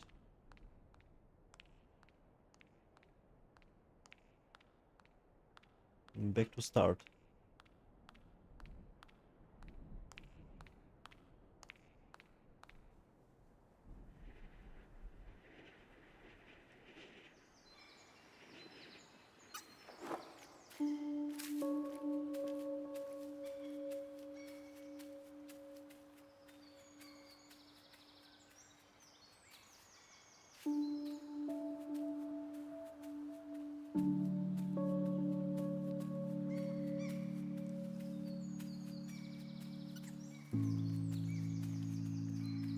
It's like a forest kind of thing.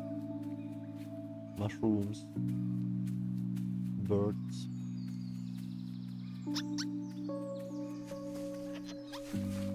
Little thingies.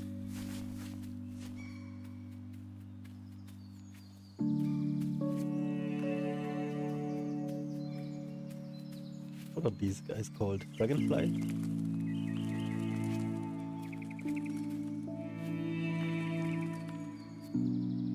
Wow, I gotta look everywhere. This is amazing.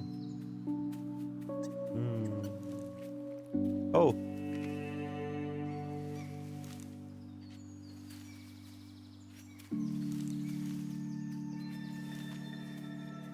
Okay.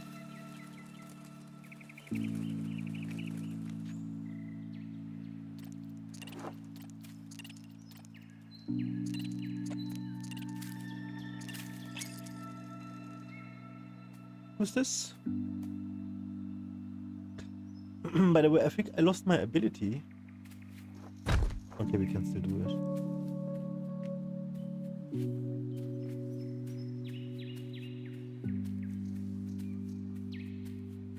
Oh,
it's eating an apple. Okay.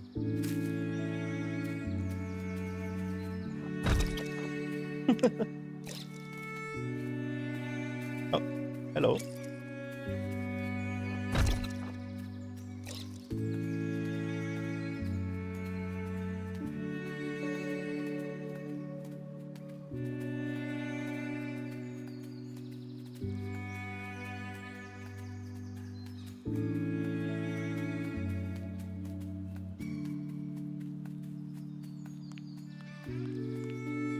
I have like a weird pain in my chest. I think a heart attack since yesterday.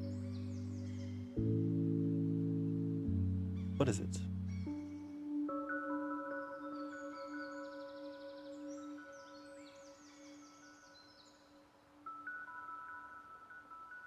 What could this be?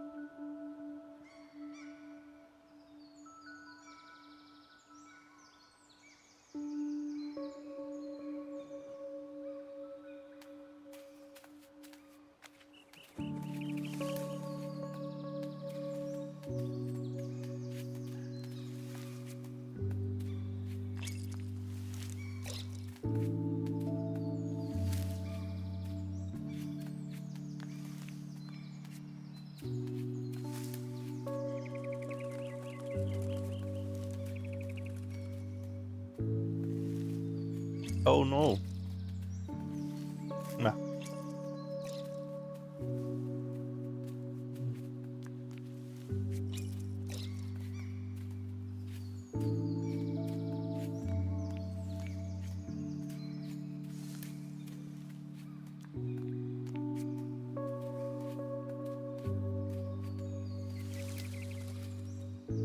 Oh, wait.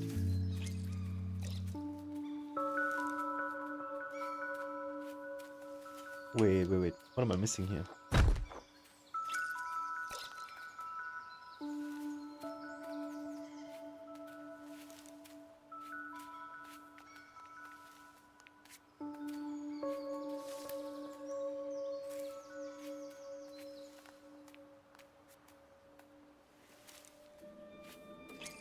I should be able to jump on this rock.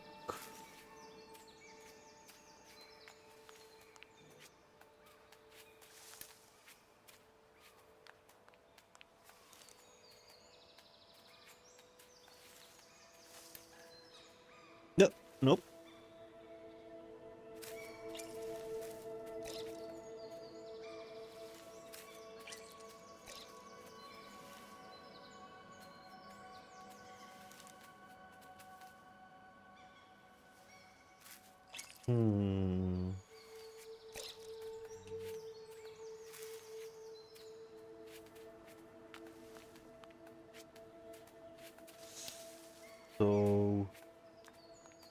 Then what am I supposed to do here?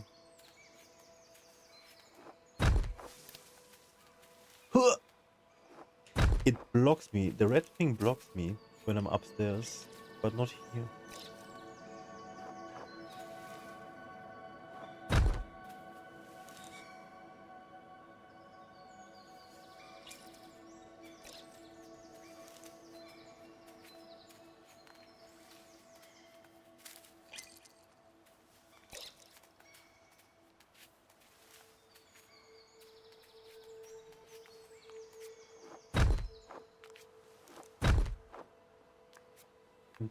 Pressing a few buttons, maybe there is some combination. Oh, wait. Oh, look at this. We can kick an apple. Yes.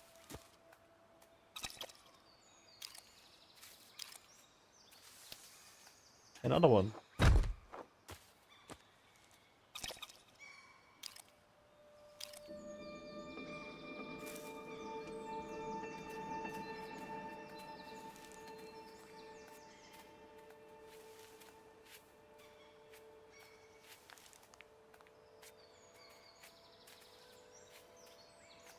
One more.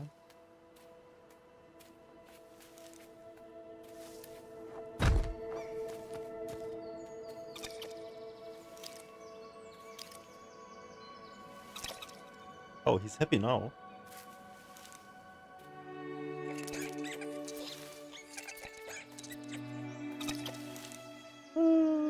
Cutie.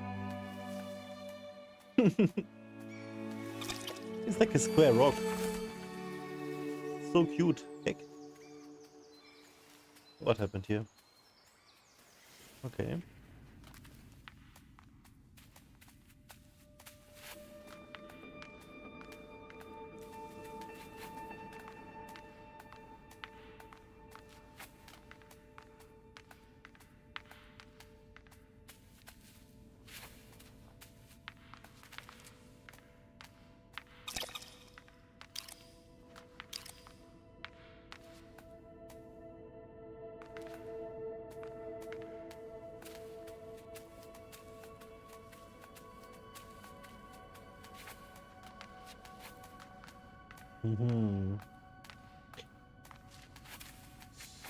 So we just feed him the apple here and then leave, or what is this? More. Oh, look at this dude. He mimics us now.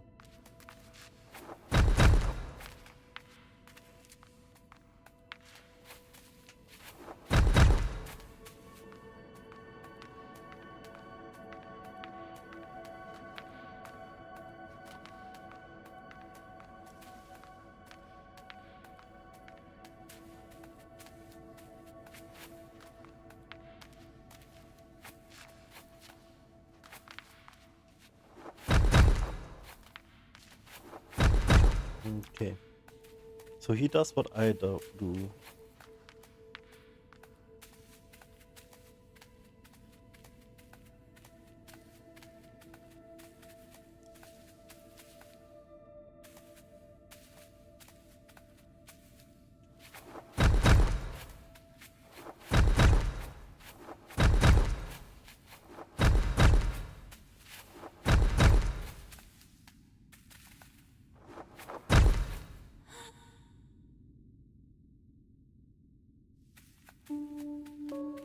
What else does he do?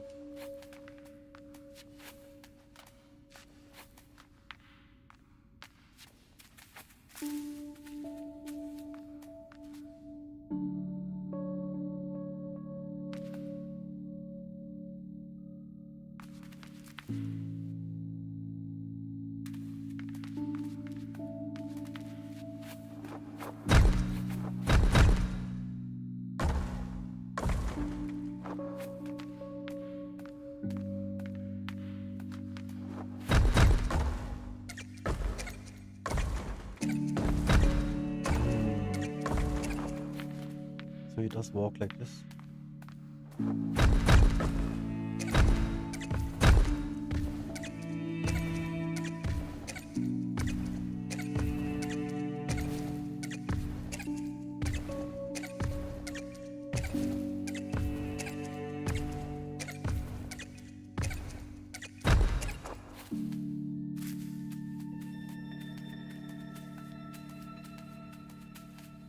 Do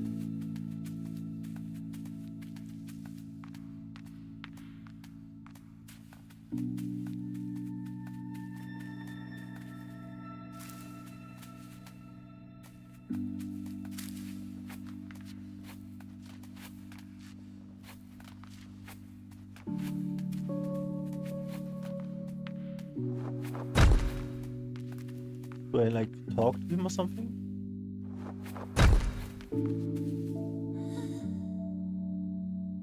What is this button?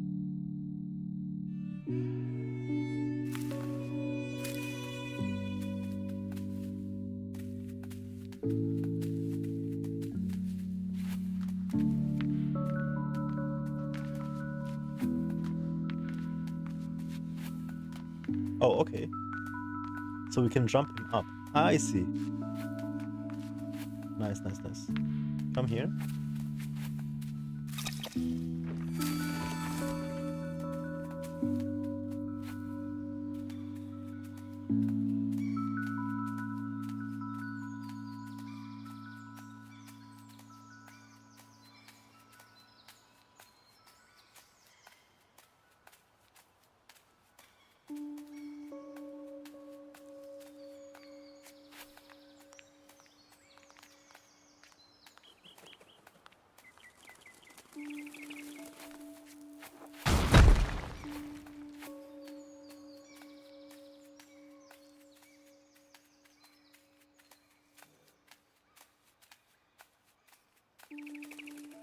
Oh, now he's upstairs. Great. Okay. This is so cool.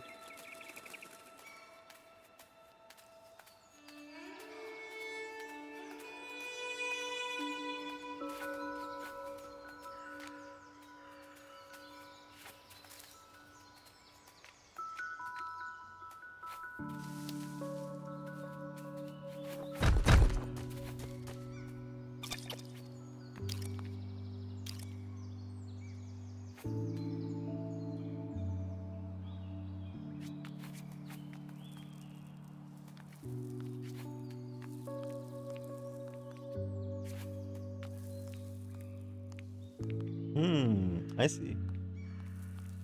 3, 2. Okay.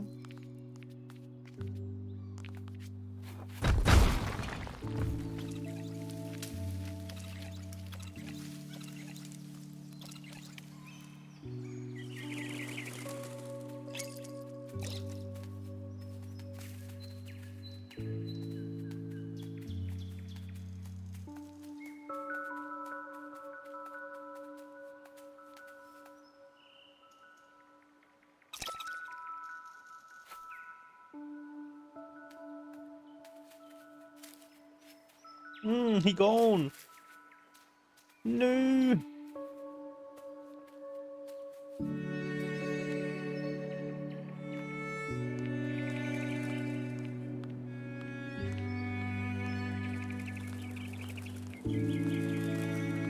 How should we name him? He needs a good name.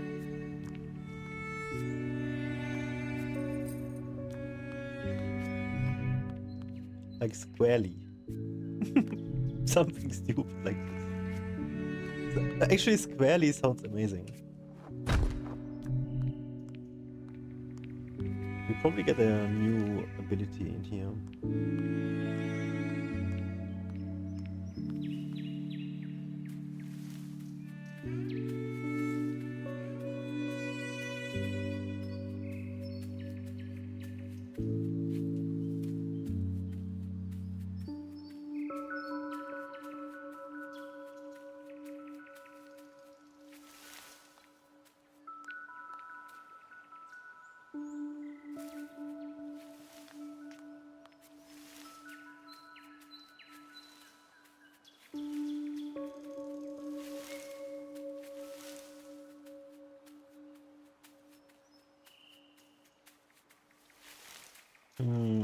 Should try the right side, but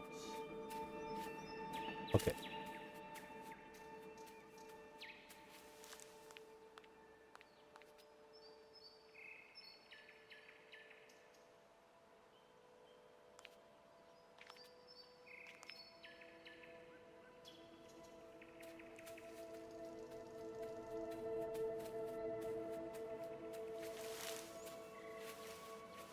Oh. So when I jump, huh?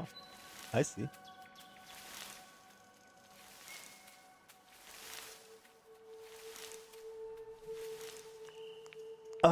Yeah, this game actually pretty sick, huh? A lot of puzzles and like cognitive ability.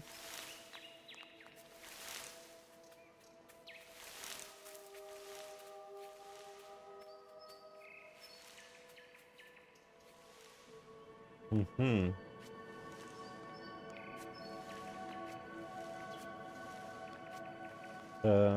Hmm. Let's see. Oh my god.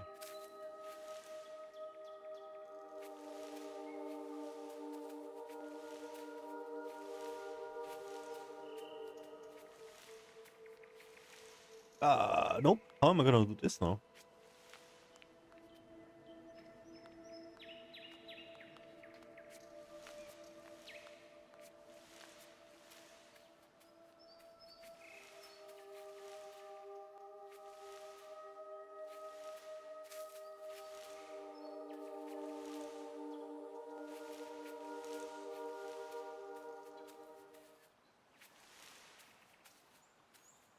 Can I double jump? Oh.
Okay.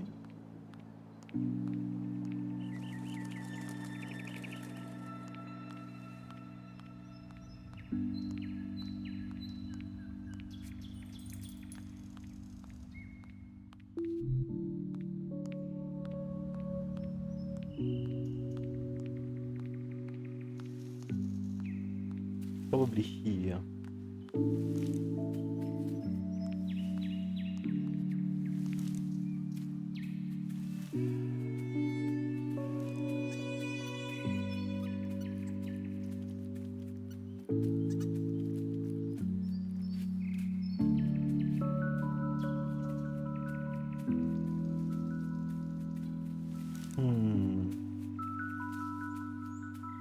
So we need one more.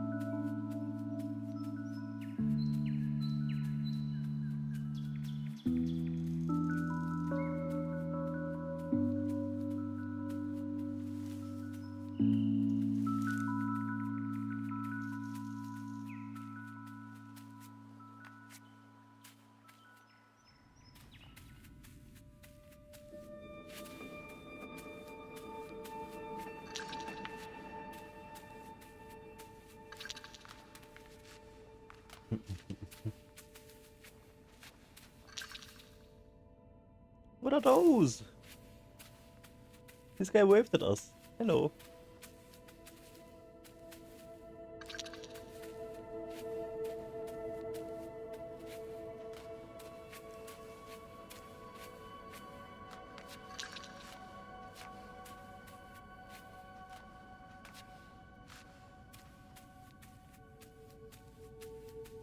Oh, hey, it's Squarely. .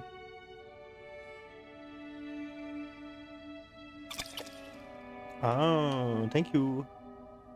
Nice.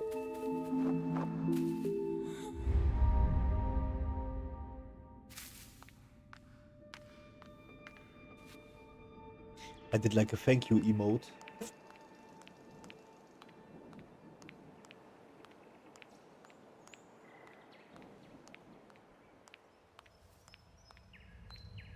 Okay, let's see what we get.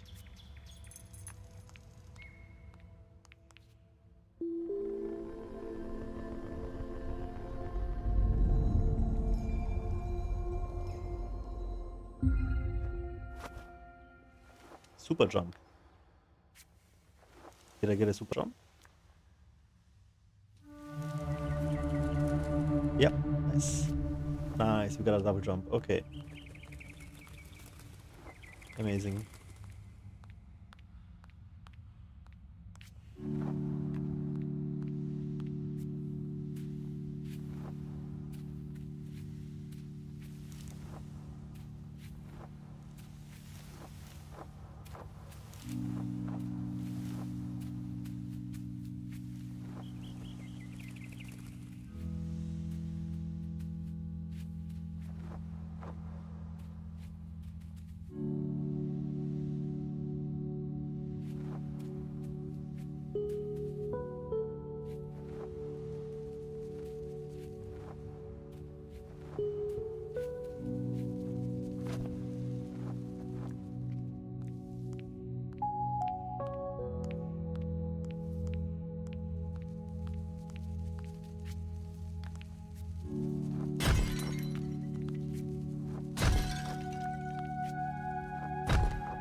Okay.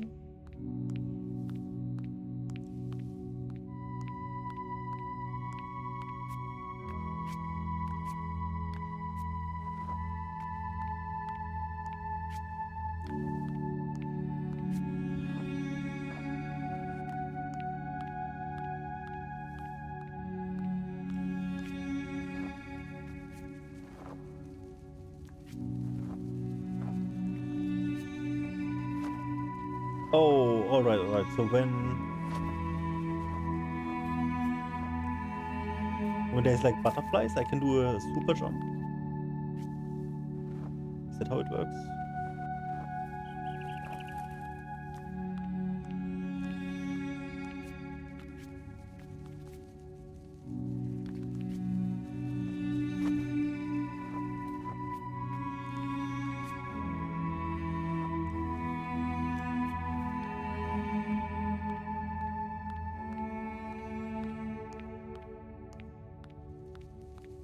So I can super jump this again.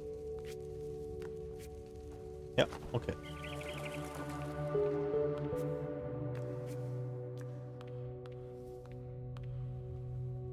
Now I have to jump into the butterflies at the right time and then super jump. Like this.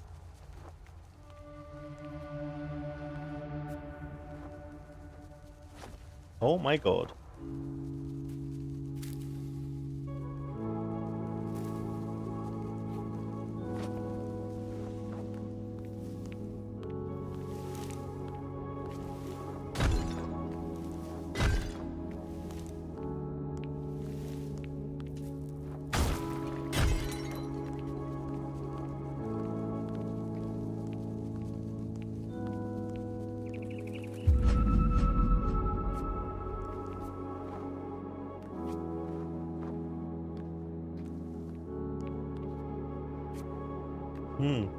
Butterflies behind.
No.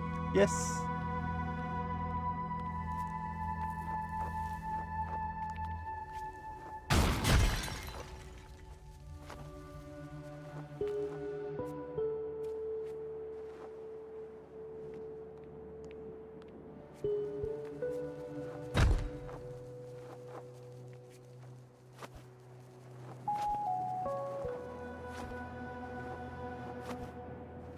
Oh my god.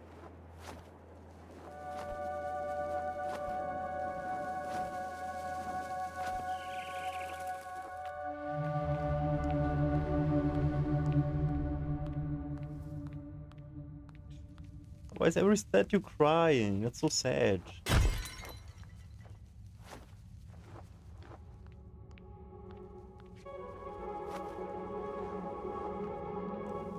Oh, this one is not crying. Look at this.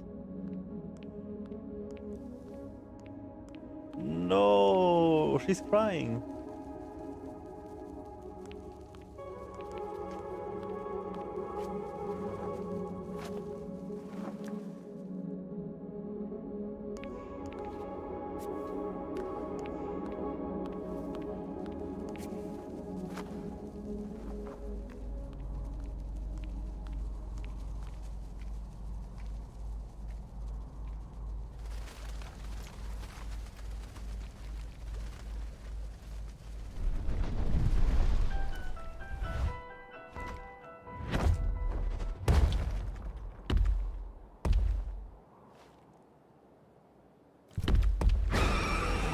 What? What the fuck? That actually scared me. What happened?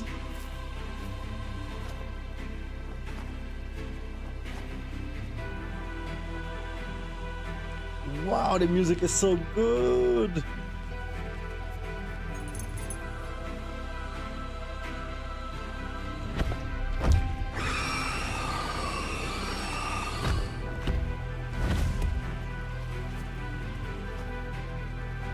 Is this like a boss fight?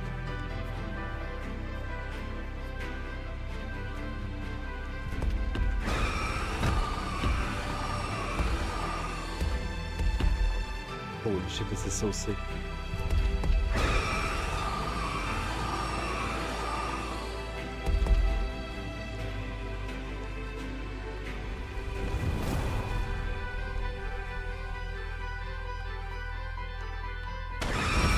Oh my.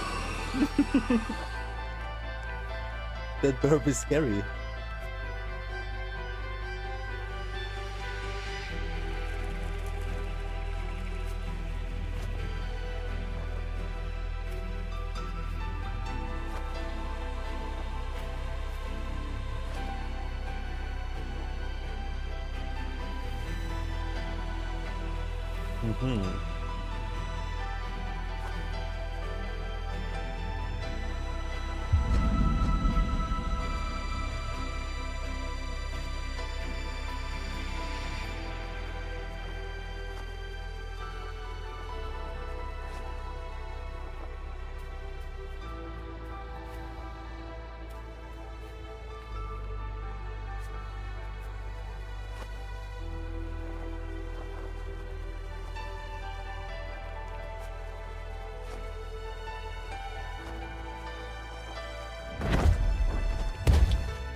Nice. So he helped us here. We got to the other side.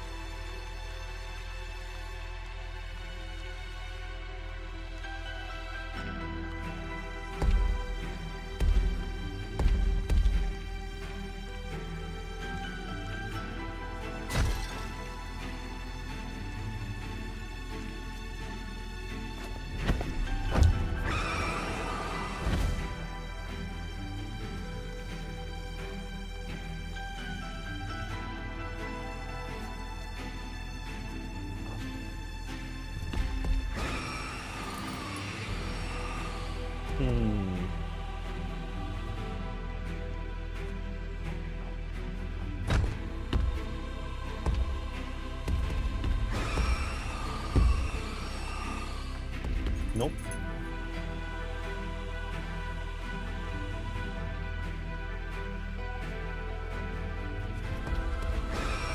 Okay. We have to jump faster.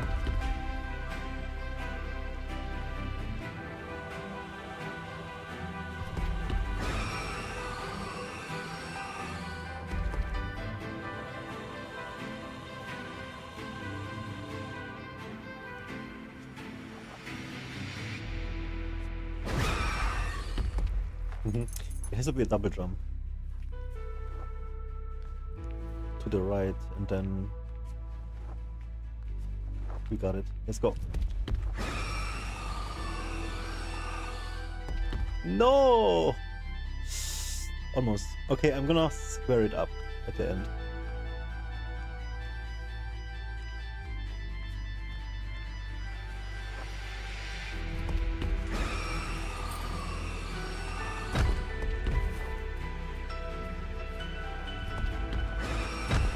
So it's twice.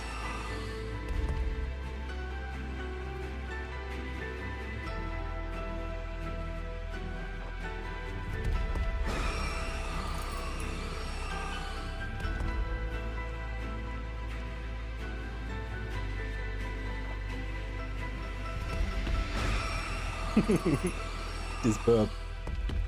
He looks so good, dude.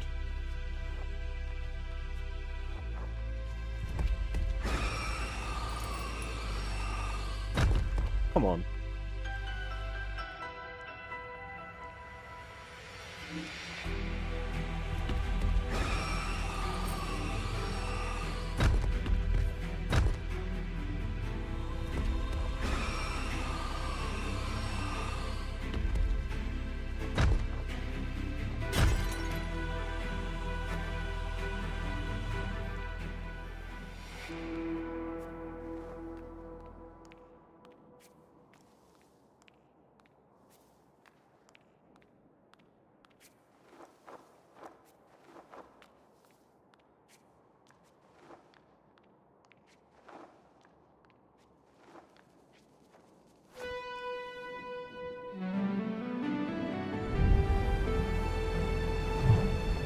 Yo.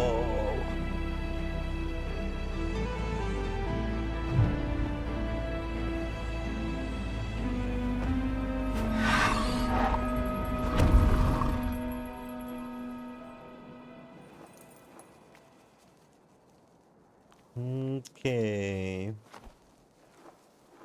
That was interesting. I hope we see him again. That was quite cool.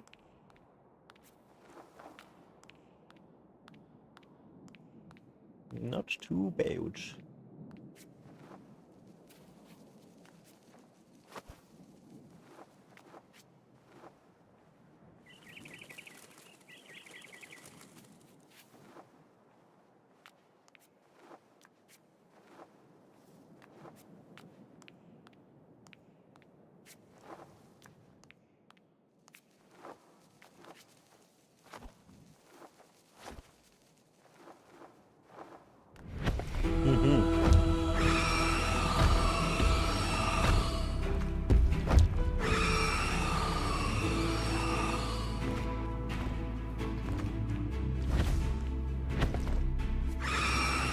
Okay.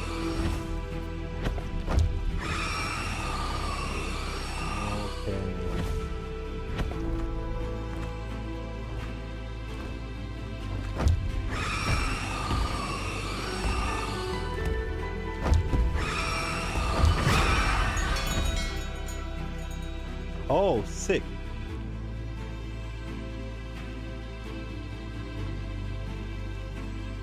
So we made him scream louder, and then something happened here.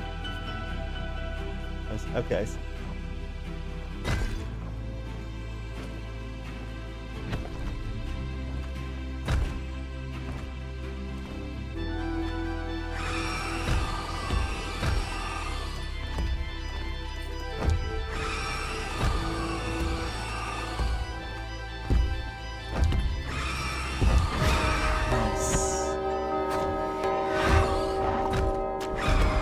Oh no! I think the bell ripped him. Okay. I like how intuitive everything is, and then It's still kind of complex.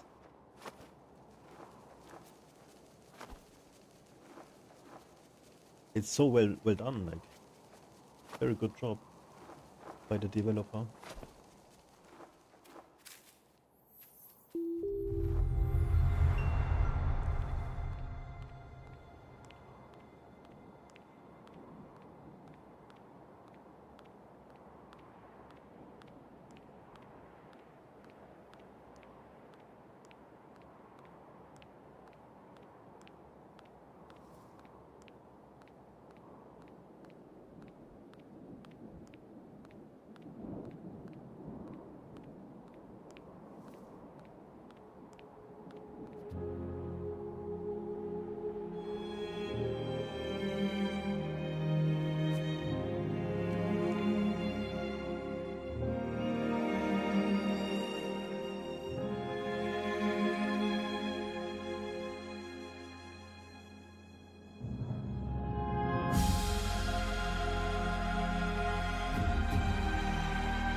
Blue.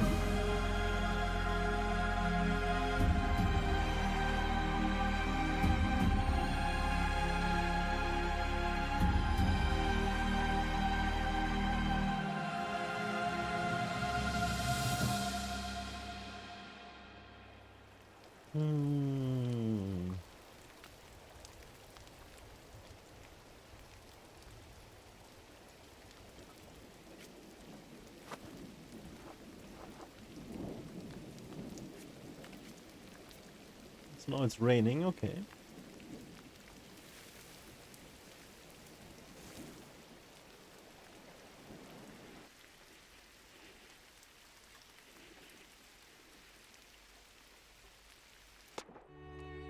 No. No. Oh, it's a water level. Yuck. Okay.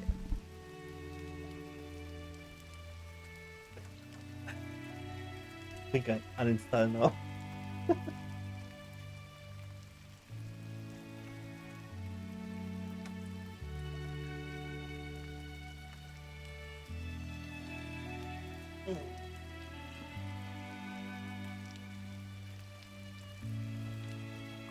I wanna keep going, but I'm tired. I think we watch something and then GG. It was great. That was so good.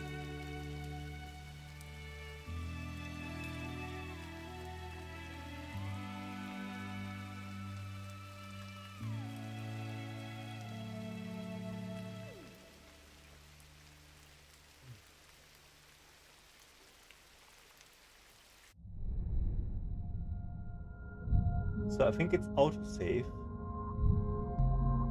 And we can just quit. Right? Probably. Ugh.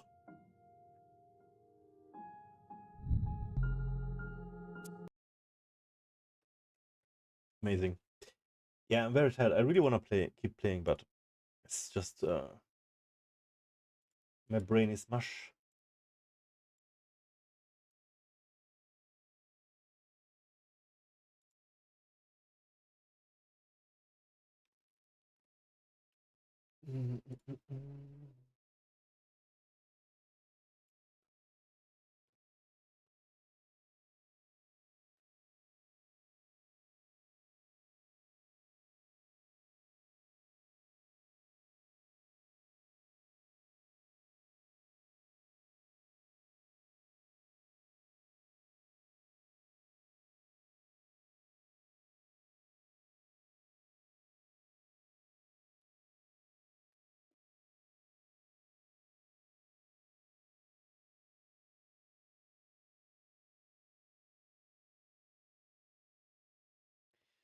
Putin veröffentlicht seine Entscheidung bezüglich der 30-tägigen Waffenruhe. Yes, please, I wanna know.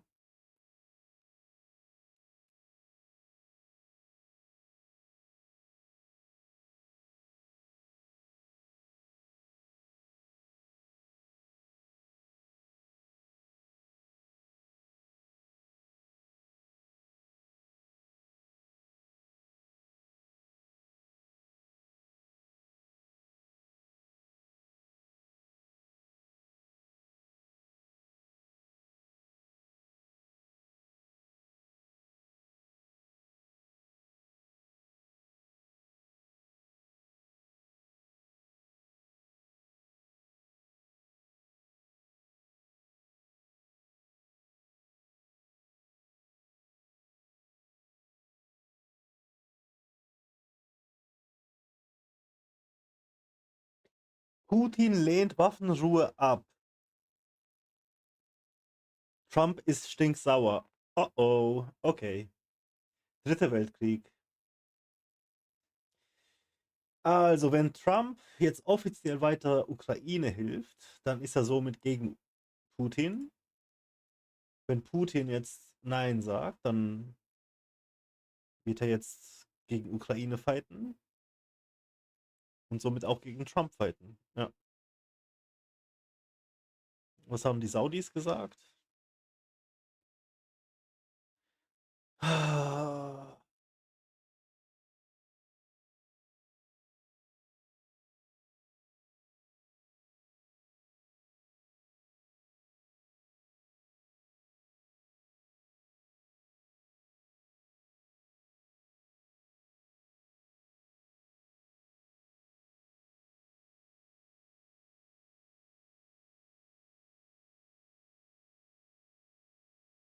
Ja, wobei Ukraine hat jetzt verloren. Weil wenn jetzt... Die können nicht weitermachen, die dürfen nicht weitermachen. Die können nichts machen.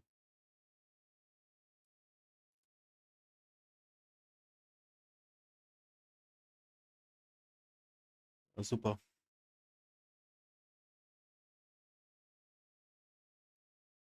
What is this? 5 Jahre nach dem Ausbruch der Corona-Pandemie ist es weiter das große Rätsel der Wissenschaft. Wo kam der hochvirulente Erreger her? Der Bundesnachrichtendienst hatte bereits 2020 mit Wissenschaftlern Daten ausgewertet und hatte schon damals einen konkreten Verdacht. Ein Virus aus dem Labor oder war es doch der Tiermarkt? Schon seit 2020 wird über den Ursprungsort von Covid-19 diskutiert. Beide Theorien hatten massenhaft Für- und Gegenstimmen. Recherchen zeigen nun, der BND diskutierte schon damals mit Wissenschaftlern. Das Ergebnis, die Laborthese wurde mit einer Wahrscheinlichkeit von 80 bis 95% bewertet. Ja. Es ist sicherlich auch jetzt wichtig zu verstehen, wo diese 80 bis 95% Wahrscheinlichkeit herkommt. Hat man da auch die Gegenhypothese mit berücksichtigt, dass es immer noch sehr plausibel ist, dass das Virus auch aus der Natur kommt. Also hier muss man noch schauen, was die wirkliche Analyse der Daten ergibt. Grundlage der Auswertung ist neben einer Analyse öffentlicher Daten vor allem Material, das im Rahmen eines Einsatzes mit dem Codenamen Sarema vom BND beschafft wurde. In die Auswertung war auch das Kanzleramt eingebunden. Regierungen Merkel und Scholz entschieden damals, die Informationen unter Verschluss zu halten. Neben Hinweisen auf riskante Experimente der künstlichen Veränderung von den natürlich vorkommenden Viren zeigt das vom BND gesammelte Material auch zahlreiche Verstöße gegen Vorschriften für die Laborsicherheit. Die chinesische Regierung hatte einen Laborunfall stets bestritten.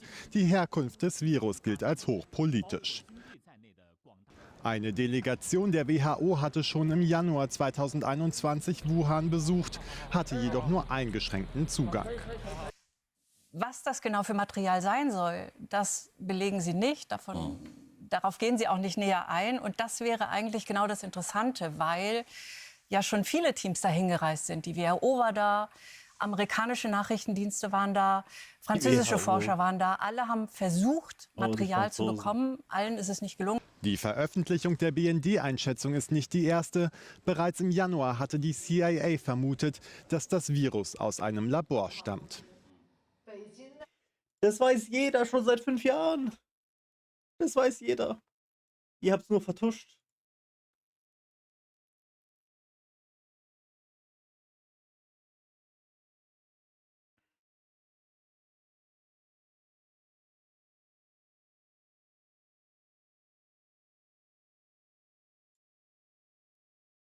Jeder hat es gewusst von Anfang an, ey. Die USA wollen, dass im Ukraine-Krieg 30 Tage lang die Waffen schweigen. Die Regierung in Kiew hat zugestimmt. Der Kreml tut sich aber schwer. Inzwischen hat sich Putin selbst geäußert. Er dankte Donald Trump für die Initiative, betonte aber, dass eine Einigung im Ukraine-Konflikt tiefer liegende Ursachen hat. Und diese berücksichtigen müsse. Russland sei einverstanden, wenn es um einen dauerhaften Frieden gehe. Am Abend soll dann der US-Sondergesandte Steve Witkoff den Kreml-Chef hinter verschlossenen Türen treffen. Mehr von wissen wir dann Bescheid, okay. An der Front sieht es in diesen Tagen schlecht aus für die Ukraine. In der russischen Grenzregion Kursk hat Moskau jetzt die Rückeroberung der Kleinstadt Sutscha vermeldet, die vor 7 Monaten von der Ukraine besetzt worden war. Und auch über den Orten Melowoi und Podol sollen wieder die russischen Fahnen wehen. Die Rückeroberung von bisher 86% der von der Ukraine im letzten Sommer eroberten Gebiete spielt Putin nun in die Karten. Denn im Gegensatz zur Führung in Kiew steht Moskau nicht unter akutem Druck, die Kampfhandlungen zugunsten eines Waffenstillstands zu beenden. Im Gegenteil, man sieht sich langfristig auf der Siegerstraße. Kein Wunder, dass der russische Präsident einen Waffenstillstand zu seinen Gunsten möglichst lange hinauszögern will. Man sei zwar dafür, Ukraine noch aber im es gäbe da noch ein paar Kleinigkeiten. Nur durch die USA. So müssten die derzeit bei Kursk eingekesselten ukrainischen Soldaten kapitulieren und in Kriegsgefangenschaft gehen. Und die Ukraine dürfte während einer 30-tägigen Waffenruhe nicht frische Soldaten mobilisieren und mit neuen westlichen Waffen versorgt werden. Wohl wissend, dass diese Forderungen wohl kaum akzeptiert werden. Ja, aber hallo, komm. Wollt ihr Frieden oder nicht? Was soll denn das, ey? Ohne Scheiß. Auch für die Entsendung von europäischen Friedenstruppen in die Ukraine gibt es vom russischen Außenamt ein deutliches Njet. Die Stationierung von Armeeeinheiten anderer Staaten unter dem Deckmantel der Friedenssicherung ist für uns nichts anderes als der Eintritt in einen direkten bewaffneten Konflikt, auf den Russland mit allen verfügbaren Mitteln reagieren wird. Ansonsten würden für ein Kriegsende weiterhin allgemeine und bekannte Forderungen gelten, wie eine Demilitarisierung der Ukraine, der Verzicht auf von Russland besetzte Gebiete sowie auf einen NATO-Beitritt. Der Vorschlag einer Waffenruhe ist am Abend auch Thema beim Treffen zwischen Putin und dem amerikanischen Sondergesandten Witkoff. Ein mögliches Telefonat zwischen Putin und Trump sei heute nicht mehr vorgesehen.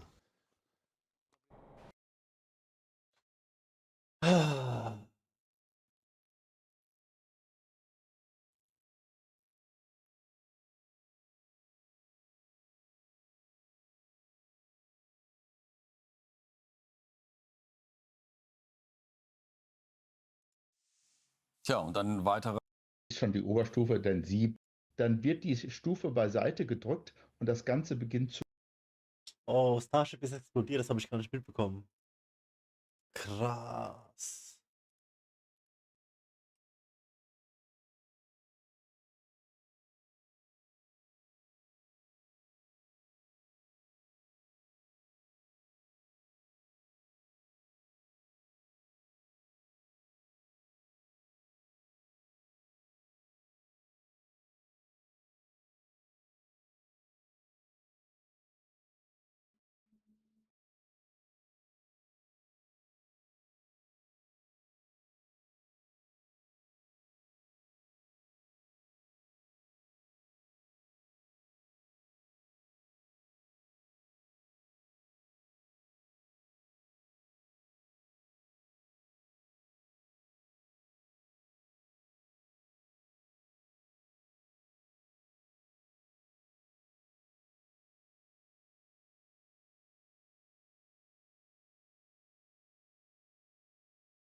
King China.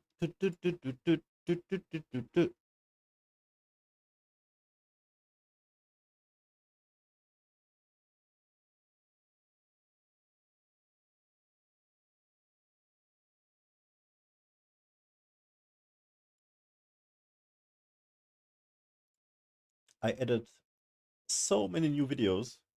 When are we gonna watch all of this? Oh god.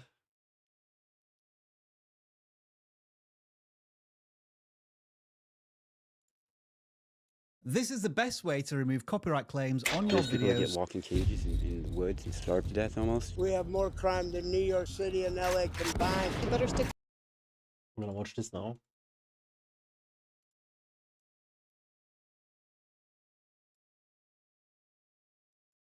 There's people that get locked in cages.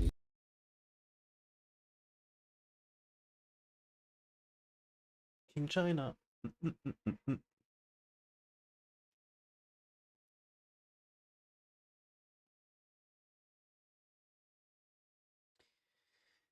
I'm gonna make a little snackaroo.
What if we have Third World War?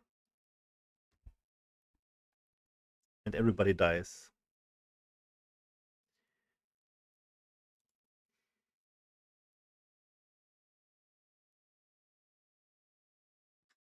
I'm gonna ask ChatGPT.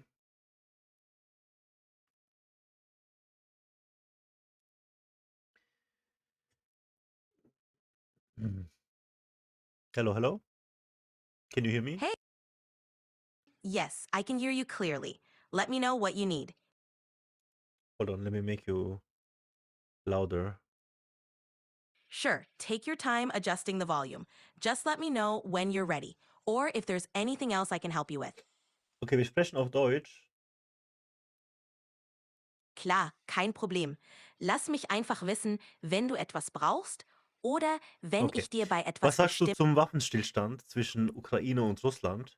Guck mal bitte Google oder such auch was auch nach immer im Internet nach den aktuellsten Informationen und sag mir, was du dazu sagst und was es für Auswirkungen haben könnte, sollte es zum Dritten Weltkrieg kommen für Menschen, die in Deutschland leben.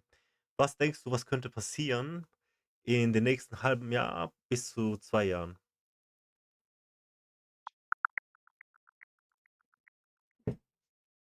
Derzeit gibt es keinen Waffenstillstand zwischen der Ukraine und Russland. Russland hat einen von den USA und der Ukraine vorgeschlagenen Waffenstillstand abgelehnt, weil er als eine Atempause für die Ukraine angesehen wird.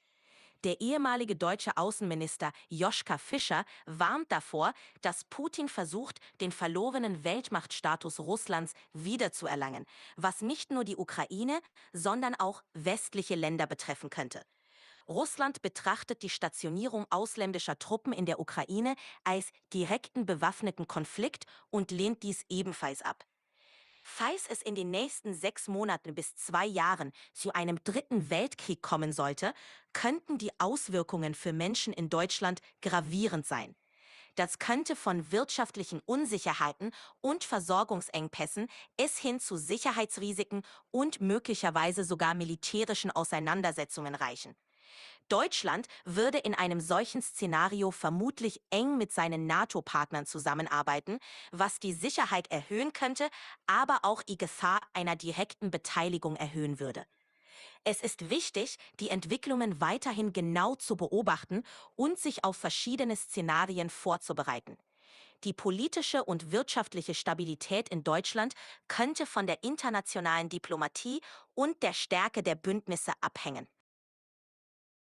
Und wie viele Szenarien fallen dir ein? Und geh auf alle ein, so detailliert wie es geht. Es gibt mehrere plausible Szenarien, die eintreten könnten, falls sich die geopolitische Lage weiter zuspitzt. Erstens, wirtschaftliche Verwerfungen. Sollten die Spannungen zwischen Russland und der Ukraine weiter eskalieren, könnten Energiepreise steigen, was in Deutschland zu höheren Lebenshaltungskosten und wirtschaftlicher Unsicherheit führen könnte. Unternehmen könnten ihre Produktion drosseln oder sogar einstellen, wenn Lieferketten unterbrochen werden. Zweitens, militärische Eskalation. Falls es zu einem direkten Konflikt zwischen der NATO und Russland kommen sollte, könnte Deutschland als Mitglied der NATO in die militärischen Handlungen hineingezogen werden. Dies könnte Truppenbewegungen, Verteidigungsmaßnahmen und möglicherweise auch Angriffe auf deutsches Territorium bedeuten. Drittens, Flüchtlingsbewegungen. Ein intensiverer Konflikt könnte zu neuen Flüchtlingswellen aus den betroffenen Gebieten führen. Deutschland müsste erneut humanitäre Hilfe und Unterkünfte bereitstellen, was die sozialen und wirtschaftlichen Systeme belasten könnte. Viertens, Cyberangriffe. In einem eskalierenden Konflikt könnten auch Cyberangriffe auf kritische Infrastrukturen in Deutschland zunehmen, was zu Störungen im Energie-, Transport- oder Finanzsektor führen könnte. Fünftens, diplomatische Bemühungen. Es ist auch möglich, dass verstärkte diplomatische Bemühungen und Verhandlungen zu einem stabilen Waffenstillstand oder einer Friedenslösung führen, was die Spannungen abbauen und die Sicherheitslage stabilisieren könnte. Alle diese Szenarien hängen stark von den Entwicklungen in der Ukraine, den Reaktionen der internationalen Gemeinschaft und der Bereitschaft zu Verhandlungen ab. Und was heißt das, wenn Trump aus der NATO aussteigt? Was ist das dann für eine Konsequenz für Deutschland?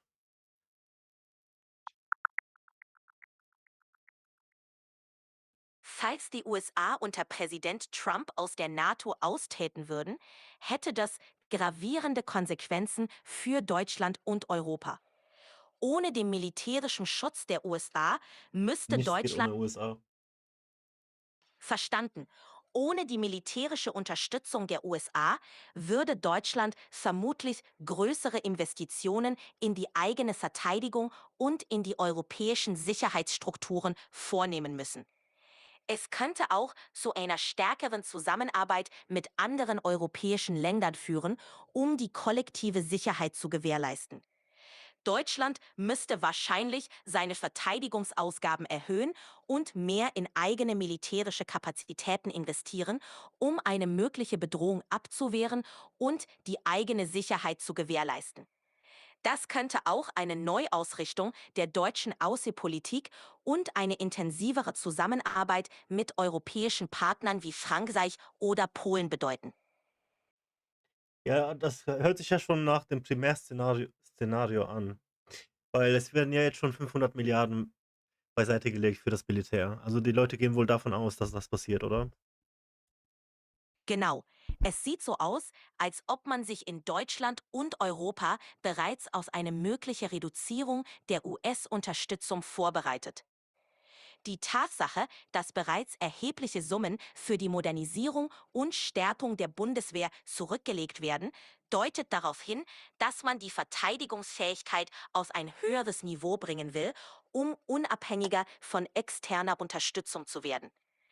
Diese strategische Neuausrichtung soll sicherstellen, dass Deutschland und Europa auch ohne den militärischen Schutz der USA handlungsfähig bleiben. Ja, aber ganz konkret, wer würde Deutschland denn angreifen? Beziehungsweise was für Ziele hätte dann Russland in diesem Fall in Europa? Davon gehst du ja aus, oder? Genau. Wenn man davon ausgeht, dass Russland in einem solchen Szenario aggressive Ziele verfolgen würde, könnte es darum gehen, den Einfluss in Osteuropa zu vergrößern und die NATO zu schwächen. Deutschland wäre in diesem Fall ein wichtiges strategisches Ziel, da es das wirtschaftliche und politische Zentrum Europas ist. Mögliche Ziele könnten sein, die Kontrolle über wichtige Infrastrukturen zu erlangen, politische Instabilität zu verursachen oder Druck auf europäische Nachbarländer auszuüben.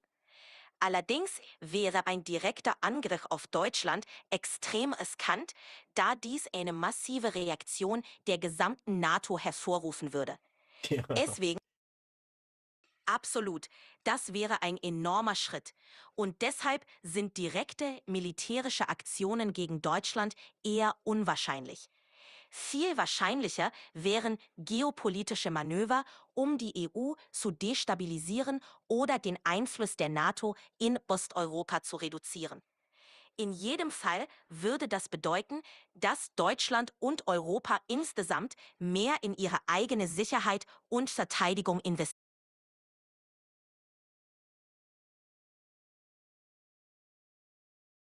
Stopp.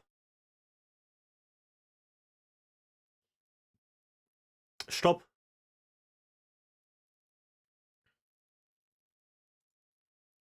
Stopp. Warte mit dem Reden, bis ich sage, dass du wieder reden sollst. Einen Moment.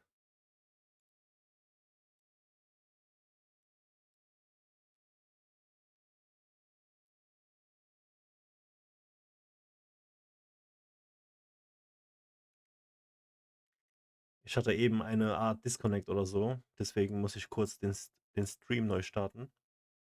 Deswegen warte noch mal kurz.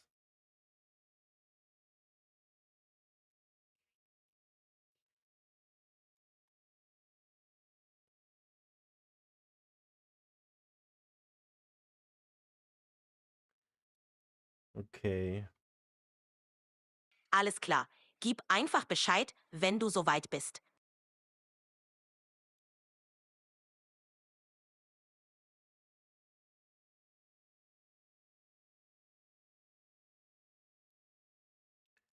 Yo, I'm sorry guys, I just had a disconnect. I'm talking to ChatGPT. I put her on hold.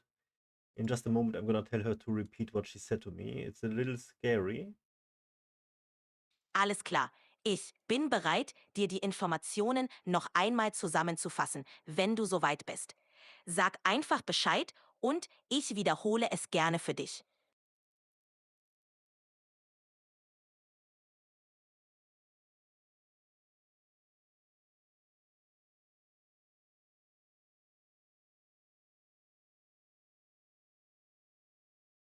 Sieht so aus, als ob mein OBS gecrashed ist. Ich weiß aber nicht warum. Das ist echt ärgerlich. Manchmal kann es an bestimmten Plugins, Überlastung der CPU oder sogar an Grafiktreiberkonflikten liegen. Vielleicht hilft es, OBS mit Administratorrechten zu starten oder ein Update zu prüfen. Wenn du magst, kann ich dir ein paar Tipps geben, um das Problem einzugrenzen.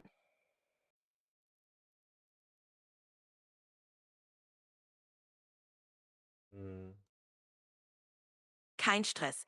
Wenn du herausfinden möchtest, woran es liegt, können wir uns mögliche Ursachen ansehen, zum Beispiel ob es an bestimmten Szenen, Quellen oder an der Hardware liegen könnte. Du kannst auch die Logdateien von OBS prüfen, um mögliche Fehlerquellen zu finden. Sag einfach Bescheid, wenn du Unterstützung brauchst. Wie finde ich die Logdateien? Die Logdateien von OBS findest du direkt im Programm. Klicke in OBS oben in der Menüleiste auf Hilfe und dann auf Logdatei anzeigen. Dort kannst du entweder die aktuelle Logdatei oder vorherige Logdateien öffnen. Alternativ kannst du im OBS-Ordner auf deinem PC im Unterordner Logs nach den Dateien suchen.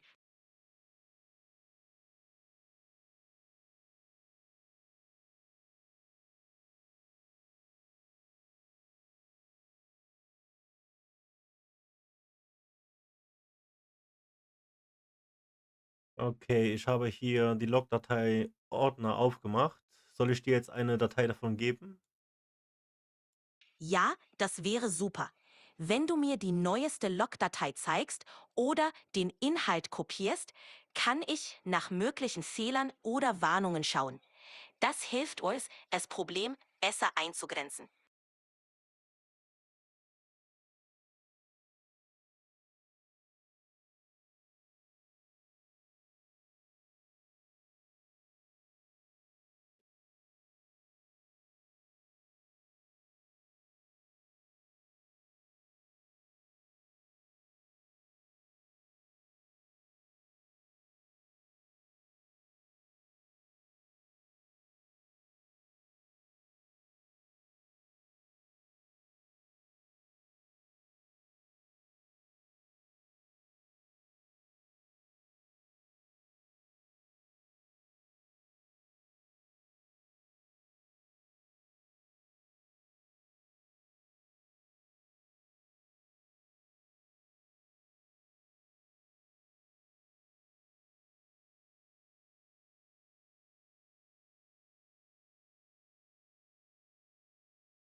Dein OBS-Log zeigt einige mögliche Yo, was geht Probleme, ab? die Alles Einfluss fit, auf die wo? Stabilität und Performance deines Streams haben Ich mach mir könnten. kurz einen Snack.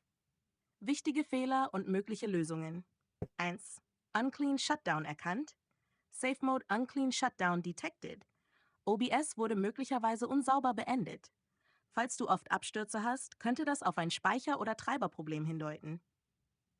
Fehlende GPU-Unterstützung für NVENC. OBS versucht, NVENC-Code EP66 DLL zu laden, aber die Datei wurde nicht gefunden. Da du eine AMD-GPU nutzt, sollte NVENC sowieso nicht aktiv sein. Falls du Nvidia-Software installiert hast, könnte es helfen, diese zu deinstallieren. 3. Fehlende CUDA-Unterstützung. Cannot load nvcuda.dll. Dein System versucht CUDA zu laden, was nur für Nvidia-GPUs relevant ist. Du hast aber eine AMD Radeon RX 7800 XT. Falls du ältere Nvidia-Treiber hast, entferne sie mit Display Driver Uninstaller, DDU. 4. IMF-Fehler bei Video Encoder, AMF unable to set converter transfer characteristic, error AMF not found. Dein AMD-Encoder könnte Probleme haben. Falls dein Stream ruckelt oder OBS abstürzt, versuche, den neuesten AMD Adrenalin-Treiber neu zu installieren. In OBS den Encoder auf H264 Texture IMF AMD MDHW-H264 oder OBS X264 umzustellen. 5. Fehlende Module. Fail to initialize Module. Einige Plugins fehlen oder können nicht geladen werden, zum Beispiel IAP DLL, DroidCam OpEx DLL und Core Audio Encoder.dll. Falls du sie brauchst, installiere sie neu. 6. Browser-Source-Fehler. Course Policy No Access Control Allow Origin Header. Das könnte Probleme mit Chatbox-Overlays oder Stream-Widgets verursachen. Falls bestimmte Browser-Szenen nicht laden, versuche Adblocker im Browser zu deaktivieren. OBS als Administrator zu starten. 7. Fehlerhafte Hintergrundentfernung Failed to create Alpha Texture. Dein Ops Background Removal Plugin konnte eine Alpha-Textur nicht erstellen. Falls dein Greenscreen-Effekt nicht funktioniert, versuche, OBS als Administrator zu starten, das Plugin neu zu installieren. Empfohlene Schritte zur Fehlerbehebung. 1. Grafiktreiber aktualisieren.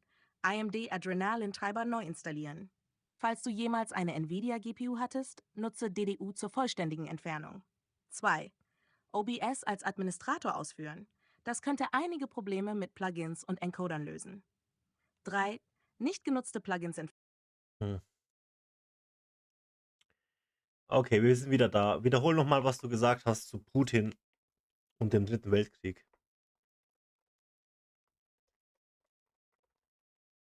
Klar. Also, aktuell gibt es keinen Waffenstillstand zwischen der Ukraine und Russland. Russland hat einen Vorschlag der USA und der Ukraine abgelehnt, weil er als eine reine Atempause für die Ukraine gesehen wird. Joschka Fischer hat davor.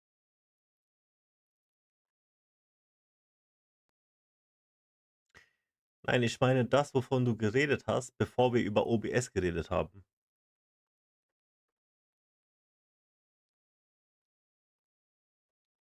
Verstanden. Also, bevor wir über OBS gesprochen haben, ging es um Putins mögliche Ziele und die Auswirkungen auf Deutschland, falls es zu einer größeren Eskalation kommen sollte. Genau, das schlimmste Szenario. Putins Hauptziel könnte es sein, den Einfluss Russlands in Osteuropa auszuweiten und die NATO zu schwächen. Das würde bedeuten, dass Russland möglicherweise mehr Druck auf Länder wie Polen oder die baltischen Staaten ausübt, um sie politisch zu destabilisieren oder militärisch einzuschüchtern. Für Deutschland könnte das bedeuten, dass es stärker in die Verteidigung Europas eingebunden wird. Falls sich die Lage weiter zuspitzt, könnte das dazu führen, dass Deutschland seine Militärausgaben noch weiter erhöht und eine aktivere Rolle innerhalb der NATO übernimmt. Ein direkter Angriff auf Deutschland wäre unwahrscheinlich, aber Cyberangriffe, wirtschaftliche Maßnahmen oder Desinformationskampagnen könnten Teil von Russlands Strategie sein, um Europa zu schwächen. Falls sich die USA unter Trump aus der NATO zurückziehen würden, wäre Deutschland besonders gefordert, seine eigene Verteidigungsstrategie zu überdenken. Ohne die militärische Unterstützung der USA müssten Deutschland und Europa deutlich unabhängiger werden und ihre eigenen Verteidigungsfähigkeiten ausbauen. Das könnte langfristig eine komplette Neuausrichtung der europäischen Sicherheitsstrategie bedeuten. Letztendlich hängt alles davon ab, ob es diplomatische Lösungen gibt oder ob sich die Lage weiter verschärft. Sollte es zu einem offenen Konflikt kommen, wären die wirtschaftlichen und politischen Folgen für Deutschland enorm. Geh vom allerschlimmsten Szenario aus. Und was für eine Auswirkung hat diese auf den deutschen Bürger, einfacher deutscher Bürger, in den nächsten 6 Monaten, 1 Jahr, 2 Jahre, 5 Jahre?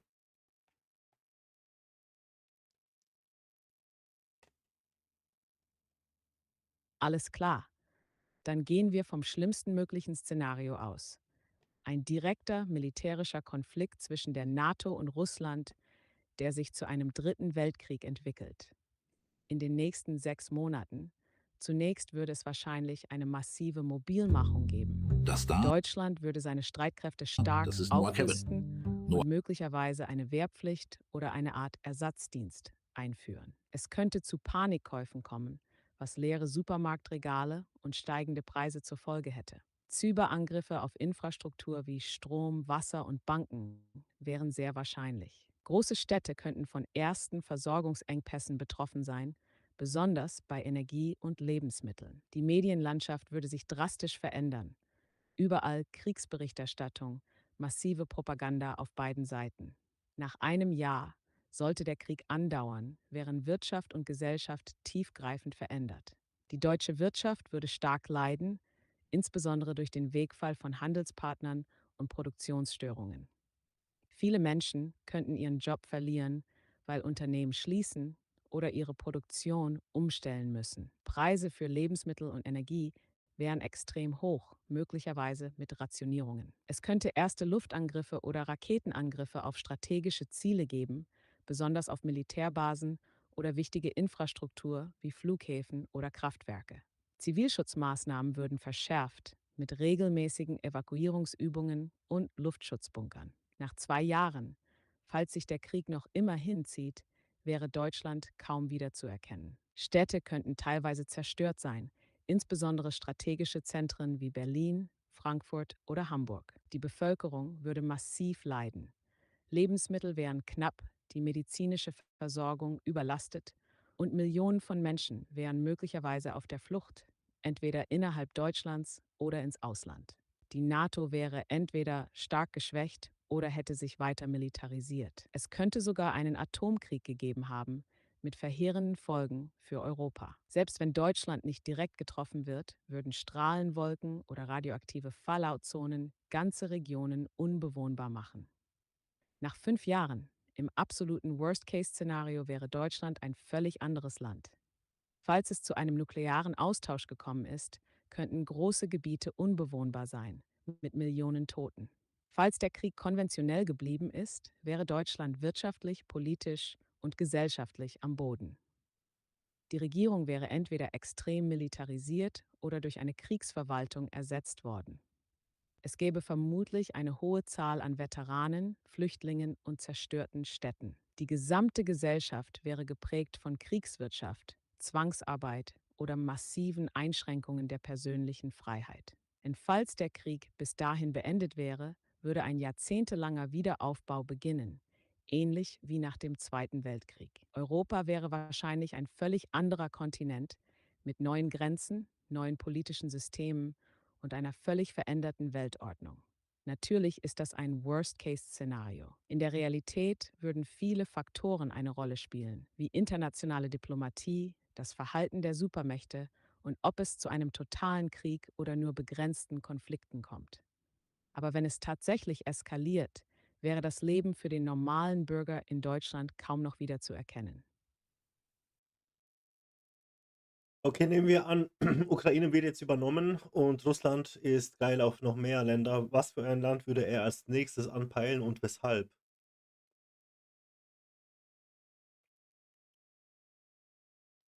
Audio-Description, wenn Russland die Ukraine vollständig übernehmen würde und weiterhin expansiv agieren will, dann gäbe es mehrere potenzielle Ziele. Das wahrscheinlichste Ziel, Moldawien, wäre am verwundbarsten. Das Land hat eine kleine, schwache Armee und die pro-russische Separatistenregion Transnistrien könnte als Vorwand dienen. Russland könnte behaupten, es müsse russische Bürger schützen, ähnlich wie es das in der Ukraine getan hat. Zudem hätte Russland dann eine direkte Landbrücke bis an die rumänische Grenze. Das gefährlichste Ziel, falls Russland noch weitergehen will, wären die baltischen Staaten, Estland, Lettland, Litauen, sehr riskante, aber strategisch wertvolle Ziele. Sie gehören zur NATO, aber sie haben große russischsprachige Minderheiten, was Russland als Vorwand nutzen könnte. Ein Angriff auf diese Länder würde aber fast sicher eine direkte Konfrontation mit der NATO auslösen. Das wäre eine potenzielle Eintrittskarte für den Dritten Weltkrieg. Ein anderes realistisches Ziel, Kasachstan oder andere ehemalige Sowjetstaaten in Zentralasien könnten ebenfalls ins Visier geraten. Russland sieht viele dieser Länder als Teil seiner historischen Einflusszone. Kasachstan hat bereits Angst vor russischen Gebietsansprüchen im Norden, wo viele ethnische Russen leben. Geopolitischer Nutzen. Russland würde in jedem Fall versuchen, seine geopolitische Stellung zu verbessern. Entweder durch eine Landbrücke bis zur EU-Grenze, den Zugang zu wichtigen Ressourcen oder durch das Erzwingen eines neuen Sicherheitssystems, in dem es als dominante Macht auftritt. Sollte Russland tatsächlich weiter expandieren, wäre die westliche Reaktion entscheidend. Wenn die NATO zögert, könnte Putin sich bestärkt fühlen. Falls aber direkt und hart reagiert wird, könnte das die Expansion stoppen oder sogar in einen globalen Krieg münden. Und wie sieht's aus mit Mineralien im Boden und an anderen Wertstoffen? Was ist da interessant in Europa für Putin? Gute Frage. Wenn Russland weiter expandieren will, spielen Rohstoffe und Mineralien eine große Rolle. In Europa gibt es einige strategisch extrem wertvolle Gebiete, die Putin interessieren könnten. 1. Kasachstan und Zentralasien. Seltene Erden und Uran. Nicht direkt in Europa, aber enorm wichtig. Kasachstan hat riesige Uranvorkommen und ist einer der größten Produzenten weltweit. Russland nutzt bereits kasachisches Uran für seine Atomkraftwerke. Zudem gibt es dort seltene Erden, die für Hightech, Waffenproduktion und Elektronik wichtig sind. Hier, Norwegen, Öl und Gas. Norwegen ist der größte Erdgaslieferant Europas nach dem Wegfall russischer Exporte. Falls Russland Zugang zu norwegischen Gasfeldern bekommen würde, könnte es Europas Energieversorgung wieder in die Hand nehmen. Svamen. Norwegen hat außerdem riesige Ölreserven in der Nordsee. Schweden und Finnland. Eisenerz und Nickel. Schweden hat eine der größten Eisenerzminen Europas, Kiruna. Finnland besitzt riesige Nickel- und Kobaltreserven, die für Batterien und moderne Rüstungstechnologie unerlässlich sind.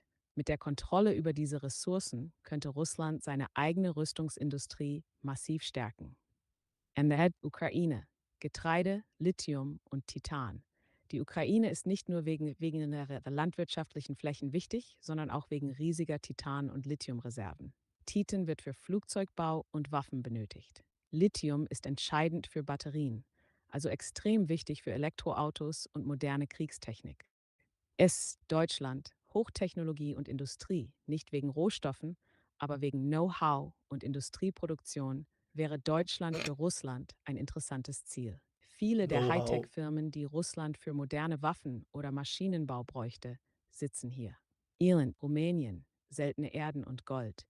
Rumänien hat eines der größten unerschlossenen Goldvorkommen Europas und einige seltene Erden. Falls Russland sich weiter in Osteuropa ausbreiten würde, könnte das ein strategisches Ziel sein. Falls Putin sich entscheiden würde, seine Kontrolle über Rohstoffe weiter auszubauen, würde das entweder über direkte Besetzung oder wirtschaftliche Einflussnahme passieren. Je nach westlicher Reaktion könnte das entweder ein langfristiger geopolitischer Kampf oder eine Eskalation Richtung Dritter Weltkrieg werden. Ja, aber es wird nie zum Dritten Weltkrieg kommen. Niemals. Das ist durchaus möglich. Ein Dritter Weltkrieg wäre für alle Beteiligten eine absolute Katastrophe, insbesondere mit modernen Atomwaffen. Selbst wenn Russland weiter expandieren wollte, gäbe es starke Abschreckungsmechanismen, die eine totale Eskalation verhindern könnten. Die NATO ist ein Verteidigungsbündnis und ein Angriff auf ein Mitglied würde eine massive Gegenreaktion auslösen. Selbst Putin weiß, dass ein direkter Krieg mit der NATO das Ende Russlands bedeuten könnte. Deshalb wäre es für ihn klüger, auf hybride Kriegsführung zu setzen, also Cyberangriffe, wirtschaftlichen Druck, gezielte Desinformation und politische Destabilisierung in Europa. Auch China spielt eine Rolle. Ein globaler Krieg wäre schlecht für die Wirtschaftsmacht China, also hätten sie ein Interesse daran, Putin nicht völlig eskalieren zu lassen. Sie profitieren viel mehr von Stabilität und einem geschwächten Westen durch interne Konflikte. Das wahrscheinlichste Szenario ist also eher ein neuer Kalter Krieg. Viele kleinere Stellvertreterkonflikte, wirtschaftliche Machtkämpfe und geopolitische Spannungen, aber keine direkte Konfrontation zwischen den großen Militärmächten.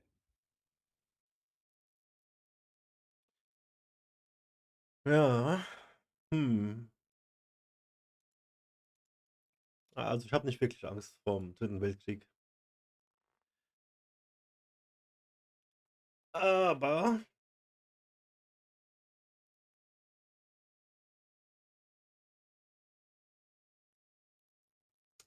so ein Drohnenangriff könnte auch hier in Deutschland einfach passieren. Es ist nur noch die Frage der Zeit, wann. Dann kannst du dich nicht mal mehr daheim verstecken. Nicht mal am Fenster oder so. Die ballern dir einfach durchs Fenster. Einfach hunderte von Drohnen mit Waffen bestrapped. Stell dir vor, fliegen durch die Gegend, rasieren alles um. Das ist viel zu abgefahren. Es ist nur noch eine Frage der Zeit, wann. Nicht von wem oder sonst was, es ist einfach nur eine Frage der Zeit.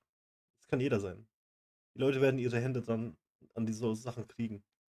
Selbst Laien. Ist nur noch eine Frage der Zeit, wann das günstiger wird, einfacher zu produzieren wird. Terrororganisationen, was auch immer, kannst du fill in the blanks, was auch immer du willst. Finde ich ultra krass. Was haben wir hier? Die neue Willi. Die Psyop mit der Maus. Ist das gut? Das da, das ist Noah Kevin. Noah Kevin ist 11 Jahre alt und geht in die 5. Klasse. Aber heute ist statt seiner Lehrerin, Frau Hagenjuck, jemand anderes da, nämlich Feldwebel Oberst Heinecke Jobst. Der erklärt Noah Kevin und seiner ganzen Klasse, warum die Bundeswehr sie braucht. Die Bundeswehr, das ist die Armee von Deutschland. Armeen verteidigen das jeweilige Land und führen ab und zu Kriege. Wenn eure Mama und euer Papa abends Tagesschau gucken, dann wird gesagt, der und der hat den Krieg angefangen. Und wir müssen dagegenhalten. Ist ja logisch. Was in der Tagesschau nicht gesagt wird, ist, dass Kriege seit jeher ein effizienter Weg sind, um die Wirtschaft zu stärken. Und zwar für alle beteiligten Länder. Wenn also jemand im Fernsehen sagt, dieses Land ist im Recht und dieses Land ist im Unrecht, dann ist das zwar Gesprächsfutter für all die Mamas und Papas, aber letztendlich konstruierte Low-IQ-Bullshit-Propaganda für geistig minder bemittelte NPCs. Oft fragen sich Mamas und Papas, warum geht dieser Krieg so lange? Weshalb kann ihn niemand beenden? Die Antwort ist ganz einfach, weil ihn niemand beenden will. Einen Krieg frühzeitig zu beenden wäre so, als hätte man eine Limo, die jedem schmeckt und von der einige Leute sehr, sehr reich werden. Und man würde sie einfach so nach ein paar Tagen vom Markt nehmen. Ist natürlich Quatsch. Das Ziel beim Krieg so wie auch bei einer Limo, bei einem Kinofilm oder bei jedem anderen Produkt, ist es, ihn so lange wie möglich laufen zu lassen und so viel Geld wie möglich damit zu verdienen. Dazu sprechen sich die kriegsführenden Länder und ihr Besitzer, die US-Investmentfirma BlackRock, vorher ab. Ist ein bisschen so wie bei einem Wrestling-Match. Die Kämpfer sind echt, die Manöver sind echt, das Publikum ist echt. Aber der Kampf an sich ist abgesprochen bis ins kleinste Detail.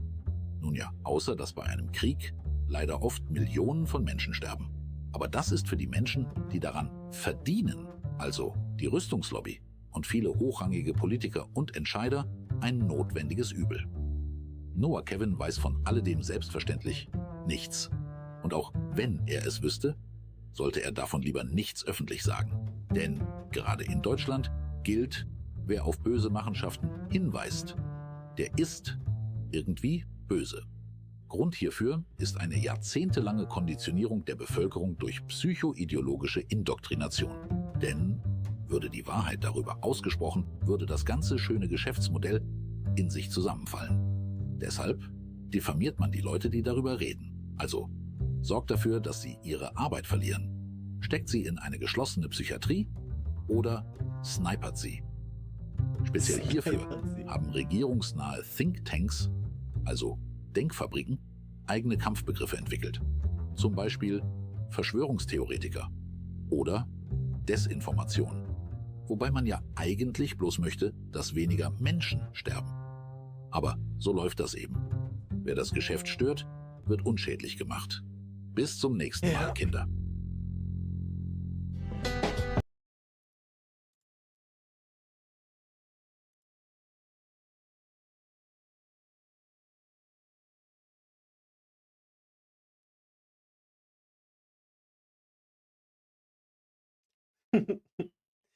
Behindert Junge. Der Rote. Das ist der Beste.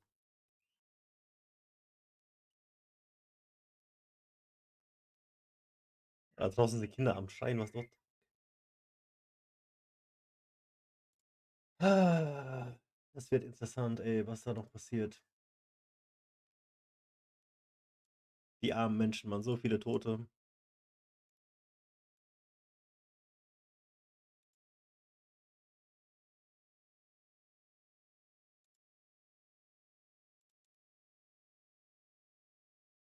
King China. So. I investigated Murder Mountain, weed outlaws and missing people. In the woods and starve to death almost. We have more crime than New York City and LA combined. You better stick with someone native around there because they will take you out. He actually stabbed somebody in the neck with an ice pick. They ended up finding 6 bodies out there. I saw my friend Emerson. He was hanging in the tree. It's over, dude. What do you mean it's over? You gonna kill me? You guys starved? Yes, sir. Film it. This is Murder Mountain, a remote area of California where hundreds of people disappear without a trace every year. Before California legalized weed in 2016, countless illegal weed farms went wild in Humboldt, Trinity, and Mendocino County in this area known as the Emerald Triangle, the largest cannabis-producing region in America that supplied an estimated 60% of the country's pot before weed was legalized. But after legalization, most weed farmers were annihilated as legalization brought new taxes, permits, compliance, and large corporate competitors that achieved economies of scale, ultimately increasing the supply of weed, decreasing its value, and destroying the black market economy the people of the Emerald Triangle relied upon. So, almost 10 years since California legalized weed, what happened to the towns, trimmigrants, and farmers that lived in these mountains? I met up with former trimmigrant and citizen journalist Darren in the small town of Willits to explore the remains of the Emerald Triangle while we worked our way all the way up to Murder Mountain. When I first worked on that farm, I was staying at a local hotel here in Willits. One of the maids, she barely spoke any English, and she saw our trimmigrant signs, and she actually put us into contact with another gentleman named Jose who drove us up to this one sketch house in the middle of the mountains, and then we got into a second car and they blindfolded us and drove us here. Even though they blindfolded us, I have photographic memory, so as soon as I saw the local hills and stuff, I knew I was on Houck Terrace, not too far away from all the other pot farms I used to work on. A really dangerous industry to say the least. You know, sometimes the pot farms up here and feuds between them make the feud between Timmy Turner and the Dinkelbergs look like Sunday in church, to say the least. So we made our way over to the nearby trailer park to get some wisdom from Darren's old friend. Darren, how do you know this guy? I used to hitchhike back and forth between San Francisco and Seattle, and this guy was pretty much here all the time. That looks like his trailer right there. His mom might be home. Wish him luck, you guys. I'm going in. You got this, bro. You got this. Hey, brother. Oh, this is Darren. I'm looking for the other guy who used to live here.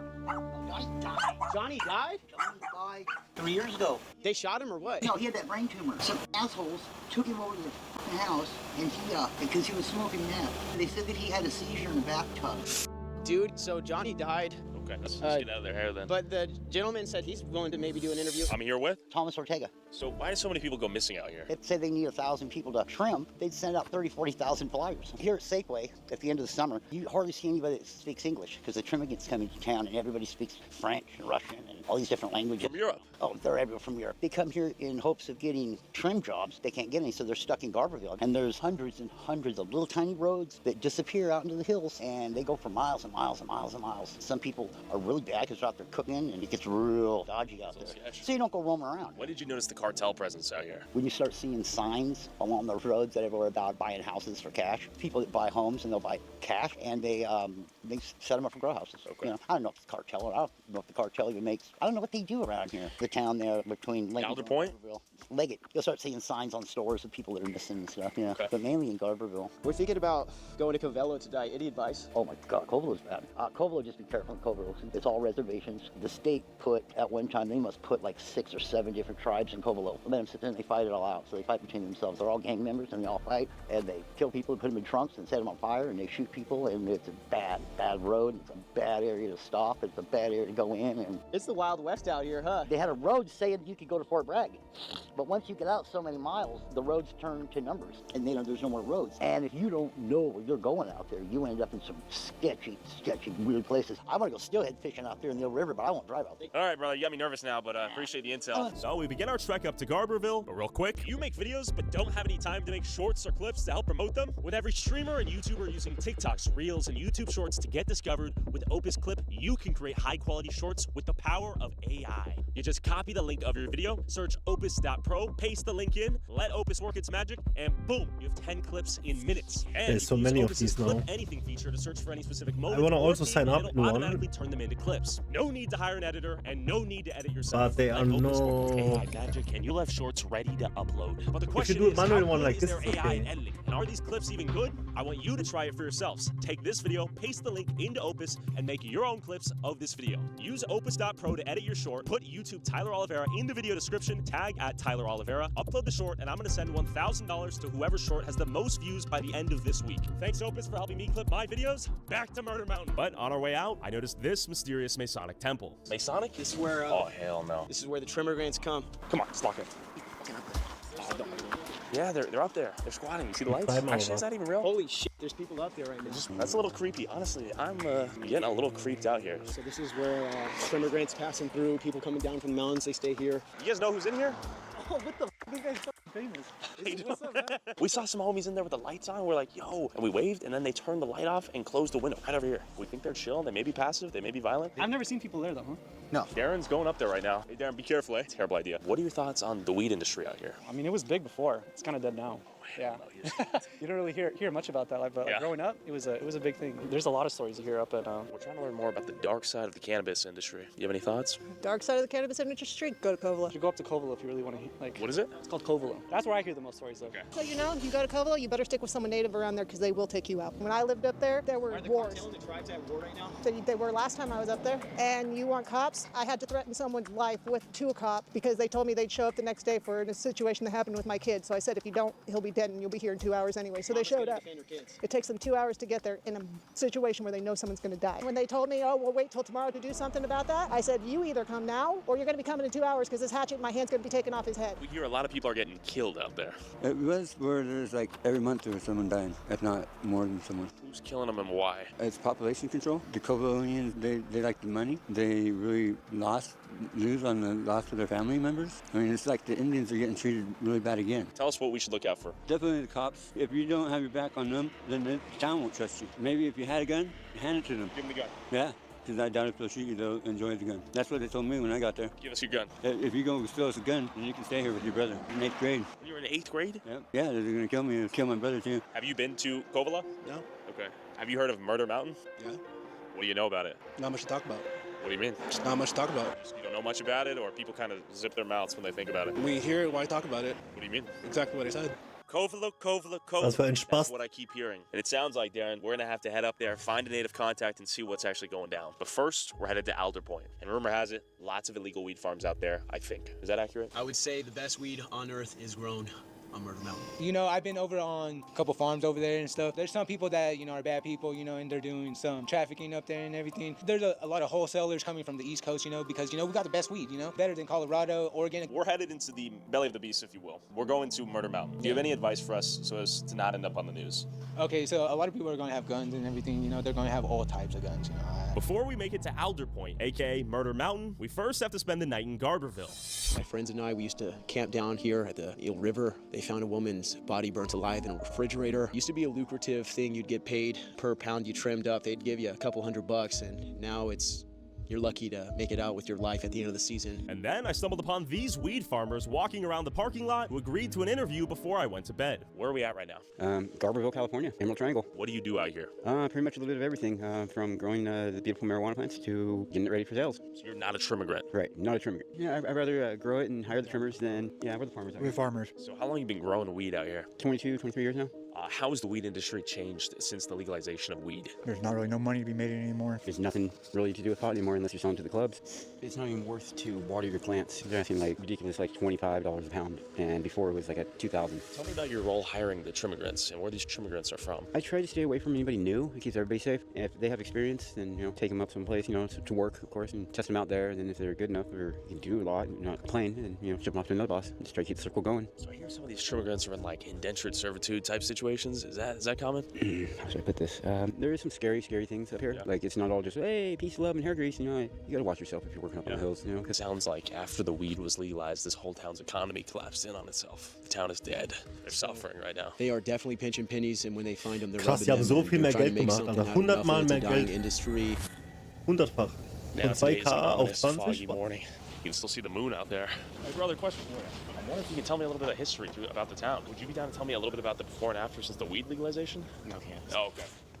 Too sensitive? Or? Yeah. Before, there was tons of businesses and everybody could afford stuff to go on like vacations. Now, since legalization, as you can see, there's a bunch of businesses closed down. People are moving out. It's definitely gone downhill. What was the community supported by? Like the weed business? Yes. Everybody grew weed, had their grows and stuff, and then legalization, everybody had to get permits, all the different regulations and stuff, and so now everybody's like, getting rid of all that. How you doing? Question for you, brother. Do you know anything about Murder Mountain? Huh? I'm a joke?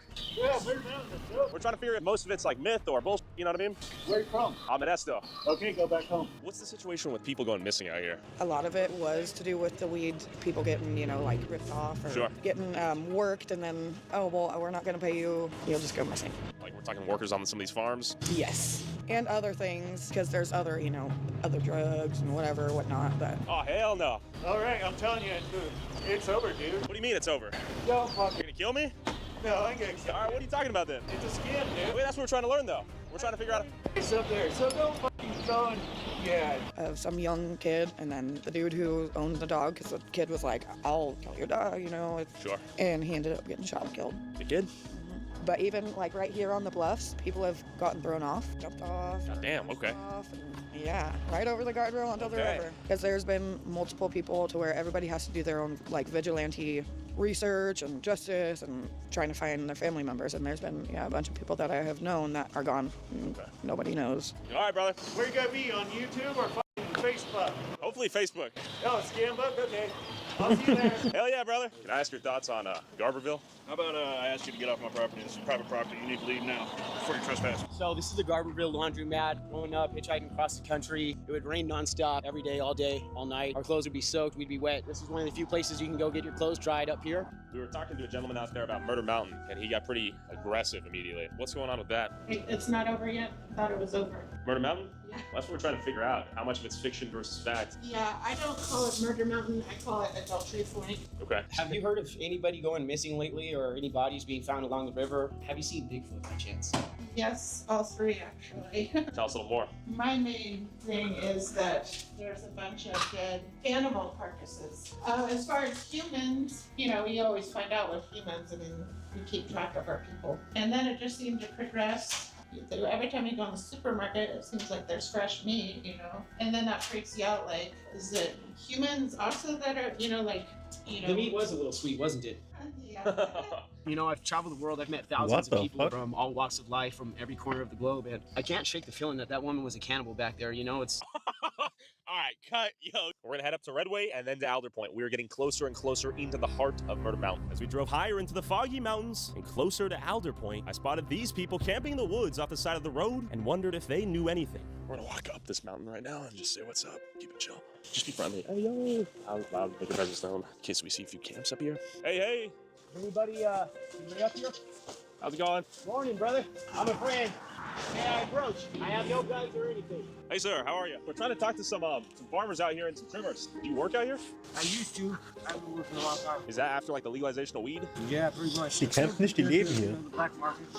We hear a lot about a ton of missing people up here in these mountains. Is that still a problem? I don't know about people coming up missing too much anymore. There's definitely still some people missing back there. I actually know a lot about the topic that you're talking about here. I want to know everything I can. Well, I grew up out here, and you know, back quite a few years ago now, my brother actually he froze out in these hills. It was really interesting the way it happened because there was a dispute over water with my neighbors because they were like they wanted the water for their weed plants and for cattle for whatever reasons. You know, a lot part of it was for the land. My brother he froze out in these hills, and there was even some bruises. His fingernails were pulled back and that kind of stuff, and it's just like suspicious. And so I've always kind of had something going on about that. But it's happened so many years ago and we couldn't do anything, and then the law enforcement didn't really make a large effort for it. They had dogs retrieve him. That was one of the first times where I was really impacted by this. For a long time I actually grew up over in Bell Springs, or worked over in Bell Springs up in the mountain. I actually heard rumors that some of this started happening way back in the 80s. There was actually some people that were murdering people up in the hills, but they're actually cannibals too, and they were way up there, and there was actually some cannibalism going on. We're headed up to Alder Point. We're trying to learn more about some of the dark Der hat eine interessante Geschichte, die würde ich gerne weiterhören.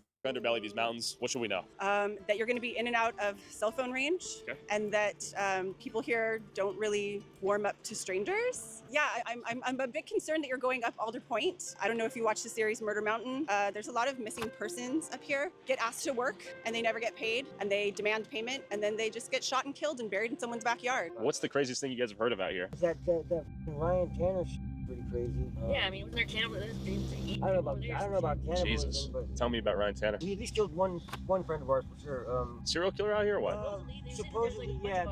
Jesus, okay. Supposedly there's a bunch of bodies out on the property. I had another neighbor about 4 or 5 years ago, 6 years ago. He actually stabbed somebody in the neck with an ice pick. When he did that and he stabbed that guy in the neck, the police went out and they raided his property, and they brought cadaver dogs out there. They ended up finding 6 bodies out there. They think that they can come here and make like a few $1,000s. There's a lot of promises. They're living in their cars. They're living in tents. And then when it comes time to get paid, they don't get paid. And I've heard What happens to them? so many horror stories. They just get shoved off the hill. Are there other drugs in the mountains besides cannabis?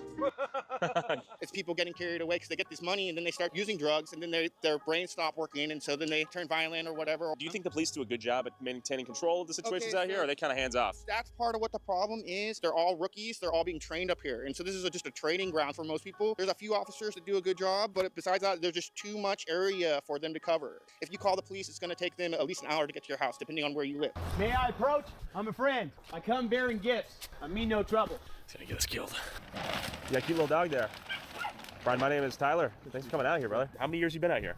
15. Do you come up here to work in the weed industry? No, actually, didn't come down here for any of that. Oh, bye-bye. How is life up here? We've heard a lot of legends and myths and craziness. I used to live way in the back, on the next mountain. Okay. They call it the Witch's Kitchen.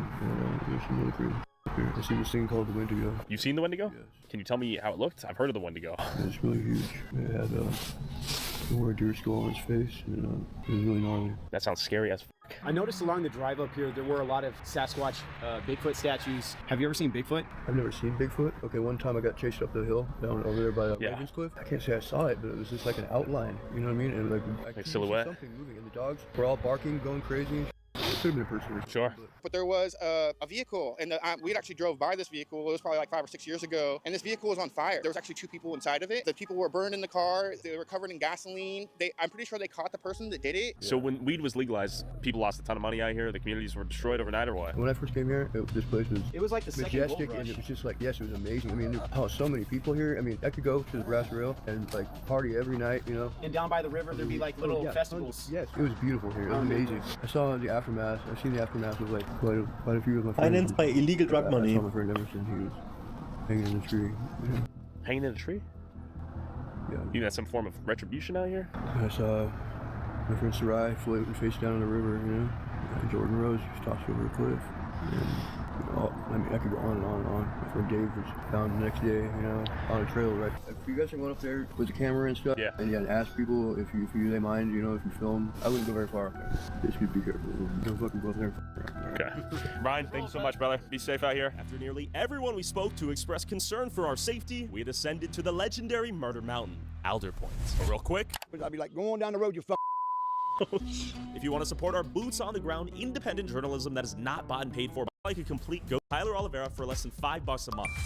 We made it to Alder Point. Here's the USPS. Looks to be closed. It looked like a complete ghost town with the only store in sight closed, the postal office vacant, and abandoned cars on the side of the roads. But I was surprised to see this dude across the street. We're traveling across the Emerald Triangle out here, trying to talk to folks about these mountains. Nice to meet you. I've been here for 30 fucking years. Tell me how this place has changed before and after legalization of weed. We lost the store. No more store? It used to be right there? Store. That store was open since I was 12 years old here. Been open since 1910, and it's closed. There's no gas. There's no nothing, dude. This place is done. The legalization of marijuana killed this country. What's real? What's fake? There's nothing real about. Let me take 5 out and then give you the whole pack. Okay. Yeah, it's a real nice place. It's nothing like it used to be. With the legalization of weed and everything, it just kind of dried up around here. What was this place like during its boom? I've only been here 12 years now. Okay. And everyone had, pockets full of cash, and people were having fun with it, and small businesses were booming. Everyone was doing really good. It was just very lively. A lot of good people running around, but also too, on top of that, it brought a lot of bad company. A lot of people that were just here for the money, didn't care about the environment. Left a lot of big messes. Mainly, a lot of people had to get 9 to 5 jobs. Okay. Weed just wasn't worth anything anymore. So yeah, places like this are pretty much ghost towns. Yeah. Unsurprisingly, this place was a complete ghost town. While the few residents I could find shared me the nostalgic stories of its glory days, they all still seemed to enjoy the peace and isolation they still had. But not everyone was happy to see outsiders with cameras poke their heads around. Yes, sir. The only reason that there's probably been a lot of, killings and stuff out this way is because, like I said earlier, the weed money brought in, just people coming to look to make a big buck, a fast buck or whatever. Those are the people that typically cause the problems. Was he trying to... Is homeboy just being theatrical over there? No, he was just being a dick because he didn't like me talking to nobody about this place. During the height of the cannabis industry, how much were some of these farmers bringing in per year? Millions of dollars? I worked multiple operations. They were multi-million-dollar operations. What was it like working for some of those guys? Sucked. They were real dickheads, dude. They were tighter than fuck, dude, and they barely give you a fucking rebuild kit for your motorcycle so you go to work the next day, dude. Can the people come visit or stay the hell away? We like our peace and quiet. But no, you guys are more than welcome to come. No, it's like this stash plants. Oh, let's see this light. God damn. So this is the stuff they sell at cookies? No. We have 6 plants here that we can grow legally. Aaron is going to do a little taste test here. No chemicals, no poison. That's what I'm talking about. This is some of the best weed I've ever smoked in my life. You like to dispel any myths about this place? We talked to... Not on no YouTube. I don't want no video. Okay, man. for sure. Too close to the neighborhood to have any outsiders, man. We don't want this on YouTube. Oh, come to Alder Point. Hey, all you scumbags, come to Alder Point or whatever, all you losers or whatever. We don't want that, I hear you. You guys don't give a about Alder Point. Go somewhere else, man. We don't want to be nationally known or world known, man. Ja, so wie es aussieht, haben die Millionen gemacht. Solange es ging, ne? Und dann vor 10 Jahren, dann langsam nicht mehr so viel. Und jetzt gar nichts mehr. Krasser Shit, ey. Ich frage mich, ob die Internet haben dort. What the fuck?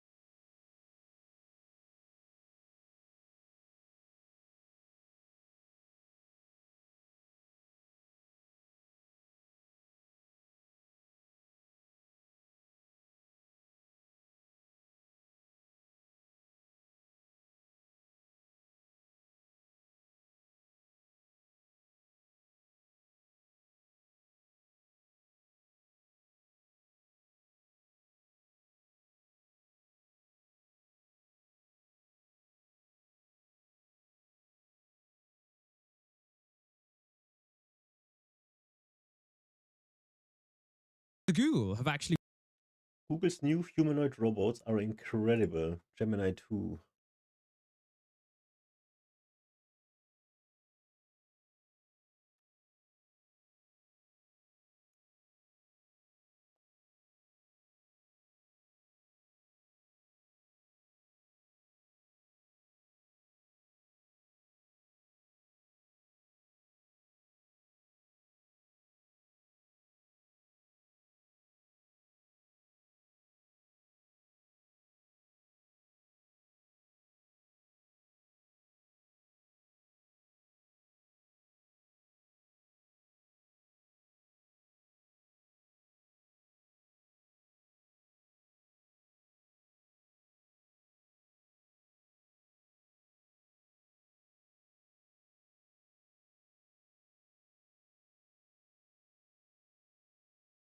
brought us a really stunning update to how they're advancing robotics. And in this video, I'll dive deep into one of the new models that they've embedded into humanoid robotics that really progresses the field. So essentially in this video, what you're going to see is how Gemini 2.0 is integrated into robotics and how this is progressing with the Aficionado platform and integrating robotics into the real world.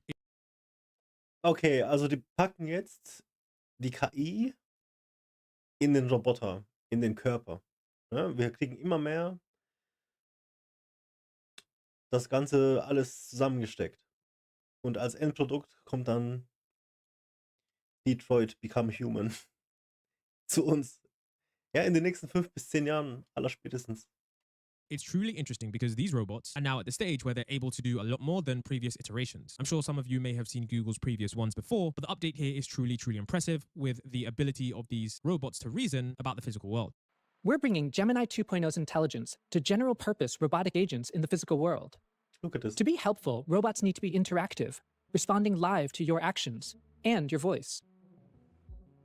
They need to be dexterous to complete your most complex tasks. And they need to be general, to understand things in your 3D world. And all of these capabilities need to work across different physical forms. We're bringing this together in Gemini Robotics, our most advanced vision language action model. Gemini Robotics is interactive. Can you put the bananas in the clear container? Notice how we move the objects and the model reacts and replans on the fly. Can you put the grapes in the clear container? Our model's low latency means it can respond live to rapidly changing conditions and instructions. This same model can generalize to all kinds of applications where you can collaborate with the robot live. Gemini Robotics is dexterous. High dexterity tasks are some of the biggest challenges in robotics. I can fold the orange square into an origami fox. That sounds fun. Why don't we try that? Sure. Did you know that the word origami comes from the Japanese words ori, meaning to fold, and kami, meaning paper? These capabilities are enabled by Gemini 2.0's spatial understanding of detailed aspects of things in your world. I can point to where the eye should be drawn on the fox. Most importantly, Gemini Robotics is general. It uses Gemini 2.0's world understanding to generalize across a vast range of real-world tasks. Can you flip the red die so that it matches the number on the green die? Many robots can execute predefined actions, but these movements are not predefined. The robot is reasoning both about what it sees and how to move. It figures out how to make the red die match just like we asked. And this generalization goes even further. This same model can generalize to tasks like this one that it's never been trained to do. Pick up the basketball and slam dunk it. Keep in mind, these are objects the robot has never seen before. But by leveraging Gemini 2.0's understanding of concepts like basketball and slam dunks, the robot figures out the task. We're now inviting more partners to join our Trusted Testers program, where we're working together to build the next generation of robotic AI agents. Now, one of the key features of Gemini Robotics was the fact that this can actually perform tasks without specific training, which means that it can do it zero-shot or with only a handful of demonstrations, which is what they call few shot. Now, this is really important because traditionally, robotic systems usually require extensive task-specific training. Gemini's method reduces the amount of data needed for a robot to adapt significantly, and this makes it so much easier and faster to teach robots new tasks. And the crazy thing about this is that it can even generalize to tasks it has never seen before. This is something that I do think is really, really important. A lot of the times, many critics of robotics and AI do say that these models and systems aren't able to generalize outside of their training data. And with this kind of progress, this means that now a robot won't have to be purely trained in a simulation that's exactly like their physical world in order to function effectively. They'll simply be able to use the model that's embedded within them, analyze the environment, and make decisions, quite like how humans make decisions on a day-to-day basis. Help me get organized. Let's start by putting the pen with the other pencils. Okay, I will move the pen with the other pencils.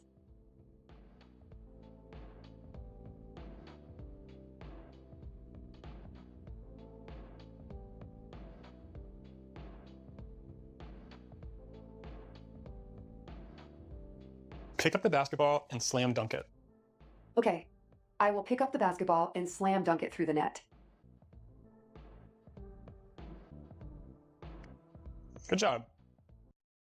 Now, in the interactive update, they talk about how this can respond to not only new environments, but rapidly changing environments. So this is where we have the robot actually allowing itself to understand and dynamically update where it's moving things, as well as being able to do that as things move around in that environment. So in this clip, you can see this human is able to move different things around, and the robot is able to analyze in real time where the objects are, and then fulfill and complete its tasks. I think that this is something that is, once again, really important, because in the real world is constantly changing. As you're crossing a street, cars are moving by, and sometimes in your environment, things are moving around you. Maybe you have a pet, maybe someone's moving the table or something, and you will need to constantly be aware of your surroundings in order to be remarkably effective. And seeing the robot do this in real time is something that is really, really impressive. And one of the key things here that I think is even more impressive that most people may have not picked up on is that this is in 1x speed and is fully autonomous. Many times before, with robotics demos, we've often seen these demos at 5x speed due to the slow nature of the policies. But clearly, Google have managed to do something innovative when it comes to the efficiency, because what we can see here is that this is relatively fast even for humans. So I would say that this update is showing us just how quickly the pace of robotics is going. Can you put the bananas in the clear container?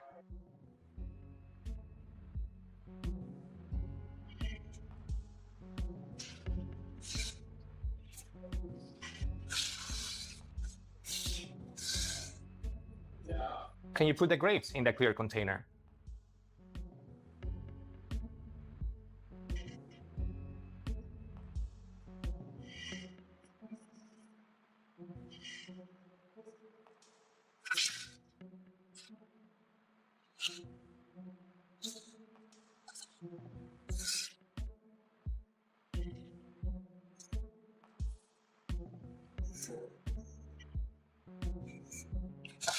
Can you put the grapes in the pink container? Now, one of the most important things for the hardware, but if you can take very, very basic hardware like these two grippers in robotics and you're able to complete a wide variety of tasks, it does mean that in the future, when you do have something that has more degrees of freedom, it's quite likely that you're going to be able to do a wider range of tasks, leading to more applications and probably even more than humans are initially used to. So I do think that this is going to be something that is really, really important, because maybe in the future, we may actually see robots do things with their hands that humans really just can't do. And I think that is going to be a real shocker when that does occur in the future. Now, something really interesting that I found to be probably one of the most important features of the Gemini platform is the fact that this can swiftly adapt to new robot platforms, and it can be moved to humanoid robots by ARM industrial robots, and it can do this all with minimal data. Now, the reason that this matters so much is that deploying robotic intelligence across different types of hardware platforms is often quite challenging, and Gemini's approach shows impressive adaptability, enabling the same model to generalize quickly to new robot shapes and capabilities. And they've demonstrated that, successfully adapting Gemini robots from a bi-manual robot to a humanoid robot with 5-fingered hands, and this allowed it to quickly execute intricate manipulation tasks. So this is clearly something that across the board will advance the field of robotics. Imagine you're able to put one Ich würde gerne mehr von diesem Humanoiden sehen. unified model into a robot. Ich verstehe absolut, dass das eigentlich das Gleiche ist.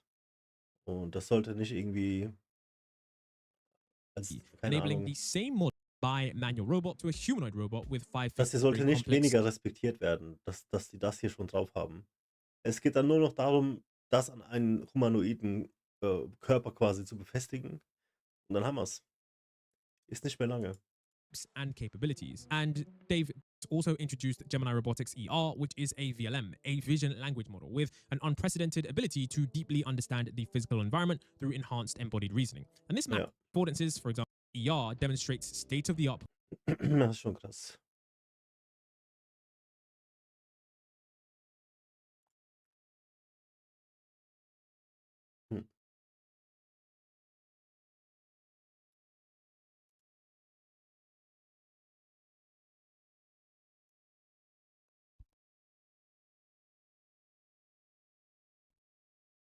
Nicht mehr lang, ey. Nicht mehr lang.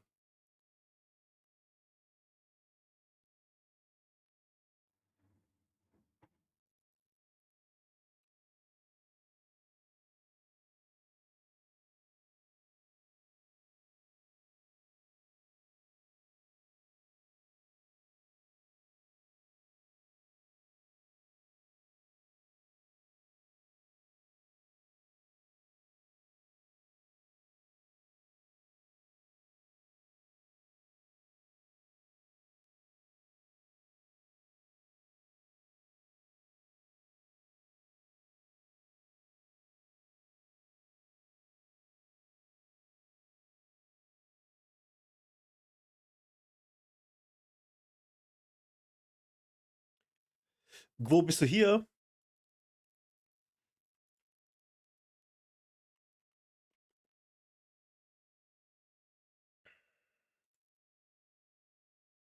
Yo, hast du schon mal am Rad gedreht bei Keys for Stream?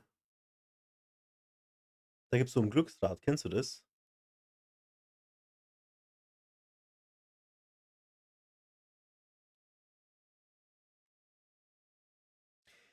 Alter, du kennst das nicht? Ich habe es heute erst entdeckt oder gestern beziehungsweise. Man kann täglich 4-mal, glaube ich, am Rad drehen und dann kann man Punkte gewinnen, Geld gewinnen. Ich habe heute um so knapp eine GeForce 4070 gewonnen. So eine Verarsche, ey, dachte ich mir. Man muss nur seinen Steam-Account mit Keys for Steam verbinden, dann kann man 2 Spins am Tag machen. Und dann nach 12 Stunden kann man noch einen Spin machen. Ich habe das bei gratis gefunden. Warte mal, ich gebe dir den genauen Link. Und du kannst halt für verschiedene Webseiten, auf denen man dann die Keys kriegt, kannst du dort Guthaben gewinnen. Hier, ich gebe dir das Reward-Programm. Ultra geil. Ich kann jetzt wieder rollen in 3 Stunden, aber dann bin ich wohl schon am Pennen. Das heißt, morgen mache ich es mega früh und dann kann ich mehrmals am Tag Spin the Win. Ich mache das jetzt täglich, ne? Das ist einfach zu gut. Ich habe mir auch den geholt. Ich habe mir Bioshock Infinite geholt, Bioshock 2 Remastered und Fallout New Vegas. Alles für Umme. Für Prime. Prime Gaming habe ich auch nie genutzt. Ich habe schon so lange Prime und ich habe das nie genutzt, ne? So viele coole Games, ey. Einfach for free.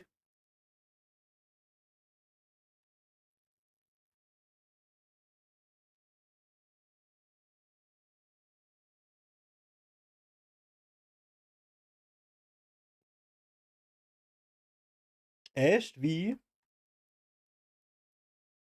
Über GOG, so heißt der Client, ne? GOG. Meinst du darüber?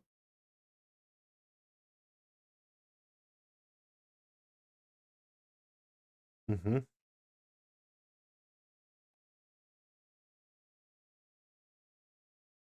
Ach, auf Twitch, genau. Ja, ich war noch nicht mal. Ich habe auf Twitch noch gar nicht geguckt. Ich habe das nur bei Keys for Dingens geguckt. So, warte mal. Neu von Prime.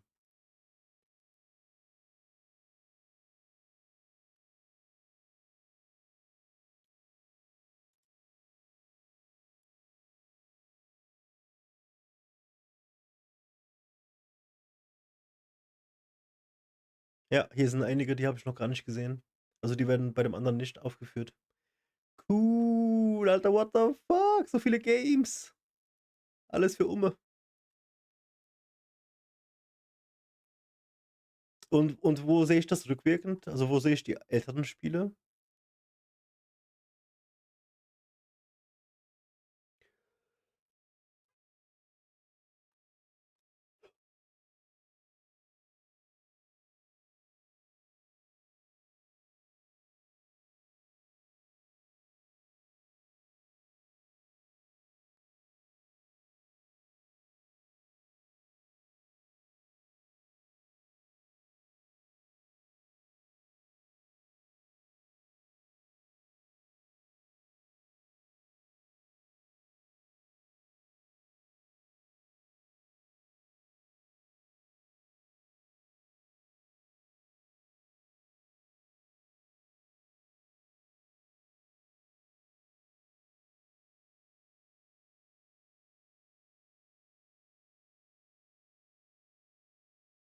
Keine Ahnung, Alter. Aber zumindest kannst du schon mal einmal drehen.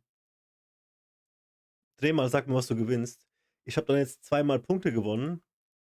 Ich habe 26.000 Punkte oder so gewonnen. Und ich weiß noch nicht, wofür man die benutzen kann, aber anscheinend kann man damit auch noch mehr Zeugs holen einfach.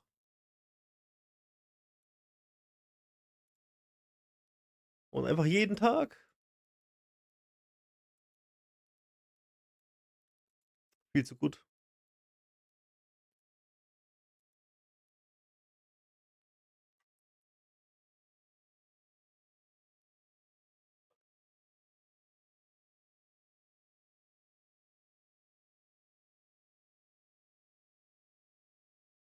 Jo, good luck, Mann. Ich hoffe, du gewinnst die 40-70.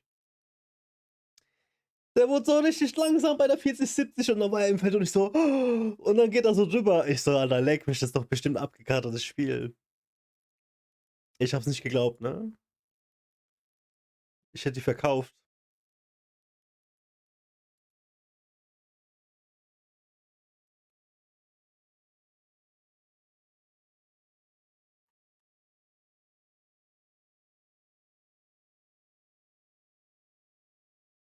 Ja. Ja, ich habe jetzt in meiner Liste, ich habe auf der Webseite, habe ich eine Liste gemacht mit Games, die ich kaufen will.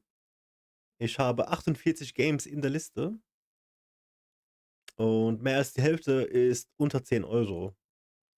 Und das sind Games, die will ich unbedingt. Das heißt, Jackpot, Alter, richtig geil. Also wir können hier das ganze Jahr locker voll machen mit Games. Ich kann ja nicht mal viel zocken am Tag. 2, 3 Stunden und dann, das war's auch. Meine Kapazität ist einfach am Ende. Laber, hast du wirklich?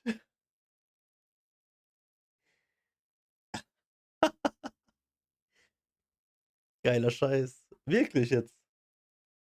Ja, verkauf sie, Mann. Wir machen 50-50.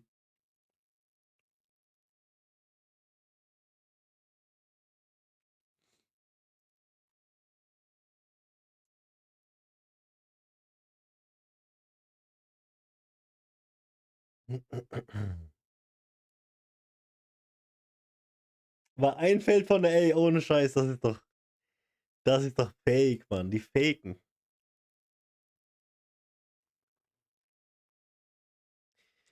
Am meisten kaufe ich Games bei Eneba bisher. Und da kann man halt Dingens gewinnen, ne? Geld.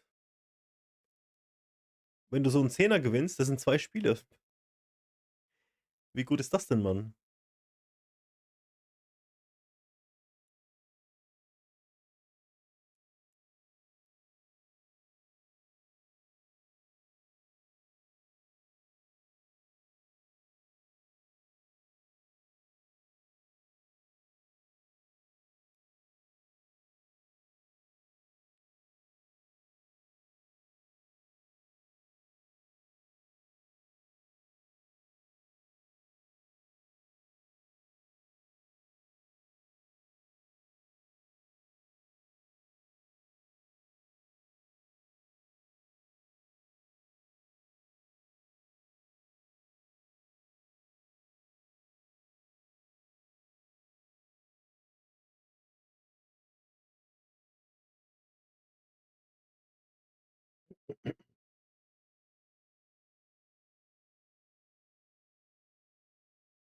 Noch nie den Bioshock-Spiel. Ja, also, ich kann mich schon gar nicht mehr erinnern, wie lange das her ist, Alter, dass ich das gezockt habe. Und ich weiß auch nicht mehr welcher Teil, aber das war schon krass.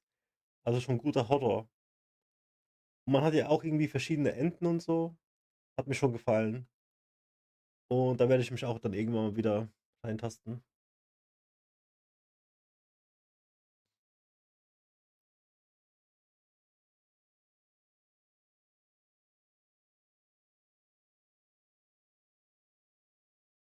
Okay. Ja, keine Ahnung. Ich nehme es for free auf jeden Fall mal mit. Ich dachte, ich habe Fallout gesaugt, aber habe ich nicht. Und ich finde es jetzt auch nicht mehr. Ich hoffe, das ist nicht irgendwie abgelaufen oder so.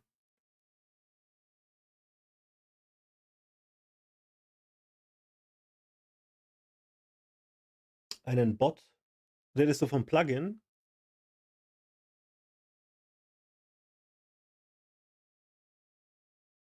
Da gibt es so ein Chrome-Plugin. Ist es das, was du meinst? Ein Discord-App. Interessant. Mhm.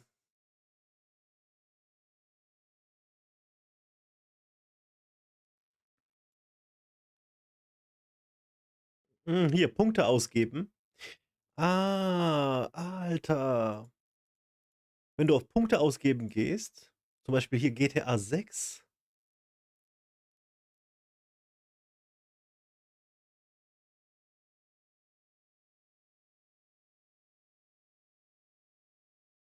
Drehen Sie das Vorhersagerad. Sie gewinnen einen Release-Tag. Wenn das Spiel am Tag, den Sie zufällig erhalten haben, auf den US-Markt kommt, erhalten Sie einen kostenlosen CD-Schlüssel für GTA 6. What the fuck? Das Game wird halt 120 € kosten bei Release. Locker.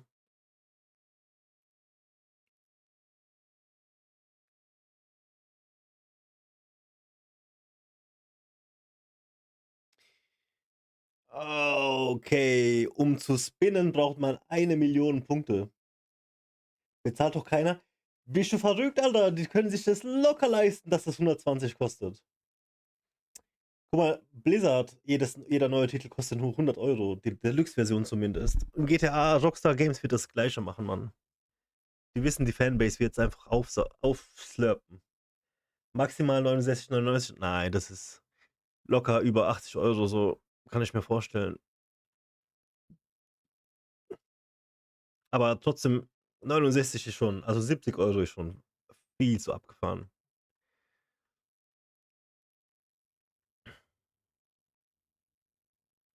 Ja. Ich will unbedingt Monster Hunter Wild zocken, ne? Aber 50 €, ey, fuck.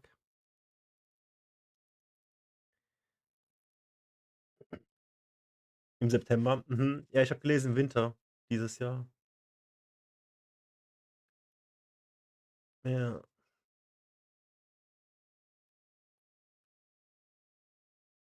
Wahrscheinlich habe ich dann, bis dahin hoffe ich, GTA 5 mal gezockt. Das kann man sich auch holen für 'n 5er, wenn's mal 5 € wieder kostet.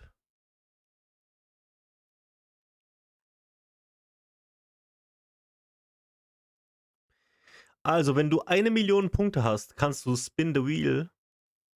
1.000.000 Punkte, aber ja. Da muss man 'n bisschen öfters drehen, ne? Aber na ja, da kann man das machen, cool. Was haben wir da? Ark 2, GTA 6, Hollow Knight, Star Wars Outlaws und The Witcher 4. Ja, ist schon cool. Einfach damit man das ausgeben kann, ist for free. Man kann täglich viermal, glaube ich, spinnen oder dreimal. Einmal normal, einmal mit Steam-Account und dann nach 12 Stunden nochmal. Und nach 12 Stunden nochmal glaube ich nicht, dass man nochmal zweimal spinnen kann. Wahrscheinlich dann nur dreimal am Tag, aber dreimal am Tag.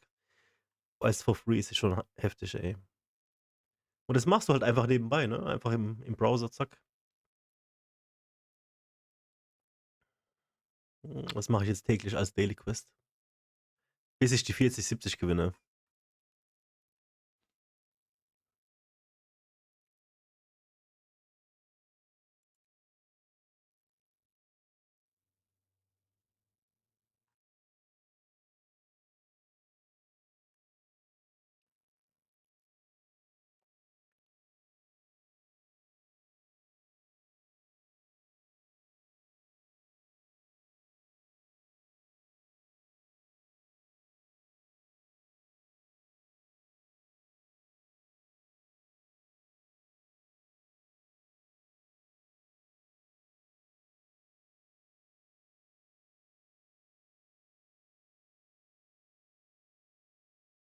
Ich habe es grade mir angeguckt wieder. Ich müsste lesen, aber das habe ich jetzt keinen Bock. Also, man kann sich da Coupons angucken. Merchants. Keine Ahnung. Also, für mich ist jetzt momentan nur ein Mittel, dass ich nochmal drehen kann, aber wahrscheinlich wird's auch Vorteile haben, von daher. Einfach mal mitnehmen. Spyware, geht doch klar.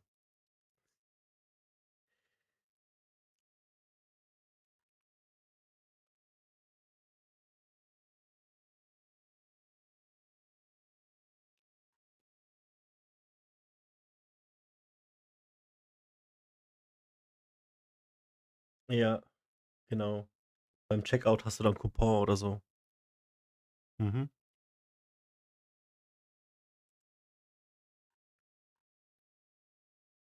Ich habe gestern meinen Grafiktreiber deinstalliert. Voll der Act mit DDU. Weil ich weiß nicht, ob du mitbekommen hast, ich habe ja diesen neuen installiert, dann hat es gelaggt. Und jetzt ist alles wieder buttersmooth, Alter. Und ich habe sogar die Performance in OBS übelst nach oben. Also ich hätte auf Papier doppelt so gute Übertragungsqualität jetzt, aber es kommt nicht so gut rüber. Und ich bin jetzt auf Max-Qualität. Also wenn man auf YouTube zum Beispiel sich dann ein Spiel anguckt, wie ich heute gestreamt hatte, dann ist schon geil die Qualität, aber es sieht auch ein bisschen pixelhaftig aus. Obwohl mehr kann ich nicht rausholen. Allein von der Software her. Meine Grafikkarte war auf 99% Auslastung, permanent. Und null Lag halt, ist ultra geil jetzt. Fucking Grafikkartentreiber, Alter. Alle hatten auf einmal Probleme.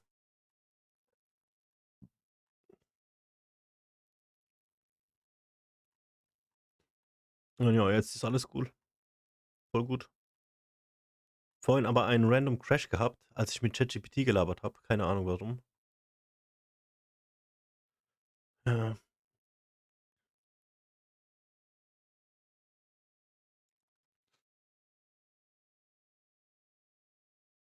Wenn du irgendwo was kaufst, bekommen die automatisch Provision, ja.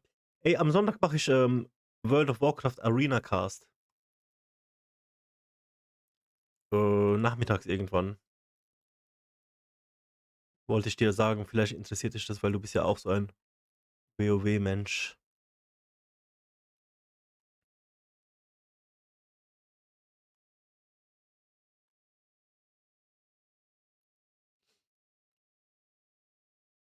Da mache ich so einen auf Caster, weißt du?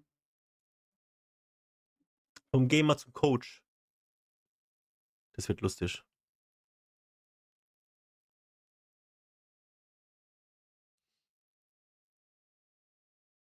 Am Sonntag. Hier. Wo? Hier. Es gibt so einen PvP-Server, da kann man Arena spectaten. Und den werde ich dann für 2 Stunden casten. Ich glaube so 17 Uhr, 18 Uhr oder so. Wenn die meisten Leute spielen, dann caste ich einfach ein paar Games.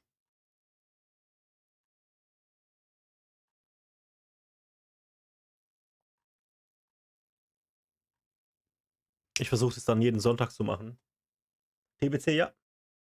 Ich kann dir mal zeigen, was ich da gemacht habe. Ich habe das letzten Sonntag schon gemacht.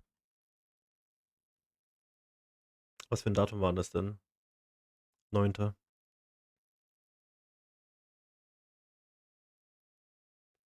9. Ah, hier.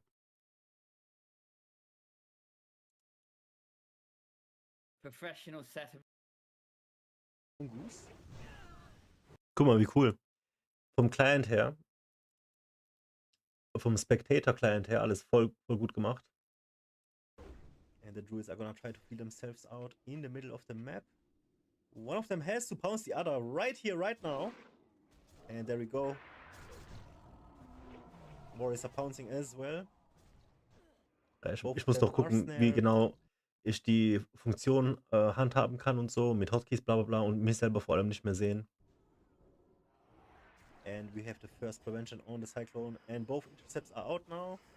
And all the charges are also out. This looks hilarious.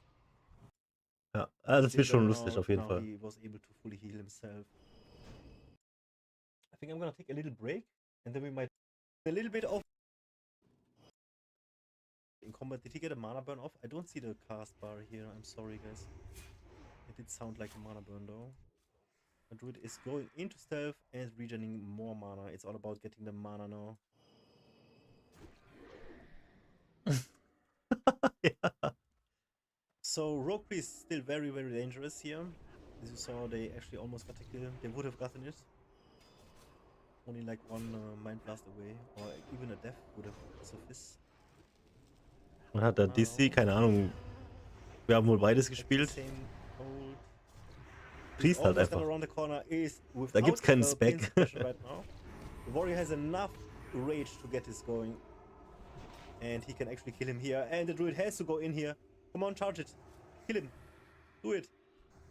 Yes, moonfires. That's what I like to see. Get some roughs in here. Beautiful cyclone to prevent a greater heal. That was really, really good. The warrior is going to be able to make his way and just execute. And that was beautifully executed here by the... Das wird so geil, Alter. Das wird so lustig. Ich mach so einfach einen auf Kommentator. Mann, das wird geil, Alter. Wir machen das jeden Sonntag. Weil das ist echt gut besucht, der Server. Ich würde da selber sogar zocken, Mann. Das juckt mich sogar selber zu zocken, aber man muss trotzdem grinden. Man hat zwar Instant Level 70, aber das Gear, man muss PvP zocken, so Warsong und so ein Scheiß. Das kann ich mir nicht mehr geben. Das kann ich mir nicht mehr geben, Alter. Es gibt auch Solo-Queue. Ja.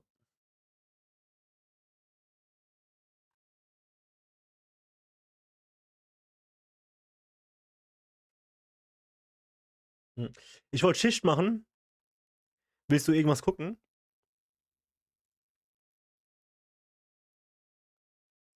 Das letzte Video, das wir geguckt haben, The Mind Games oder wie das hieß, das habe ich hochgeladen, ne, als Watch and React. Das hat 0 Views.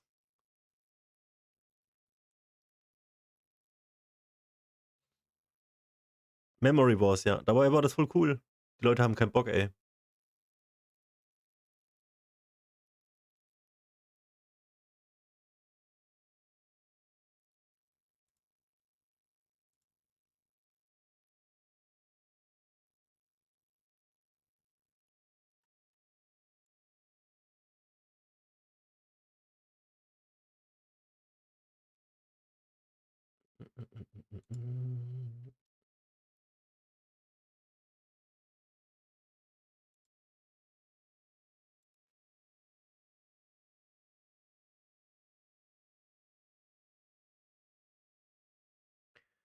Also wenn dir nichts einfällt, dann, keine Ahnung, vielleicht gucke ich hier noch kurz durch.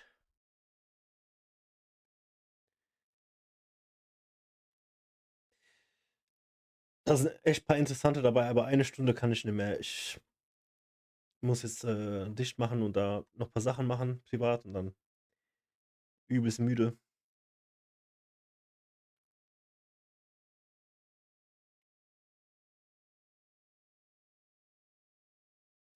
Und ich will weiter Follower farmen. Weißt du, was ich mache seit 2 Tagen? Ich habe einfach all meine Workouts in eine Playlist gepackt und tue die einfach auf Dauerschleife random abspielen. Über Nacht, ne? Und ich habe jetzt in 2 Tagen also auf den 3 Plattformen mehr als 10 Follower gefarmt. Dann stehe ich auf und gucke mir die Chats an, was die Leute so schreiben. Alter, da sind ein paar echt kaputte dabei. Jimmy can't swim. Meinst du, ich werde gecopyrighted? Nee, ne? Die sind cool, die JSC. Ja, aber weißt du, was die Sache ist? Ich will mir so Sachen nicht mehr angucken. Ich will das aus meinem Leben streichen. Ich gehe jetzt schon in meine YouTube Recommendations und mache kein Interesse auf alles, was mit Gewalt zu tun hat. Voll widersprüchlich, weil dann zocken wir so gewalttätige Spiele. Aber nein, ich habe auch da schon, ich gehe jetzt auf die ganz cozy Schiene. Immer weniger Gewalt, aber ja, manche kommen halt immer durch. Keine Ahnung, ich muss dazu auch mal ein Video machen, was ich davon halte, wirklich, weil das ist wirklich ein interessantes Thema. Einfach, wie das in dein Unterbewusstsein geht. Damit werde ich mich mal befassen, so. Ich werde versuchen, nicht mehr zu fluchen, keine Gewalt mehr auszusetzen und Pornos auch weniger schauen. Einfach ein neuer Mensch sein. Und trotzdem halt am Zahn der Zeit bleiben. Mit Nachrichten und so weiter. Ne? Aber halt echt keine unnötige Gewalt mehr aussetzen. Das geht echt zu hart ins Gehirn. Ich bin halt mein ganzes Leben lang, jeden Tag, seit ich in der 7. Klasse oder so war, jeden Tag war ich auf 4chan. Jeden Tag, Alter. Ich habe alles gesehen. Ich habe einfach schon alles gesehen und ich glaube, das hat mich echt auch kaputt gemacht.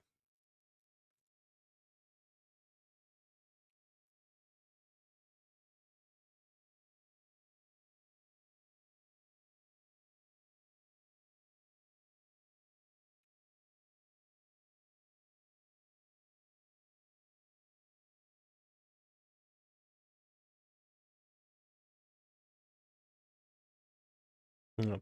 Alles, was mit Gewalt zu tun hat, Murder Mysteries und so, ich habe mir das so was von reingesuchtet, Mann. Immer wieder. Und jetzt mache ich einfach kein Interesse. Ich kann nicht mehr, ey.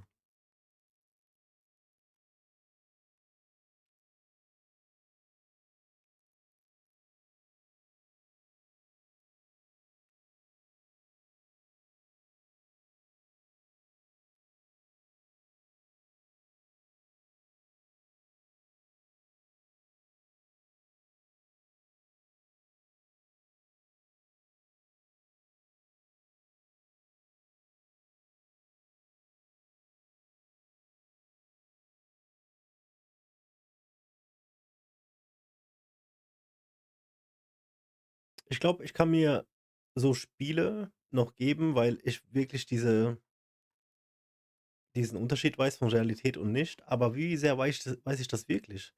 Weiß mein Gehirn den Unterschied?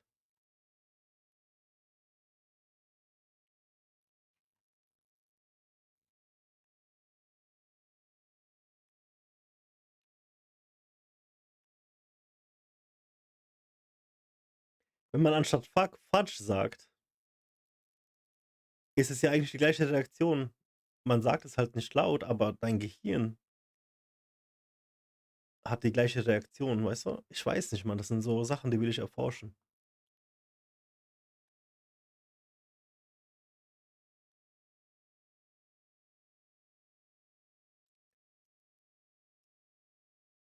Butterfly Boy.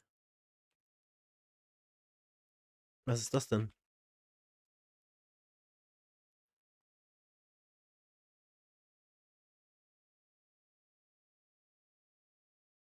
Being a butterfly is a crime now.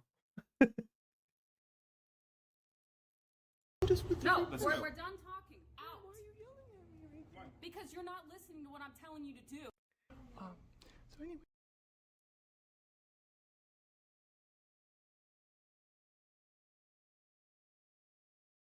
Was machen die am Ende? Tun die ihn einkassieren, ja? Auf dem Boden und so.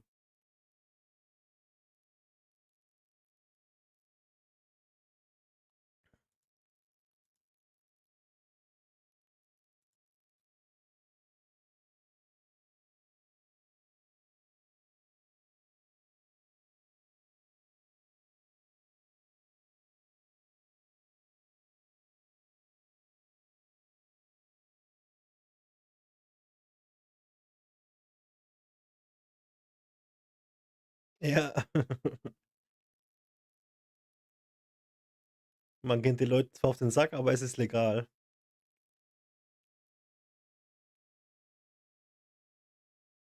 Aber wenn die wirklich wollen, dann finden die trotzdem einen Grund, dich einzubuchten. Einfach nur, kennst du doch Erregung öffentlichen Ärgernisses oder sonst wie das heißt. Da ist alles abgedeckt.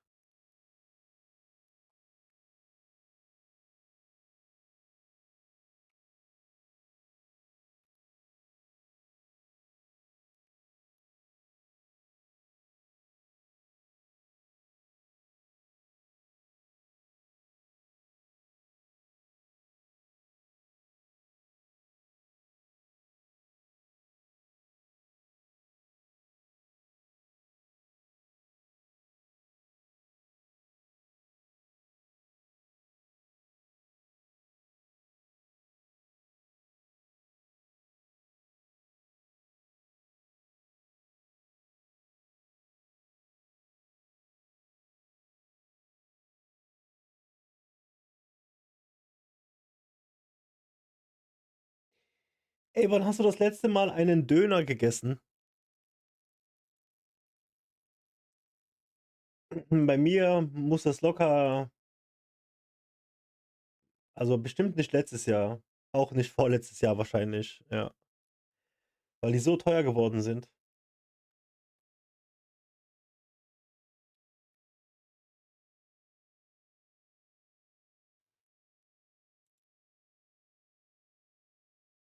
Was ist das 4 jetzt? oder 5 Euro für einen Döner beim türkischen Imbiss, ja. Das waren noch Zeiten, die Preise. 4 Euro, weißt du noch, Alter? 5 Mark. 5 Mark war es damals, ein großer Döner. 2 große Döner, 5 Mark. Preise steigen immer weiter. Mittlerweile ist ein Kebab kein wirklich günstiger Snack mehr. Unsere Reporterin Marie Lipinski hat die Gründe dafür recherchiert.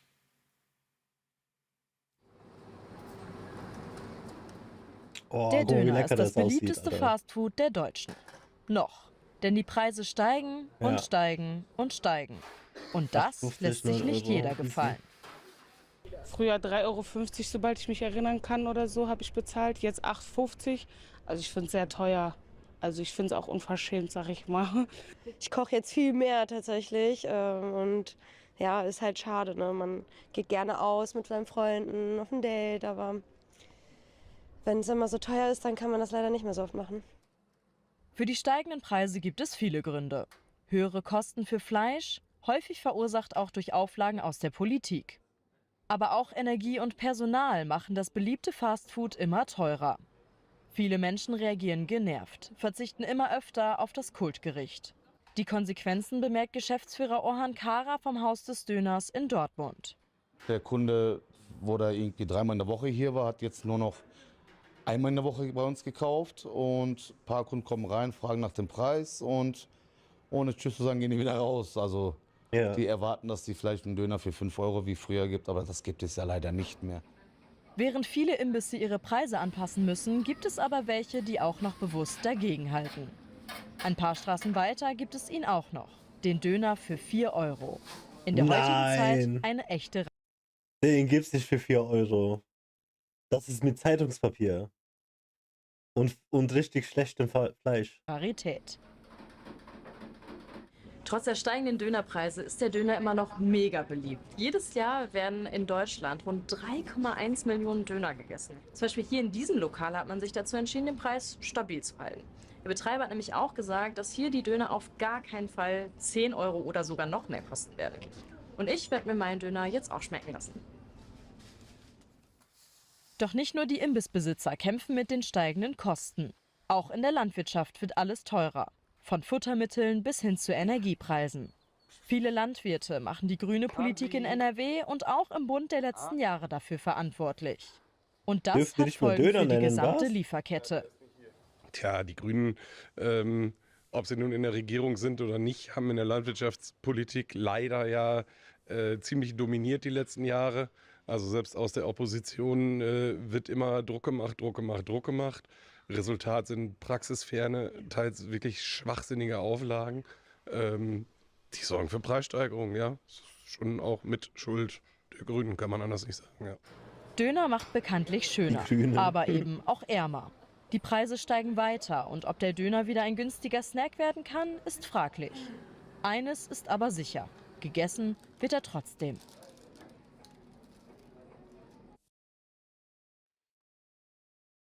Ja. Die machen trotzdem verdammt viel Geld damit. Ich glaube nicht mal, dass die Anschaffungspreise so hochgegangen sind. Die machen einfach hoch, weil alles hochgeht.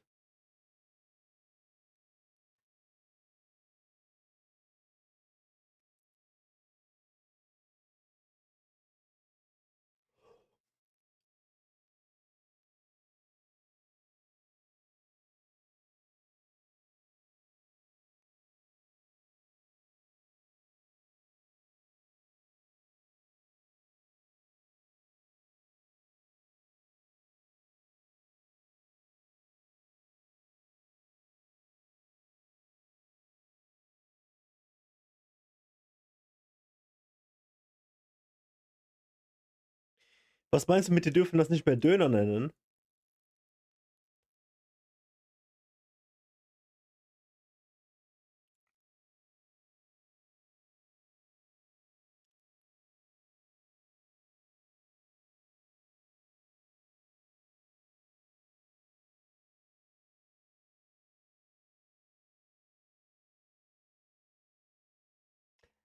Labermann.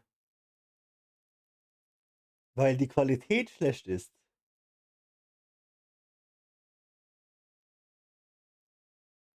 Weil die Qualität einen bestimmten Grad haben muss, dass es dann Döner heißt? What the fuck? Drehspieß, Alter. Ja, krass. Kann ich glauben.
Trump droht EU mit 200% Zöllen auf Wein und Champagner. Oh nein. Mein Wein und Champagner.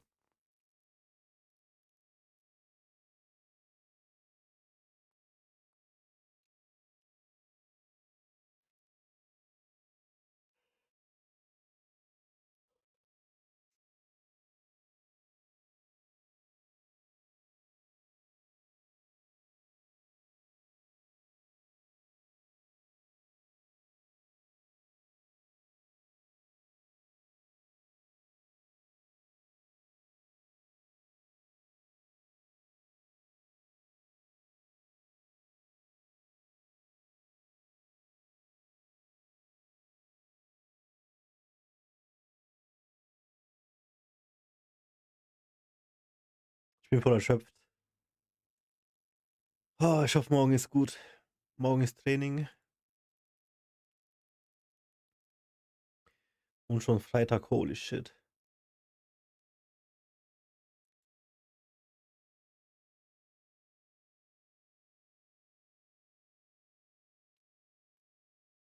Ja.